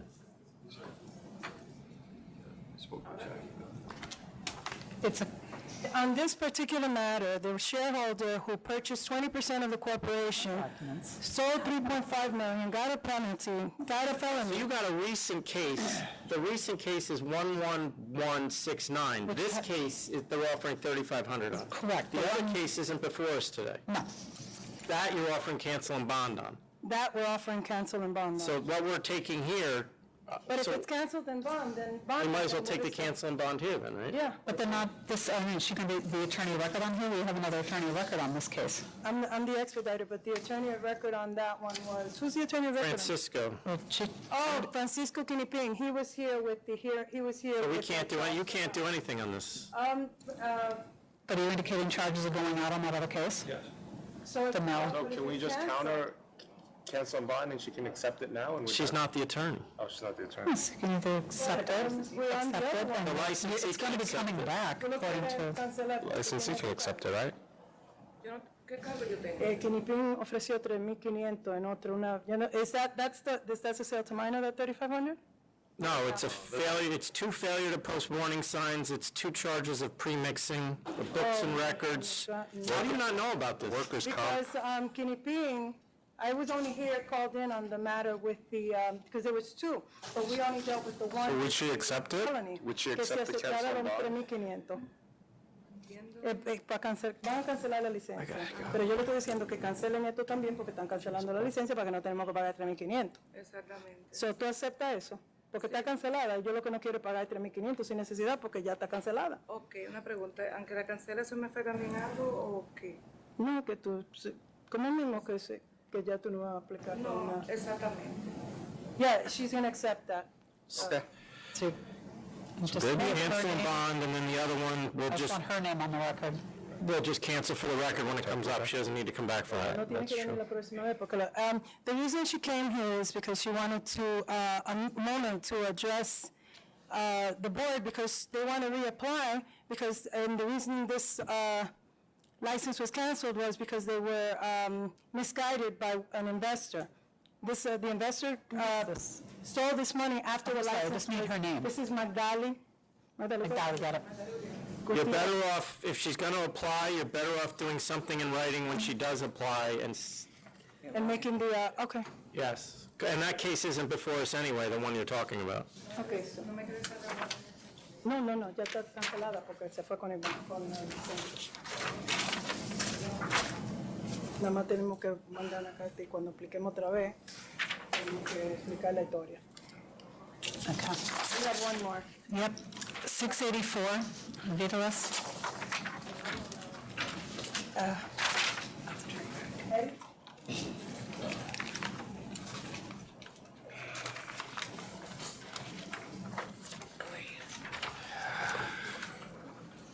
This one looks good too. No, carried over. On this one, Victor Osorio has another matter with the SLA and this here today, and they adjourned that because he could not be here, and he's asking respectfully if this could be adjourned as well. Yes, 4 or 5. Okay, thank you.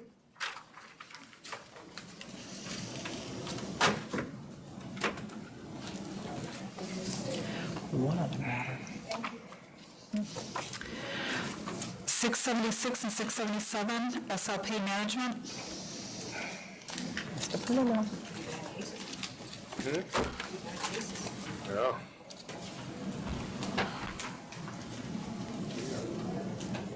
No. Good afternoon.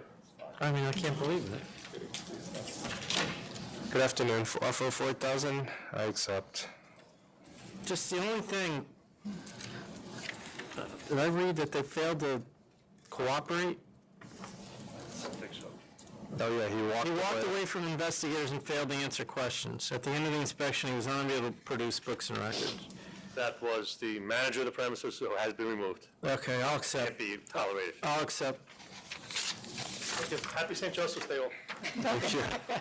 St. Joseph. 600 GT Kingston Restaurant and Bar. 6 what? 600. The applicant Timothy Alanick, good afternoon. Here with the principal Desmond Bethune.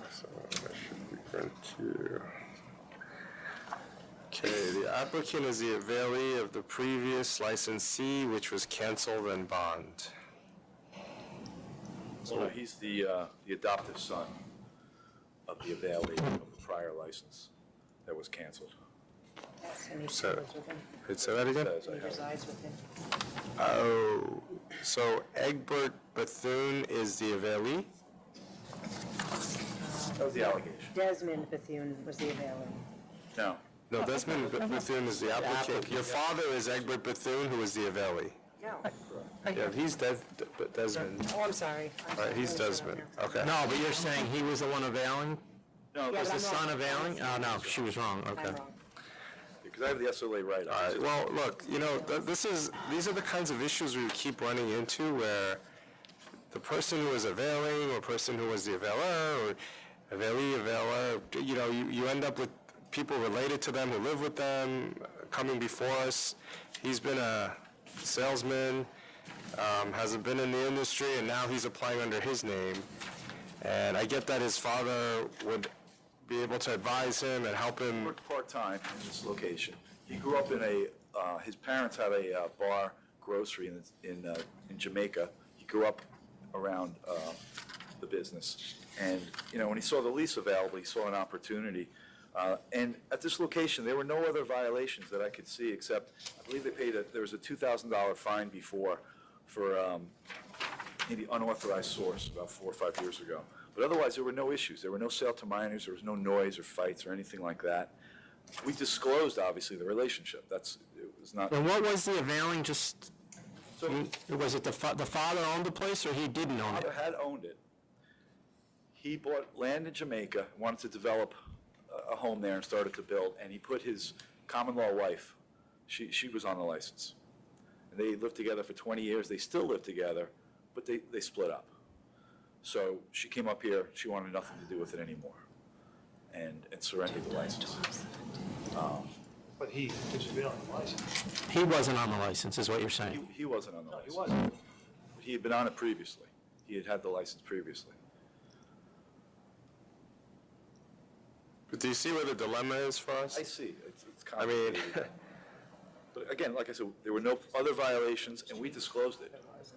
And the ad says, or something in this application says they're going to have karaoke, but the application says there won't be karaoke. I don't think that's right. I don't think we put karaoke. Where's the It's one of my own notes, so I'll have to find it. I have,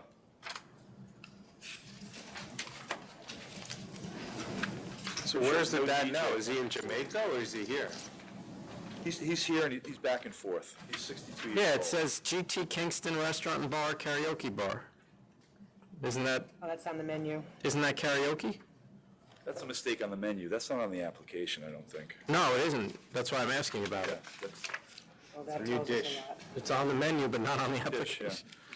yeah. So that'll be corrected, because I know it's recorded music only, and it doesn't even say DJ, I don't think.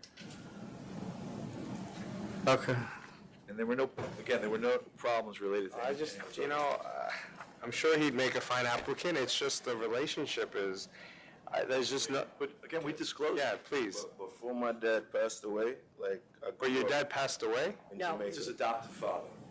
So his father- Edward is the one on there is his adopted. Oh, This is okay. his uncle, I think. Okay. he had a bar even before my uncle, which is my adopted, this is my dad now. Before he passed away, I grew up in a bar scenario. So I just feel like this is an opportunity of a lifetime. I'm willing to quit my job. I'm already there serving food now, but I think with the liquor, I could earn more income. He's already operating with just food right now. So you're operating it right now? Yes. With just food? Yes. You already quit your other job, full-time job? You're no longer working there? No. And how long have you been operating this with just food? Since they gave up the license, since his girlfriend gave up the license. So January. Yes. I don't know, what do you think? How do I know your father won't be involved in this business? That's what he can't be involved in this business because he was availing. That's one of the most serious charges we have here. Is he still around? He goes back and forth, they said, He to goes back Jamaica. and forth to Jamaica, but Why would he's just like- say he can't be in it? He's 62, he's, What if we said he can't go in the restaurant? that's fine. You want to state, we'll do. Yeah, I mean, a stip that, well, he can't be in He can't eat there. there, he can't do anything there. You can't come in and even in an emergency situation, you can't call him and say, can you come watch the store? Okay, that's fine. All right, well, based on that, and I mean, if we find any link, then this is gone, right? You understand that? Normally, it's very tough to grant the license based on this kind of circumstance, because you still live with him, right? Yes. I'm in contract in a house right now. All right, well, all right, based on that, he can't step in there and be involved for any reason, I'll approve. I'll approve on that, with that stipulation. Good luck. All right, good luck.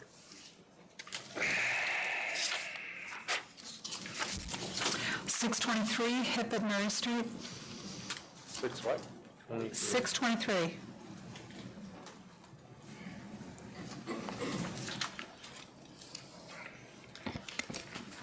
Good afternoon. So, This is a conditional no contest plea. I did want to offer a little bit of color to the situation, though, as it is rather unique. There are a few charges here. One relates to rather insignificant Department of Health inspection. The others relate to a non-conforming premise. The reason it was non-conforming was there was an address change. So I just wanted to give you a little background on that address change. This is a pretty massive building in downtown Manhattan. It's part of what is one of the Brookfield buildings. Valid addresses for the space at the time of original filing as well as today are 102 North End Avenue, which was what was filed, as well as 225 Murray. Like I said, it's a massive building, takes up a number of different blocks, or block and plots rather. These are both valid AKA addresses at the time that this application was filed and this particular establishment was opened. Most of this building site was a construction site. This was one of the first tenants in the space. At the time, 102 North End Avenue was the proper designation. As they've developed the space, developed the surrounding area, they were informed by their landlord that they are giving different address designations to different... No, I think you made it clear, and I think the main point was that it doesn't impact the 500-foot rule implications, 500 or 200 foot, right? Because it was already but approved? The important thing that I just wanted to finish is, on the prior renewal 2 years ago, we had a dialogue, myself and one of the clerical staff up in Albany, about this change of address, and I had forwarded that information to the investigator, showing a back and forth email and having her say, okay, we've amended this address, get me up the bond, I'll send out the new license, and the new license was sent out. So the fact that these charges came after that fact was a bit confusing to me, because I thought we had already rectified this issue. So although the offer is $2,000 in the statement, I would ask if there's a way the authority would consider mitigating it in light of the fact that we actually did address this change prior in time to when the violations came out. Well, we'll start by dismissing 3, 4, and 5. They were brought in error. As to the fine. And for what it's worth, these guys have over 15 licenses, no blemishes on their record. They're fantastic operators. So if they had a lot of blemishes, you'd bring that up now, too? Well, I probably would just not say anything, but... What do you think? 1,500? I'll go to 1,000. 1,000, all right. Deal. Thank you. 648, Hush Bistro. 648. Hi, my name's Dana Lappin on behalf of Halbrant Levy O'Donoghue. This is a conditional no contest. The applicant we originally pleaded not guilty and then received a bill of particulars, talked to the council about it. The applicant was closed for business when they got this violation, saying that there was no signs posted, although... What do you mean they were closed? They weren't operating at the time that the inspector came by. You mean it was closed for the evening, or it was... Closed for the evening. So how did he see the signs? They didn't see the signs, so we were... Who did that?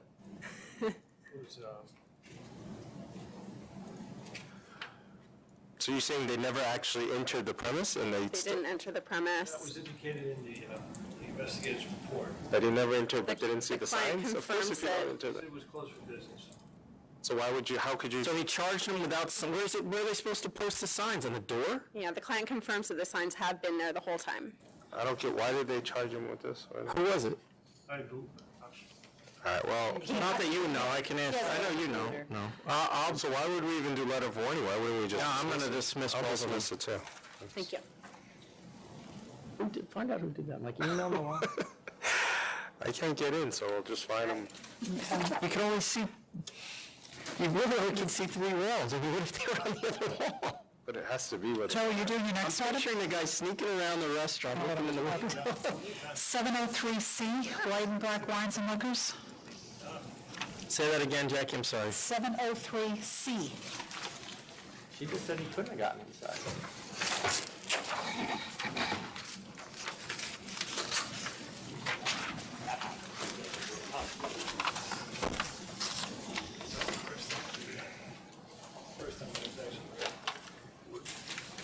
I just forgot my notes. Bulletproof. We got opposition? Nope. Oh, yeah, whenever you want. Yeah. Good afternoon, everyone. My name is Victor Molina, and I represent the applicant Nelson Vasquez and White and Black Liquor. We asked the board and its members to approve this license for two reasons. Qualifications of the applicant, Mr. Vasquez, who's lived in the community and has owned hair salons in the community for the last 10 years. He's a U.S. citizen and he's married. He spent the last 8 weekends working at A&C Liquors, learning how a business like this liquor store should be operated, and he has no criminal record. Our position is that it serves the needs of the community, it serves a public convenience, and that this particular liquor store will be located on 165th Street and Grand Concourse, west of the Grand Concourse. We're currently within a quarter mile. There is no liquor store. The Grand Concourse is a 6-lane freeway, has a service road, 2 lanes going north, 2 lanes going south, and it has a large residential community in that area. As I mentioned earlier, there was a liquor store on 165th Street and Morris Avenue, about 7 blocks away. There's another one at Girard and 161st. It's about 8 blocks away, and a third at 88th East 167th Street, which is, we don't have to look at only the street numbers. There are also name blocks in between 165th and 167th. The population in the area is growing as it's growing in the Bronx, and my client could serve by providing a off-premise liquor store for that community. For those reasons, we would ask the board to grant this application. So what do you mean by their name blocks between 165th and 167th? Yeah, like McCullum, Tudor Place. This is just, I meant that it's just not numbers, like 166, 165th. They're also longer blocks. Yeah, it's long blocks. This is going to be bulletproof? Yes. Yes. And is there anything different about the product mix? No, he is not going to have a difference in the product mix. I will make that representation. Is what, and maybe he knows, Family Liquor Store, is that only open a couple days a week or something? The one on 2 East 167th Street. 2 East 167th, Family Liquor Store. I don't know its operating hours. Does he?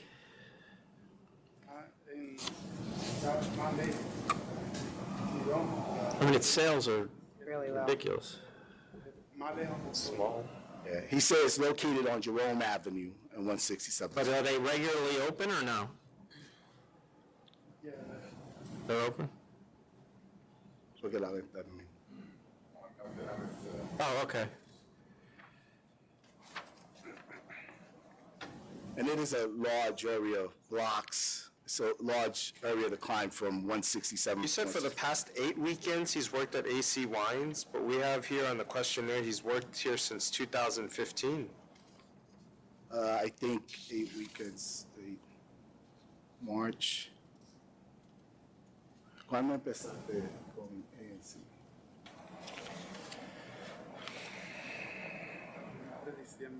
Okay, he says he started at the end of December of 2015. February 2015. February? That's what it says on your questionnaire. 02-02.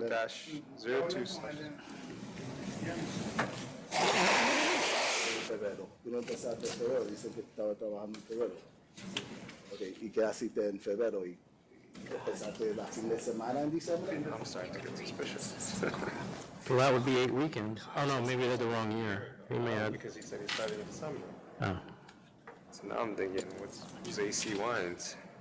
No, see, yeah, no, that's a typo. 'Cause Did you No, that's here. He's worked here. No, I know, but I'm saying then, from there? I think it's, All right. who filled this out, you? No. Because is it possible that 2015 is a typo? It's a possibility. I would have to confirm. Already work in February of 2015. ¿Dónde estaba trabajando en febrero de 2015?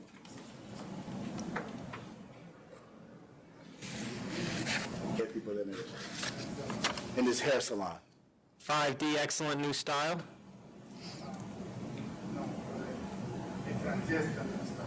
Francesca, new style. It's the lower one. Jewelry to present. Oh, I see. And the money comes from he and his wife? Yes, his wife, we submitted a, She's not on the license? no, she is not. Just any reason? She won't be working at the liquor store, just be him. And his employees. All right, the nearest stores are 0.3 miles away. Sales are up and down. And then the fourth closest is only 400 square foot.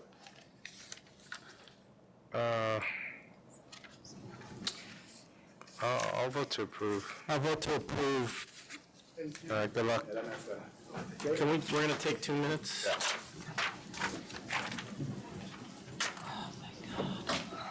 Okay, Gardner's requested. Well, I guess we disapprove them for not responding, and then it was brought to his attention that he did respond, our attention that he did respond, and then we just amended it saying he didn't, I guess, responding to whatever he didn't address in deficiencies.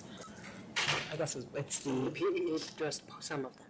It looks like it, but he's arguing about, okay, we forgot to put, no DJs and dancing. It's Holiday Inn, no, that's the other issue. And we killed their ST permit. But he's argumentative. Well, it's just like a mischeck. That's how he The town of always Oyster acts. Bay, you told them no dancing and no DJs, but now you're telling us no dancing and DJs. So amend the application to no dancing and DJs. Yeah. We don't need them to do it, you can just change the application here. That's right. Oh, no. But if he's telling, if Oh, the if he's town telling says, us, yeah, yes. he's telling you. You get there, next. Back in 10 minutes, you could call another one before 5. Back in what? I only got 2 more left. I'm not sure who else. Who else is here? The mics are on. Oh. Thank you.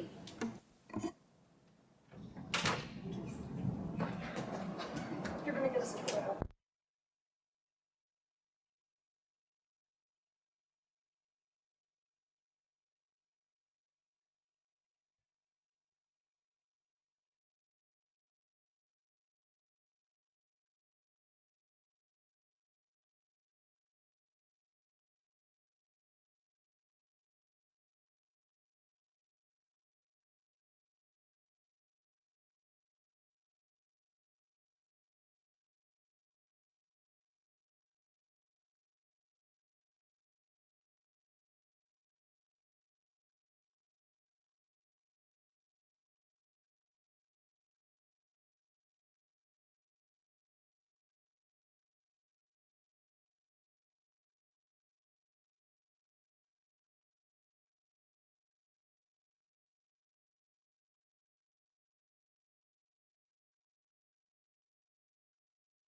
business. Okay, next is 602, Fama Wines.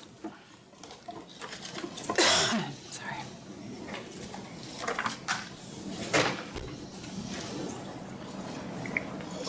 Good afternoon, everyone, members of the board, commissioners. Chairman, my name is Victor Molina, and I'm here today on behalf of Fama Wines and Liquor Corp. and Wasco Soto. This is a request where we're asking the board to reconsider their earlier decision denying the applicant's license for a liquor store.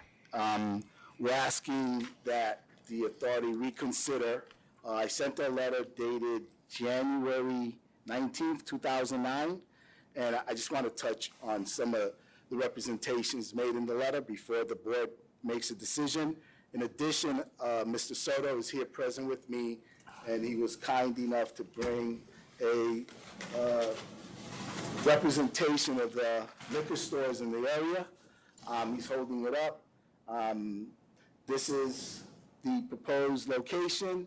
As the board represented in their determination, there's a liquor store 2 blocks north on Westchester Avenue and 1 block south on Bruckner and Soundview. We kind of went through this already. What are you presenting that we didn't hear already? Well, we're presenting a couple of things. The population in this particular area, as is the population generally in the Bronx, is growing. It's grown over 3.8%. From 2010 to 2004, twice the percentage increase. Well, what's the population in this neighborhood? Because you're not, the whole Bronx doesn't really help me. Well, in the Soundview Bruckner area, the population has grown between 2.3 and 3.8% from 2010 to 2014. And that comes from the New York City a census reported by the city of New York. So there is growth in that area. CB's opposed. Furthermore, it's a middle-class area. Home prices have rebounded in this area, whereas they've, in fact, reached their peak levels of 2009. Again, that comes from a New York City representation of the census. Mr. Soto has been a part of this community since 2008. His wife owns a grocery store at 1702 Watson Avenue, where he's worked, and he brings a particular specialty to the community in that's why they favor him having a liquor store. He doesn't allow people to hang out in front of his grocery store. That grocery store has never had any SLA violations. He plans on operating this proposed liquor store in a similar manner.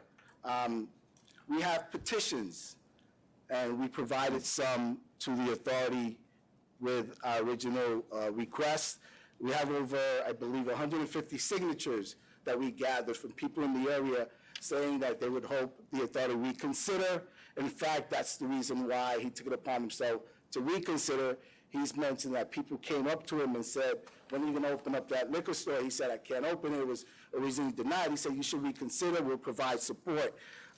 For those reasons, we're asking that the board reconsider and grant Mr. Soto and Fama the license that they're requesting. You want to go on that? Introduce yourself. Yeah, my name is Ben Sharada.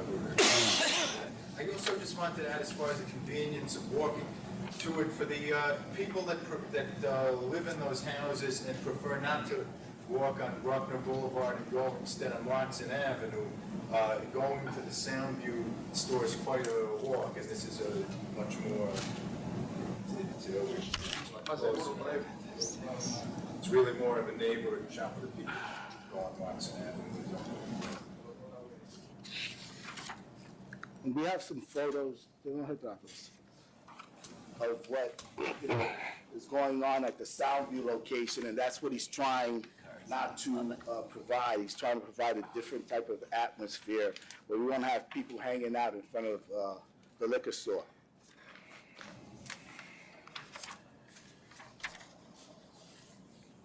You can hand them up. This is what's there at the Soundview location. He doesn't allow it. You know, it's a clean operation, nobody's gonna hang out in front of his store, there's not gonna be... I mean, the problem is, well, the initial application, we didn't have a problem with him. The problem is the number of stores that are already there and their sales. Their sales are low.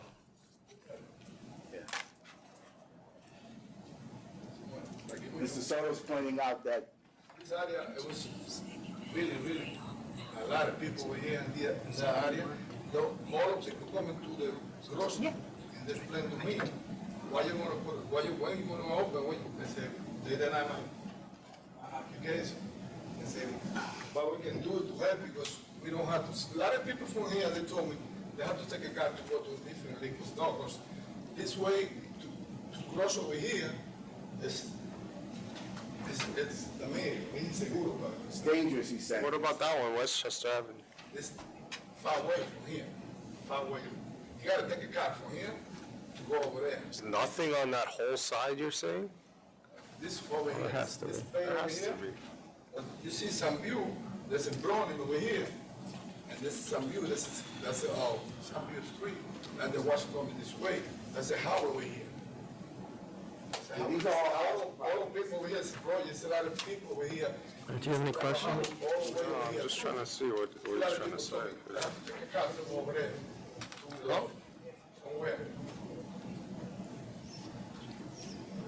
Look to see what we had. I'm just, what happened to the, So we think that's why he'll serve a convenience. So which are the two on the east side of Bronx River, you're saying? Is it the East Bronx River Parkway?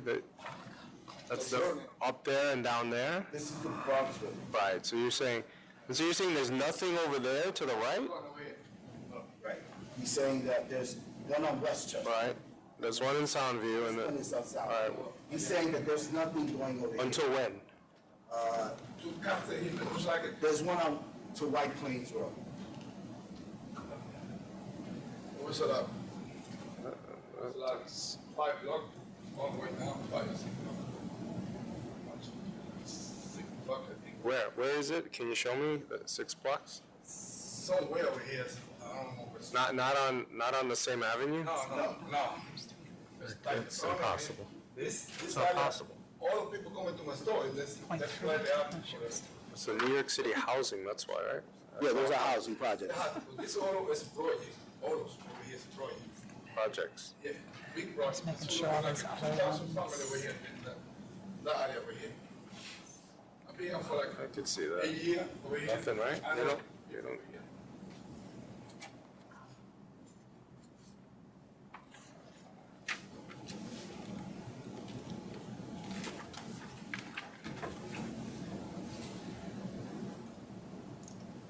We never got a response from Soundview.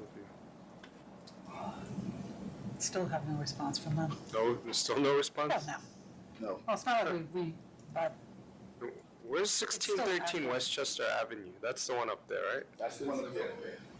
That's the one we issued in 2014. now where is the one that we disapproved? All right, well, On Morrison Ave? I'm looking at the I believe there was no opposition. That's the one we disapproved before. mm-hmm. In the disapproval reasons, it says.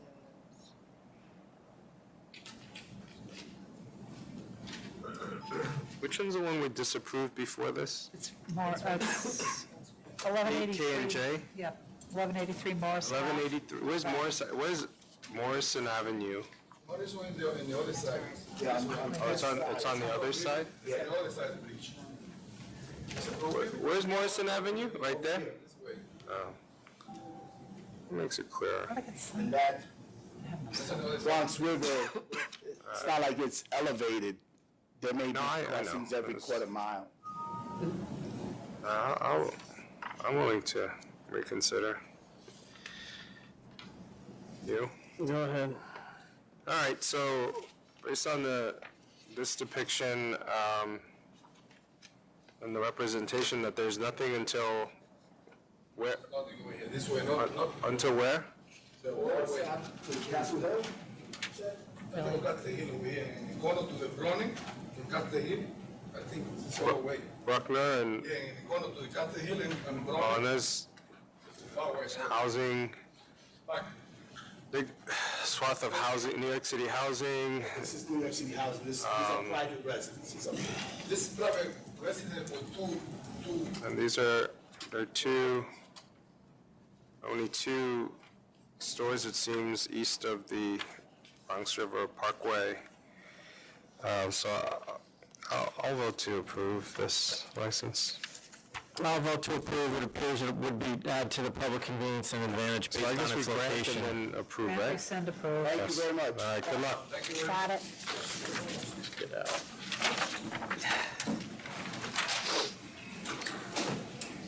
703A, Marie Rose Fliston. Oh, that goes with this. Thank you. We'll work on this. Good afternoon. Good afternoon. My name is Phil Salages. I'm an attorney. I represent Miss Marie Rose Celestin, Jean and Elle Celestin, and the Rose Grocery. 1300 Veterans Memorial Highway, Hauppauge, New York.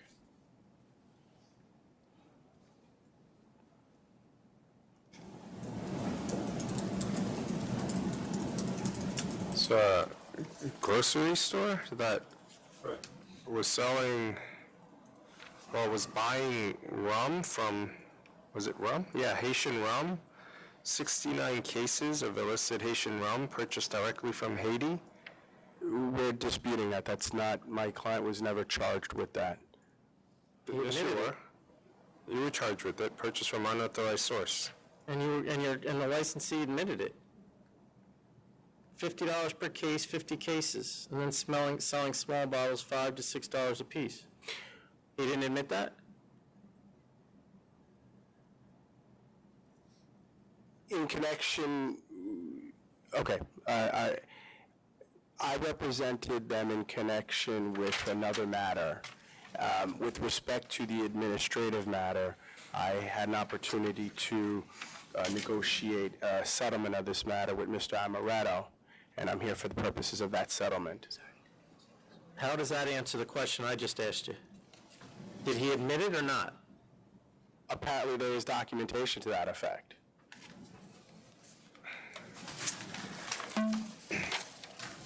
And he pled guilty to what? In context of Nassau County. In the criminal case in Nassau County, he pled guilty to a disorderly conduct, which is a violation under the law.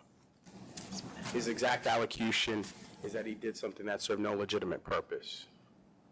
When I said he was in charge with that, I was referring to the criminal matter. He was never. They never charged him with that. They just charged him with discon. That's what he pled to. What was he charged with? By the Nassau County DA's office, what was he charged with? He was charged with. See, here's the problem I'm having. One, either you're not prepared, or I feel like I'm not getting the truth out of you. And this, by looking at what he did, is something that I would cancel and bond for. For whatever reason, we're being offered a 30-day suspension and a $10,000 civil penalty, which I'm willing to be convinced about. Okay. But you're not convincing me. My apology. My apologies. And I'm assuming you're in the same place because I'm looking at gambling records. I'm looking at illegal imports of liquor. My apologies. What he was specifically charged with was promoting gambling. That's what he was charged with in the criminal case. I represented him in that he was charged with a misdemeanor, and that misdemeanor was reduced to a disorderly conduct. I had conferenced this matter with Mr. Amaretto, and we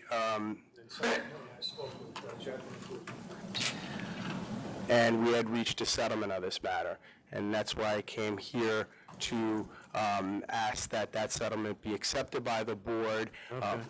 Do you have any?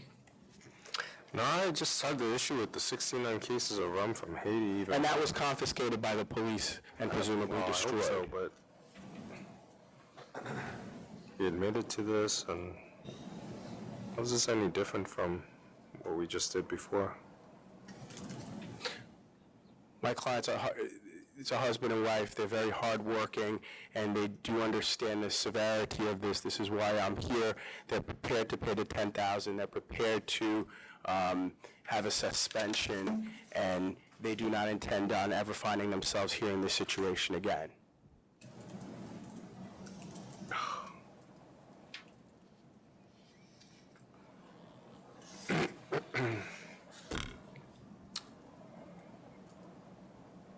The counsel's office is good with this? Counsel's office, yes, recommended it. Okay, I'll accept the offer. I'll accept as well, 30 days and 10,000. With respect to the $10,000 fine, what... I didn't do it. Excuse me? No, go ahead. Sorry. I'm sorry, Mr. Kim, I didn't mean to interrupt you. No, I didn't mean to interrupt you. I'm sorry, go ahead. With respect to the $10,000, does that have to be paid in one lump payment, or, okay? Yes, it does. You'll receive notification from Secretary's office. It will also include the order suspension, which should commence somewhere around 3 weeks from notice. About 3 weeks? About 3 weeks from the date of the notice when it gets sent out. Okay. Okay, but you'll have ample time. A beginning date and an ending date, okay. Fair enough. Are they planning on renewing? Yes. That's May 1st is their renewal. May 1st of this year. Yeah, they should receive their notification. Okay. So long as they pay the $10,000, it shouldn't be an issue with respect to their renewal? No, none of this should ever respect. I'm just not going to suspend them on one license period to continue into the other. Fair enough. I'll be juggling licenses, trying to figure out which one we keep. Understood. But you'll get notification from us. Wonderful. I'd like to thank the board, and I'd like to thank Mr. Amaretto as well. Thank you. 703D, Bridgeview Banquet is request for approval of catering permits. You complete this one. Good afternoon. Good afternoon. Joseph Levy here on behalf of Bridgeview. I have with me John Vitale, the principal, and his son Dylan, who also helps out in the operations. We very much appreciate the leniency that the Liquor Authority has shown with us so far with respect to granting catering permits as we move forward. I trust that everyone's had an opportunity to read the correspondences that I've had with the Deputy Commissioner and the CEO. So some good news to start. Mr. Vitale just came from Nassau Criminal Court earlier today. We pled with the DA and the judge to move up the date based on a hardship situation, and they did.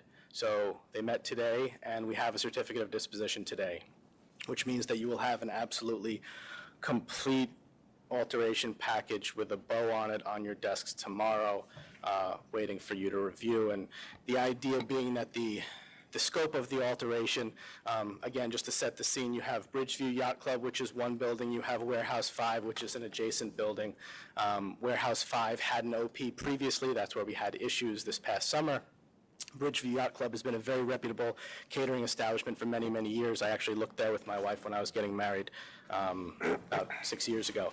The scope of the alteration will be to include the Warehouse 5 building into and incorporate into the catering establishment license that exists for Bridgeview. We will be eliminating 85% of bar area. We will be removing the outdoor bar, which is about 50 feet in length. We will be removing another one of the bars and significantly shortening the only existing stand-up bar in the space. An area that in the previous iteration had been a VIP area, and an additional room will be turned into a bridal suite.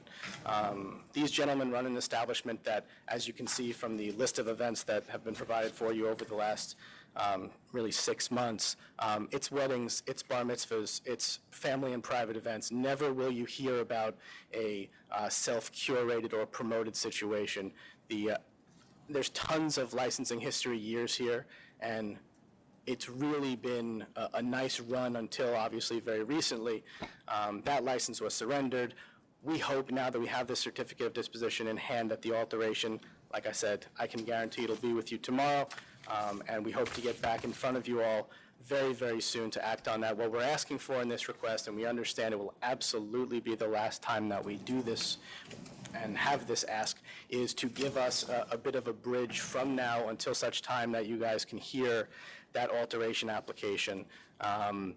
it's a catering business. These events are booked months, years in advance, and like I said, we appreciate the leniency you've shown with us so far, and what we're asking for, honestly, really amounts to another really 2 or 3 weeks until we feel like we can be back here to talk about the alteration, which again, we feel like is consistent with the method of operation with Bridgeview, the weddings, the bar mitzvahs, those events, nothing of the sort of self-promoted or curated events that had been problematic in the past. Is this list that we have here of events, what, that's a month, a month or a month and a half out? Those are the events that were booked previously that are on the books, and some of them have been for up to 3 years. And again, I went as far as April 30th, although, like I said, my anticipation is to be back here maybe even at the next meeting to present the alteration application and hopefully get your approval of it. We feel like we've put a lot of time and a lot of effort into this. We've had all of our staff from the old place that was problematic has been terminated. The new staff is just the catering staff. Everything has been very buttoned up, and there have been 6 or 7 months worth of events since the last incident here in this iteration of what this place will be, and I'm sure you guys have received no violations, no issues whatsoever, because we haven't, and we've been very, very tight with it. Isn't this how it started out years ago, as one entity? Well, it And then you was. divided because of all the problems you had, and then you divide now? I haven't been counsel for all of those years. I know historically it was one venue, then it was split into two different things. Do you know why it was split up? I don't know. Well, he knows why, he owns it. Mike knows why, too.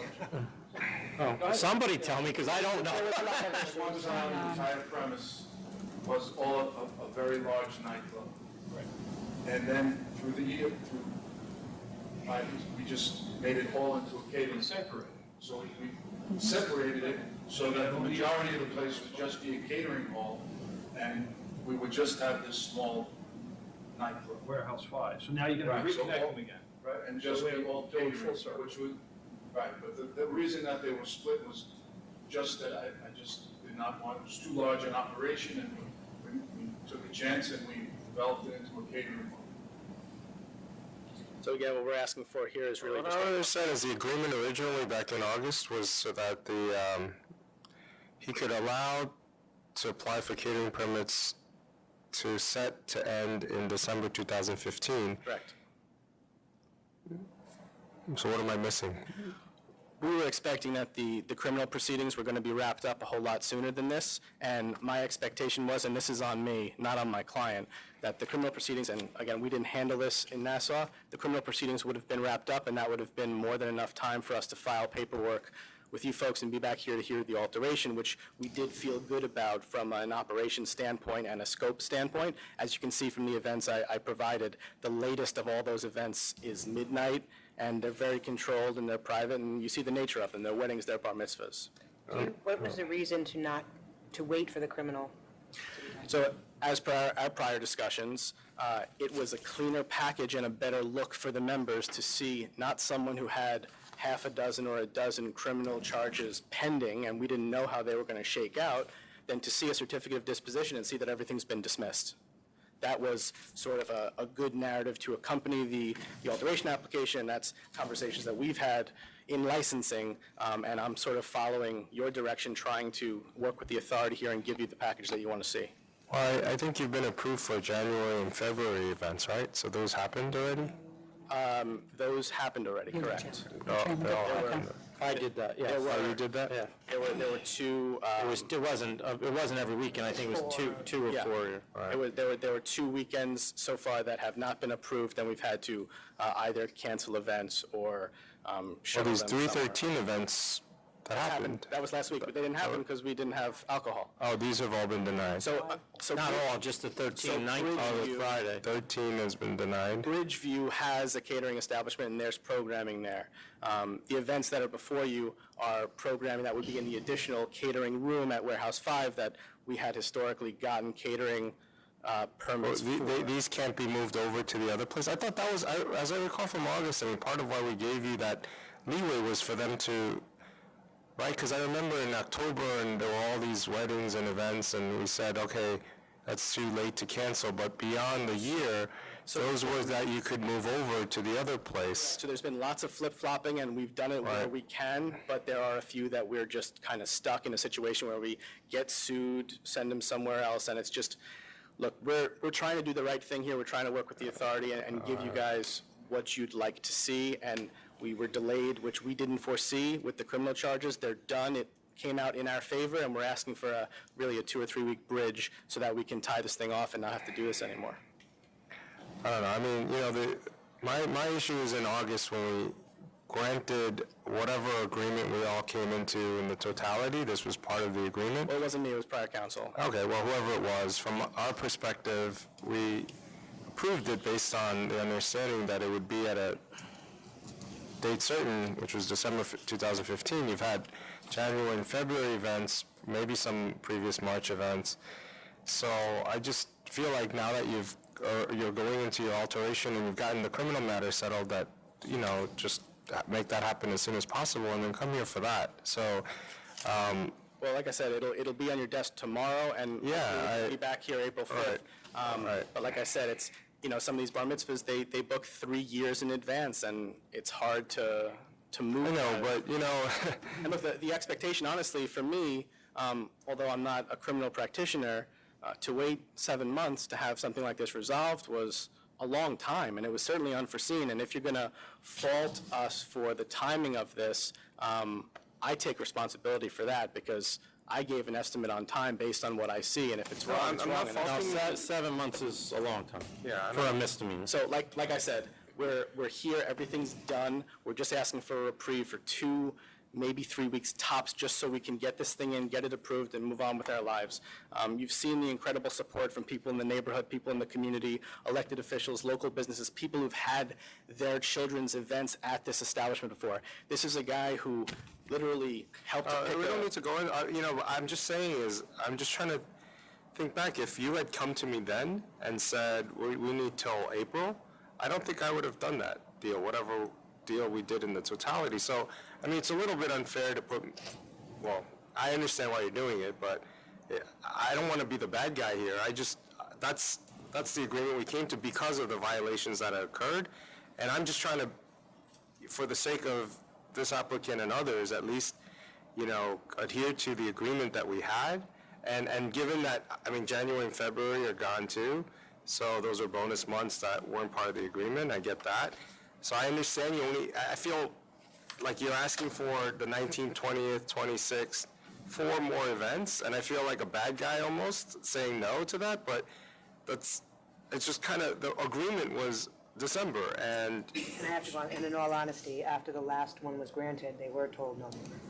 yeah, so I just feel like, you know, I'm empathetic. That's what I'm trying to say, but I have to stick by, I think, the agreement that was set at least. And I guess what I would offer is they haven't been booking events that they could in the anticipation of not wanting to be in the situation again, not wanting to further this. They've wound up with a lot of egg on their face from canceling events last minute. They've gotten terrible press, and for catering facilities, that's kind of what they build their reputation on. So they've sort of been punished here, and like I said, we're trying to do the right thing. We're taking direction from the authority with respect to how we're going to proceed, and you know, we're relying on that to some degree. We could have filed an alteration application previously. Like, for example, the bar mitzvahs, I know people do plan ahead, but the first birthday party was not planned 3 years ago. Well, of course. I mean, unless somebody knew that, you know, but my point being. Sure. Or would you consider looking at that list then, and looking at the bar mitzvahs and the weddings were things that can be, you know, 2 or 3 years ago? And you know, Mr. Levy, like I said, I don't want to, you know, I want to be empathetic, but I I didn't even know that the January, February months were approved, actually. If I'd known, I forgot to tell you. I probably would have opposed that. So I just need to be consistent here. And, you know, I think everything that we've set up here, including what you were notified for previously, I think we should wait now that you've gotten the criminal charges taken care of. And I know it's not your fault, and I know you mistimed it, and it did take a long time. I just have to stick by the original agreement, so that's my vote. Okay. And, you know, I would agree.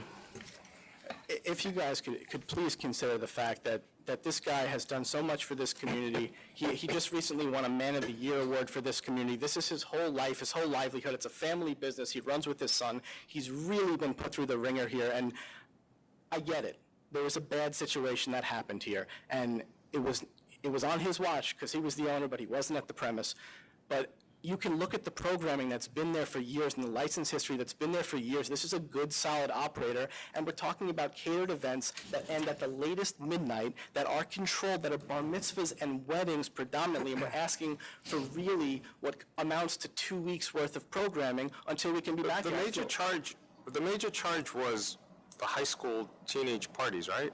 Correct. Sell to minors on a weekly basis. The place was known for selling to minors, and that's what prompted. That's the It one was where a- they went in Yeah, and no, hit every bartender? It was an outside promoter that ran an event. Right, so that's why we had the agreement that we did, and we let him keep the license that he did, and now he's applying for the alteration, and I think that's how we should leave it at this time. Sure, for me, So I think that's my, you're not going to change my vote now, so.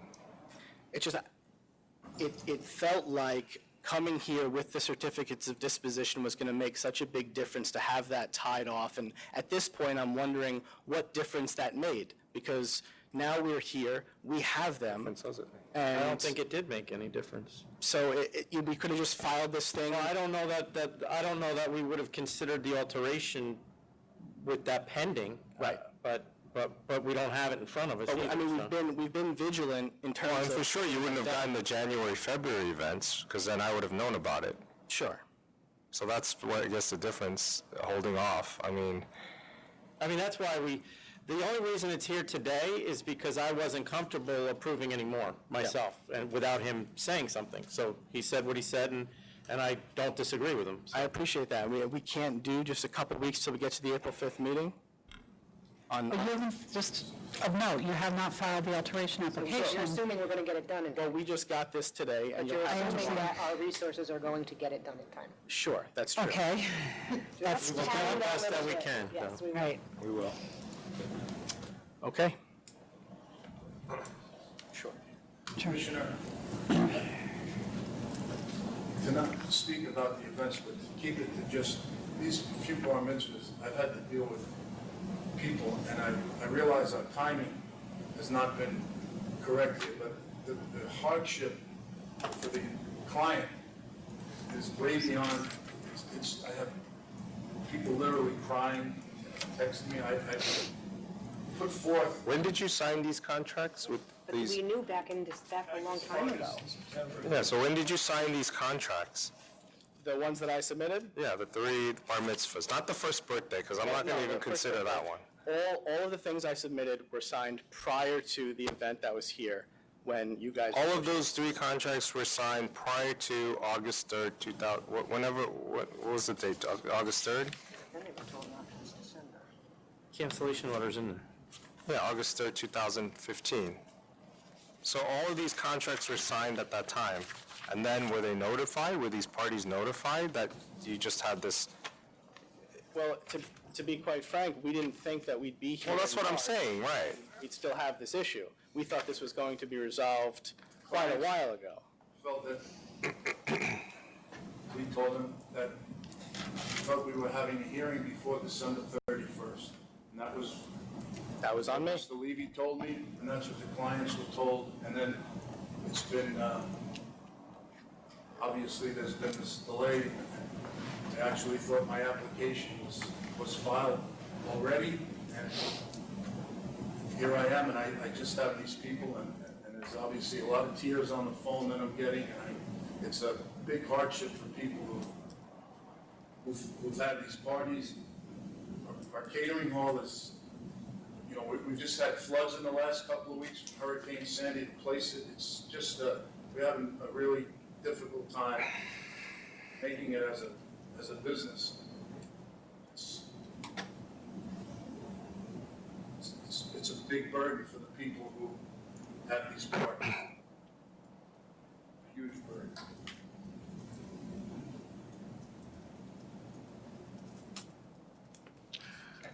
I mean, that's the only thing that's keeping me from once again saying, That was the argument back in August when cancellation was initially granted. Mr. Mailer stood before you and made a plea that these people had these parties planned, and it was contractual obligations and responsibilities at that point in time. I remember that. Here we are now, in the middle of March, hearing this Council, very thing. Mr. Mailer told me that within that 3 months, he was filing an alteration. That was originally, and then I with Mr. Levy, and that's what changed it. It wasn't. I'm going with whatever. No, I already gave him the events in January and February, so. Hold the line. Families. This is like this is hard because I mean, It's not, I'm not here, it's not about punishing you. I mean, it's not about punishing them. It's, you know, I guess it is partly punishing you for your violations, and that was what we agreed upon. You know, I feel terrible for these families. I know bar mitzvahs take many years to plan, and you know, that's, you're telling me all these contracts were signed when? You're going to prove to me that these contracts were all signed before August? Sure. And that these families were all notified of what happened? His families are texting me. They were aware, but we did tell them that. We thought this would have been wrapped up by now. The application was going to be in before Christmas, and that they would have. all right, I'll allow the 3 bar mitzvahs, but no first birthday party, because they can find somewhere else to go, I'm sure, and none of the April ones either. So you'll do the Bar mitzvah 320, 326, 326. Killing me here. On 319, right? 319. Oh, I'm sorry, 319, 320. 326. Those 3 bar mitzvahs you can do for the families. Okay. All right. Weddings on there too? 319, So no first birthday. No first birthday. That baby wasn't born probably. Well, no, they were born. Oh, they were born. I guess they were born. But I know they can replan and do something I only else. gave you the dates that were prior to I think the first event. birthdays are a little bit different. All right, so just the 3, 319, 320, 326, please file that permit. Yeah, because now poor 319, Jackie's the one who's going to be getting beat Yeah, my up to get. people are going to, No, you'll have it in this tomorrow. It'll be very easy. okay, well, it's on mine, we can do it today. You want to write the report? Yeah, I'll write the report. I'll volunteer. That'll be my punishment. Thank you.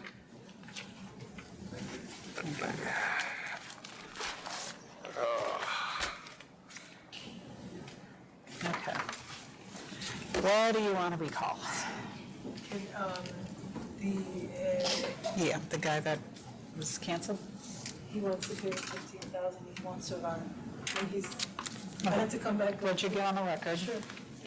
Requesting an item to be recalled. Yeah, I know. I'm Good afternoon. This is recalling 673. Yeah, I have to. Yeah. It wasn't just 15,000. You remember that? When I was thinking out loud, it was 15,000 and 30 days, right? I heard that part. You heard that, right? You heard the 30 days. I just want to make sure. Did you recall it? 673, and this is where the board had voted to cancel and bond. It's D. Tony Sports Club. Do you guys still have it?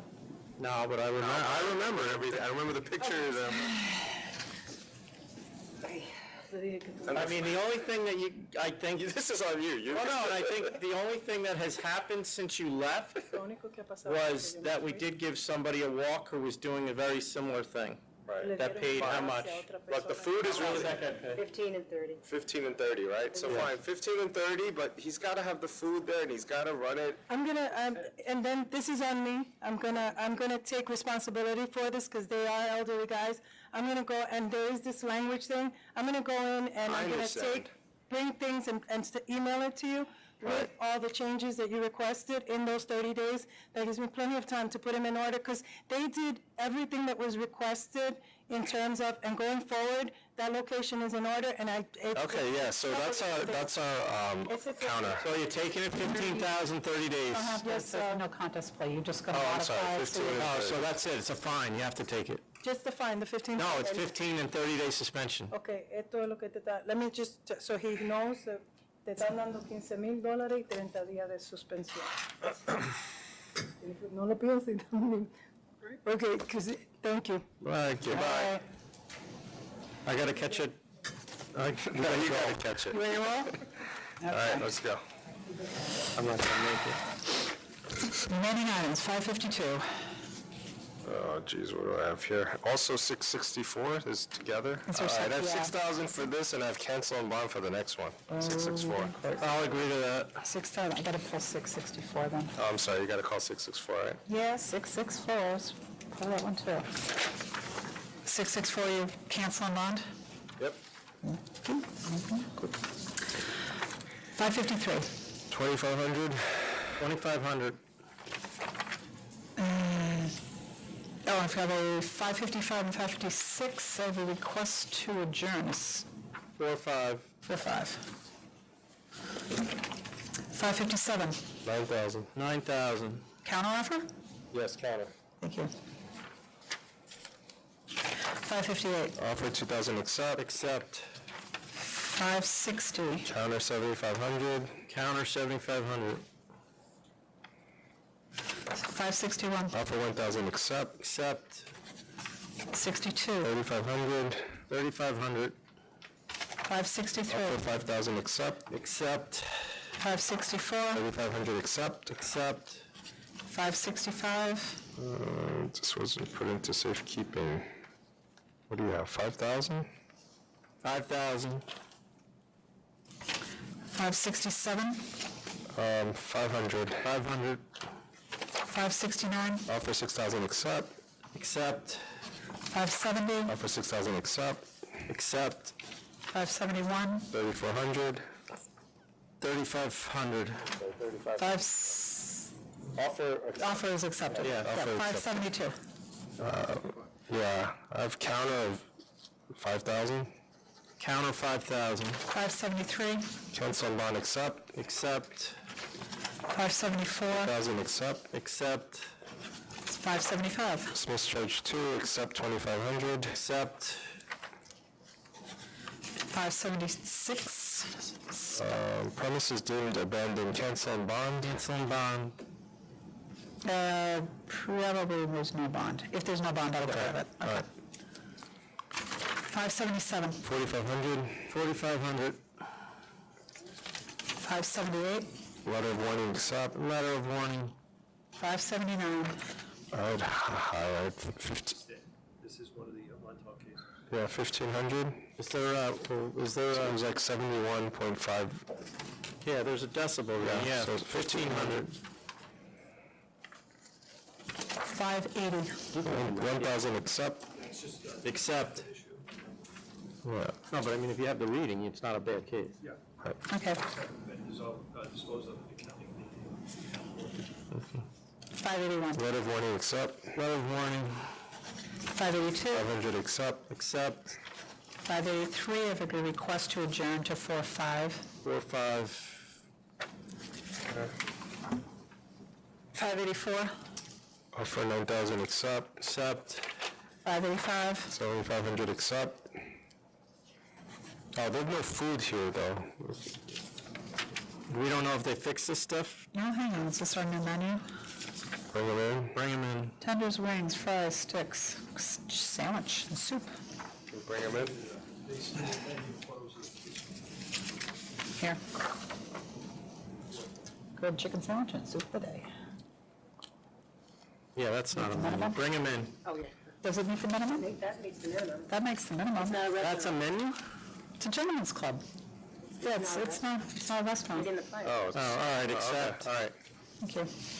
accept. 586. What was the offer that we rejected? That was my question. First, sustain all the charges. Yeah, sustain all the charges. So we rejected something? Yeah, they said something about we rejected Oh, the offer, which we this is rejected. case number 34744. We were talking about year. Oh, 2000, that we rejected the offer. I see, got Would it. you like to know what board members it was back then? 5,000? okay, 5,000. Sorry, I The gotta, last 5,000. come on. 587. 2,500, accept. Accept. Is there a long history? Look, because I pulled up here. 588. Yeah. 3,500, counter. 3,500. 589. Cancel on bond, accept premise stop. Accept. Got it.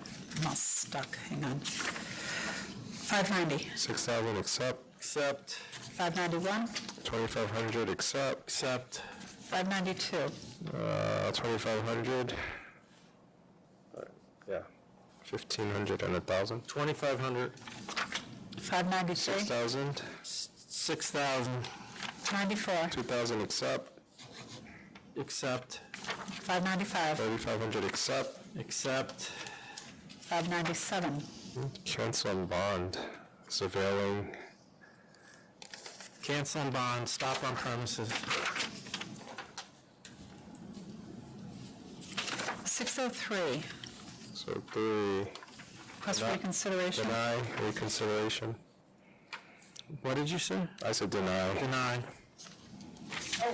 Wait. Chairman, that's the one, they do have the contract attached. This- Oh, right, yes, there is a contract grant. Oh, it's a grant, the recon. Oh, they have the. Yeah, the memo by our counsel was not correct. Okay, like that. At least he didn't see it as a contract, I did. So grant the reconsideration and send it back, Yep, return to licensing. return to licensing. Got it. 605, a report of litigation. What do we do with this? Yeah, what do send it back? She was not. Oh, no, it came back to us for alternate penalty. I said 6,000, I mean 8,000. 8,000. Oops, hang on, I don't even. I just need this, so we're not. Oh, penalty is 8,000? So would you? Yes, yep. Got it. 608 has been carried over to 412. 609 has been carried over to 412. 611, Grand Jammer. So Receive the last we one. got the hours agreement with community board was reached. Hang on, I got that, thought I got something in an We email got last some night. email.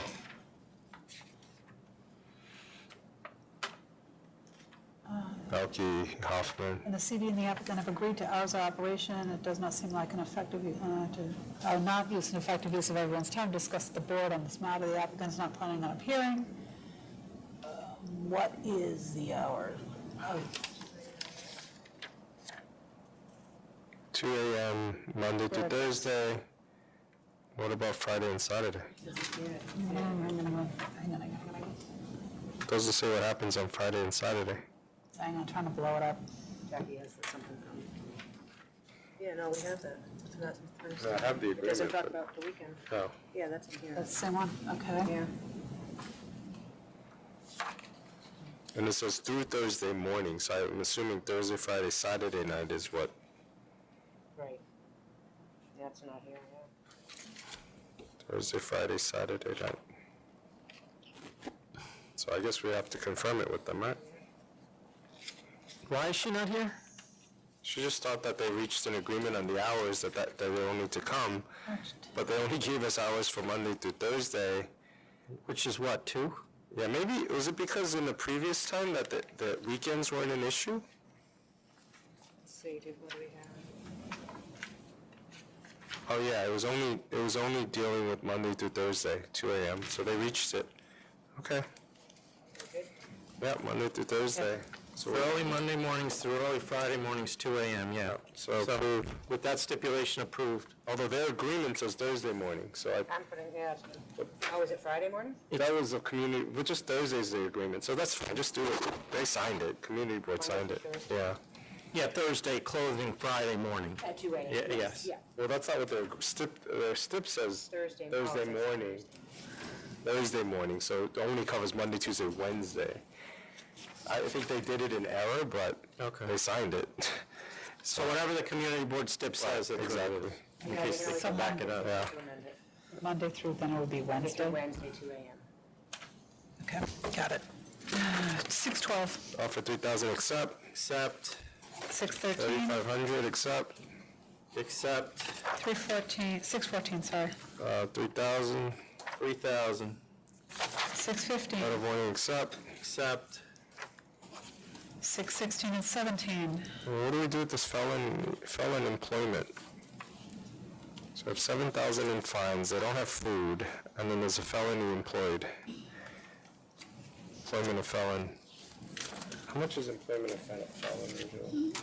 2,500? Mr. Morello? That should be a lot. What the penalty is What generally do you look for? Employment of felon? He wasn't, obviously wasn't licensed, he was the, 25, that's what I thought, okay. All right, then I have charges 1 and 3 in the first proceeding, and charges in the second proceeding are sustained. Charge number 2 in the first proceeding is dismissed. Do they have food? no food. So we still don't have food? Then we We need to, just warn them if they would have food? yeah, Is okay. that- Okay, we can warn them and 9,000. 9,000 with a warning.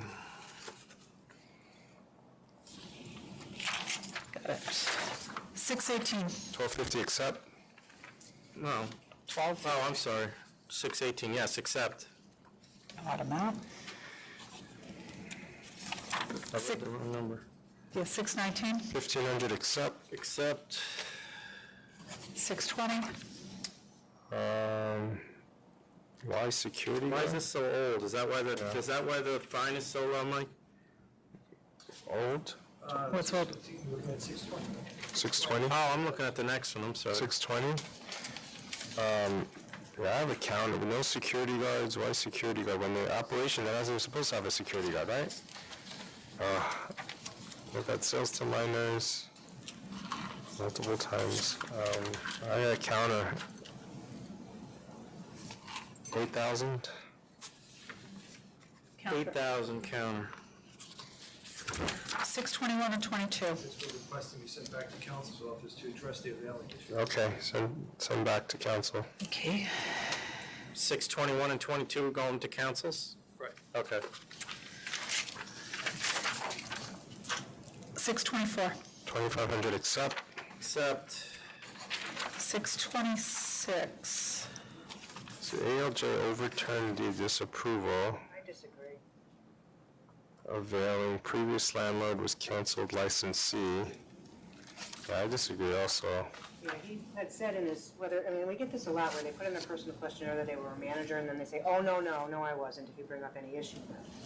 Yeah, my notes indicate that the former owner's still a landlord. This guy was a manager no matter what he calls it.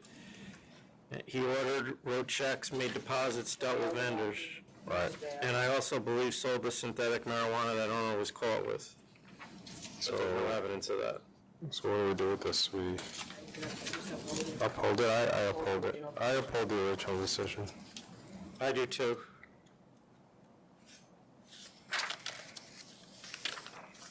Who was that? Butler? No, it's Nancy Butler. Okay. 628. 500? 500. 629. Cancel on bond accept? Accept. 630. Dismiss 2, 3,000 accept? Accept. 631. 1,700 accept? Accept. 632. 1,500 accept? Accept. 633. 3,500? 3,500. 634. 3,500? 634. Yep. Tax.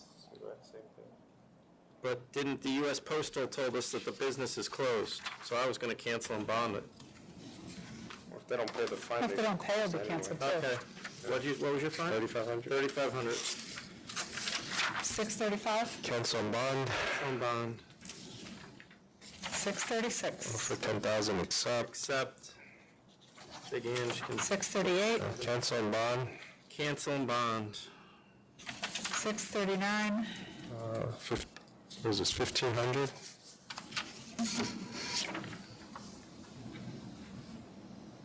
$1,500. 640. Cancel and bond? Cancel and bond. 641. 1,000. 1,000. 642. 3,000 accept? Accept. 643. Cancel and bond accept? Cancel and bond. 644 and 45. 644, 2,000 counter? Do you have a decibel hearing on that, Mike? I think so. The The cabaret issue has to do with the license, not the 76, they got a reading of 76, So yeah. you have, that's not a bad, and 65, okay. 2,000. What'd you say, 2,000? 2,000. 646?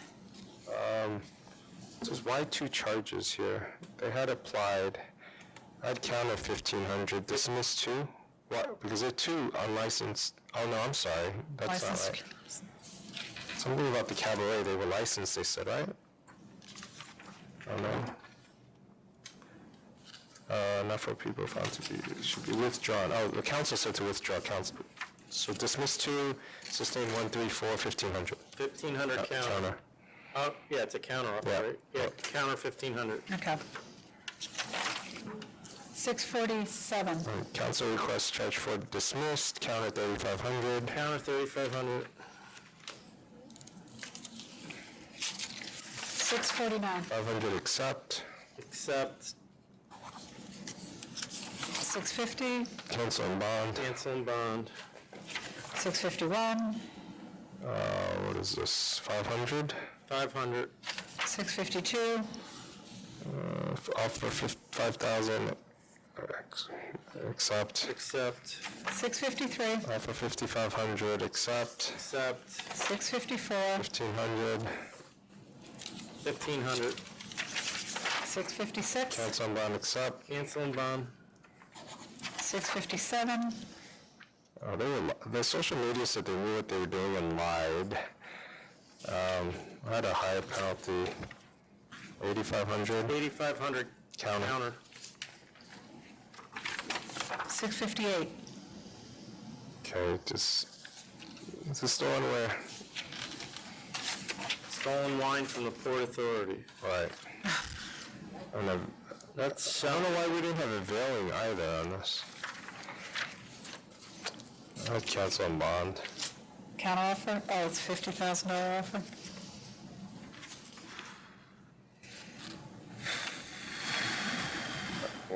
Okay. What are you doing? Cancel and bond. Counter offer.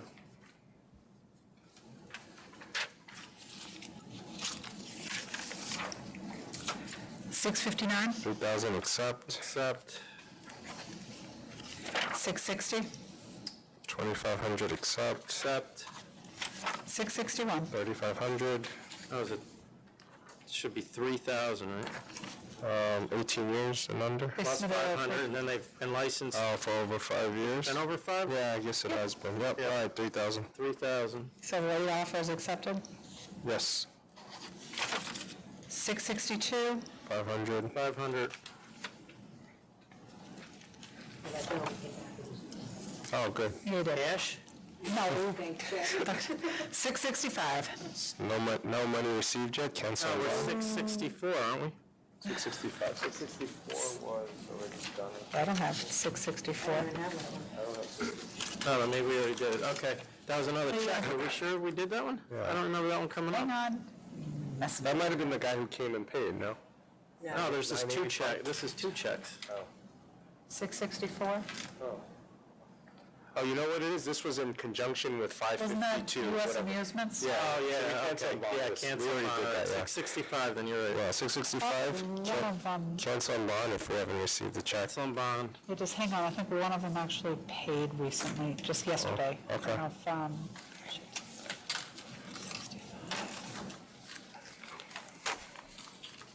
you couldn't look them up, could you? I'm sorry. Just, hang on. Just look up on the whole screen to see if that one paid. I think I got word that one of them paid. This one here? Yep. 1252385. Yep. Nope, okay. All right, on 665, they did not pay. Cancel and Cancel and bond. bond. Okay. No, they have not paid. Okay, 666. Not paid, cancel and bond. Cancel and bond. Hopefully it's not U.S. Amusements. Do you want to look that one up? 667? Cancel and bond. Cancel and bond. No bond. No bond, Yeah, just cancel. cancel. 668? Cancel and bond. 669? Yeah, and I said... cancel and bond. Yeah, cancel and bond. I would have done less if they revealed their source, but they refused to reveal their source, so cancel and bond. 670. We received this paperwork from the prosecutor. This is paperwork we received from the prosecutor. On this? Yeah. What- He handed me an envelope today, I'm guessing that's what it's for. What is that? What is that? We got from a liquor store, or I'm sorry, it's a C license, so it's a wholesaler. There's Empire and Center. They just opened an account, yeah. They've been licensed since '07. Yeah, I thought it should go higher. Yeah. Okay, I'll put those back. Thank you. They just opened the account now? They've been open since '07? So they've, all the everything's been liquor stores? Unless they were brewing their own. Which is illegal too. I guess, yeah, I mean, cancel and bond. Cancel and bond. 8 years if they've been doing it. Counter, cancel and bond. Counter. 674. 4,300 accept. Accept. 678. 1,000 accept. Accept. 682. 2,500 accept. Accept. 680, okay, these are the ones that I granted this morning. We've received, except for this one, controversion on 685 to 687. This is over to 5-4, let's put it that way. It's over to 4-5. 4-5. 4-5, same thing, I'm dyslexic today. 685 and 687. 6, yes. I'll look at the restaurant court. 688 is over to 4-5.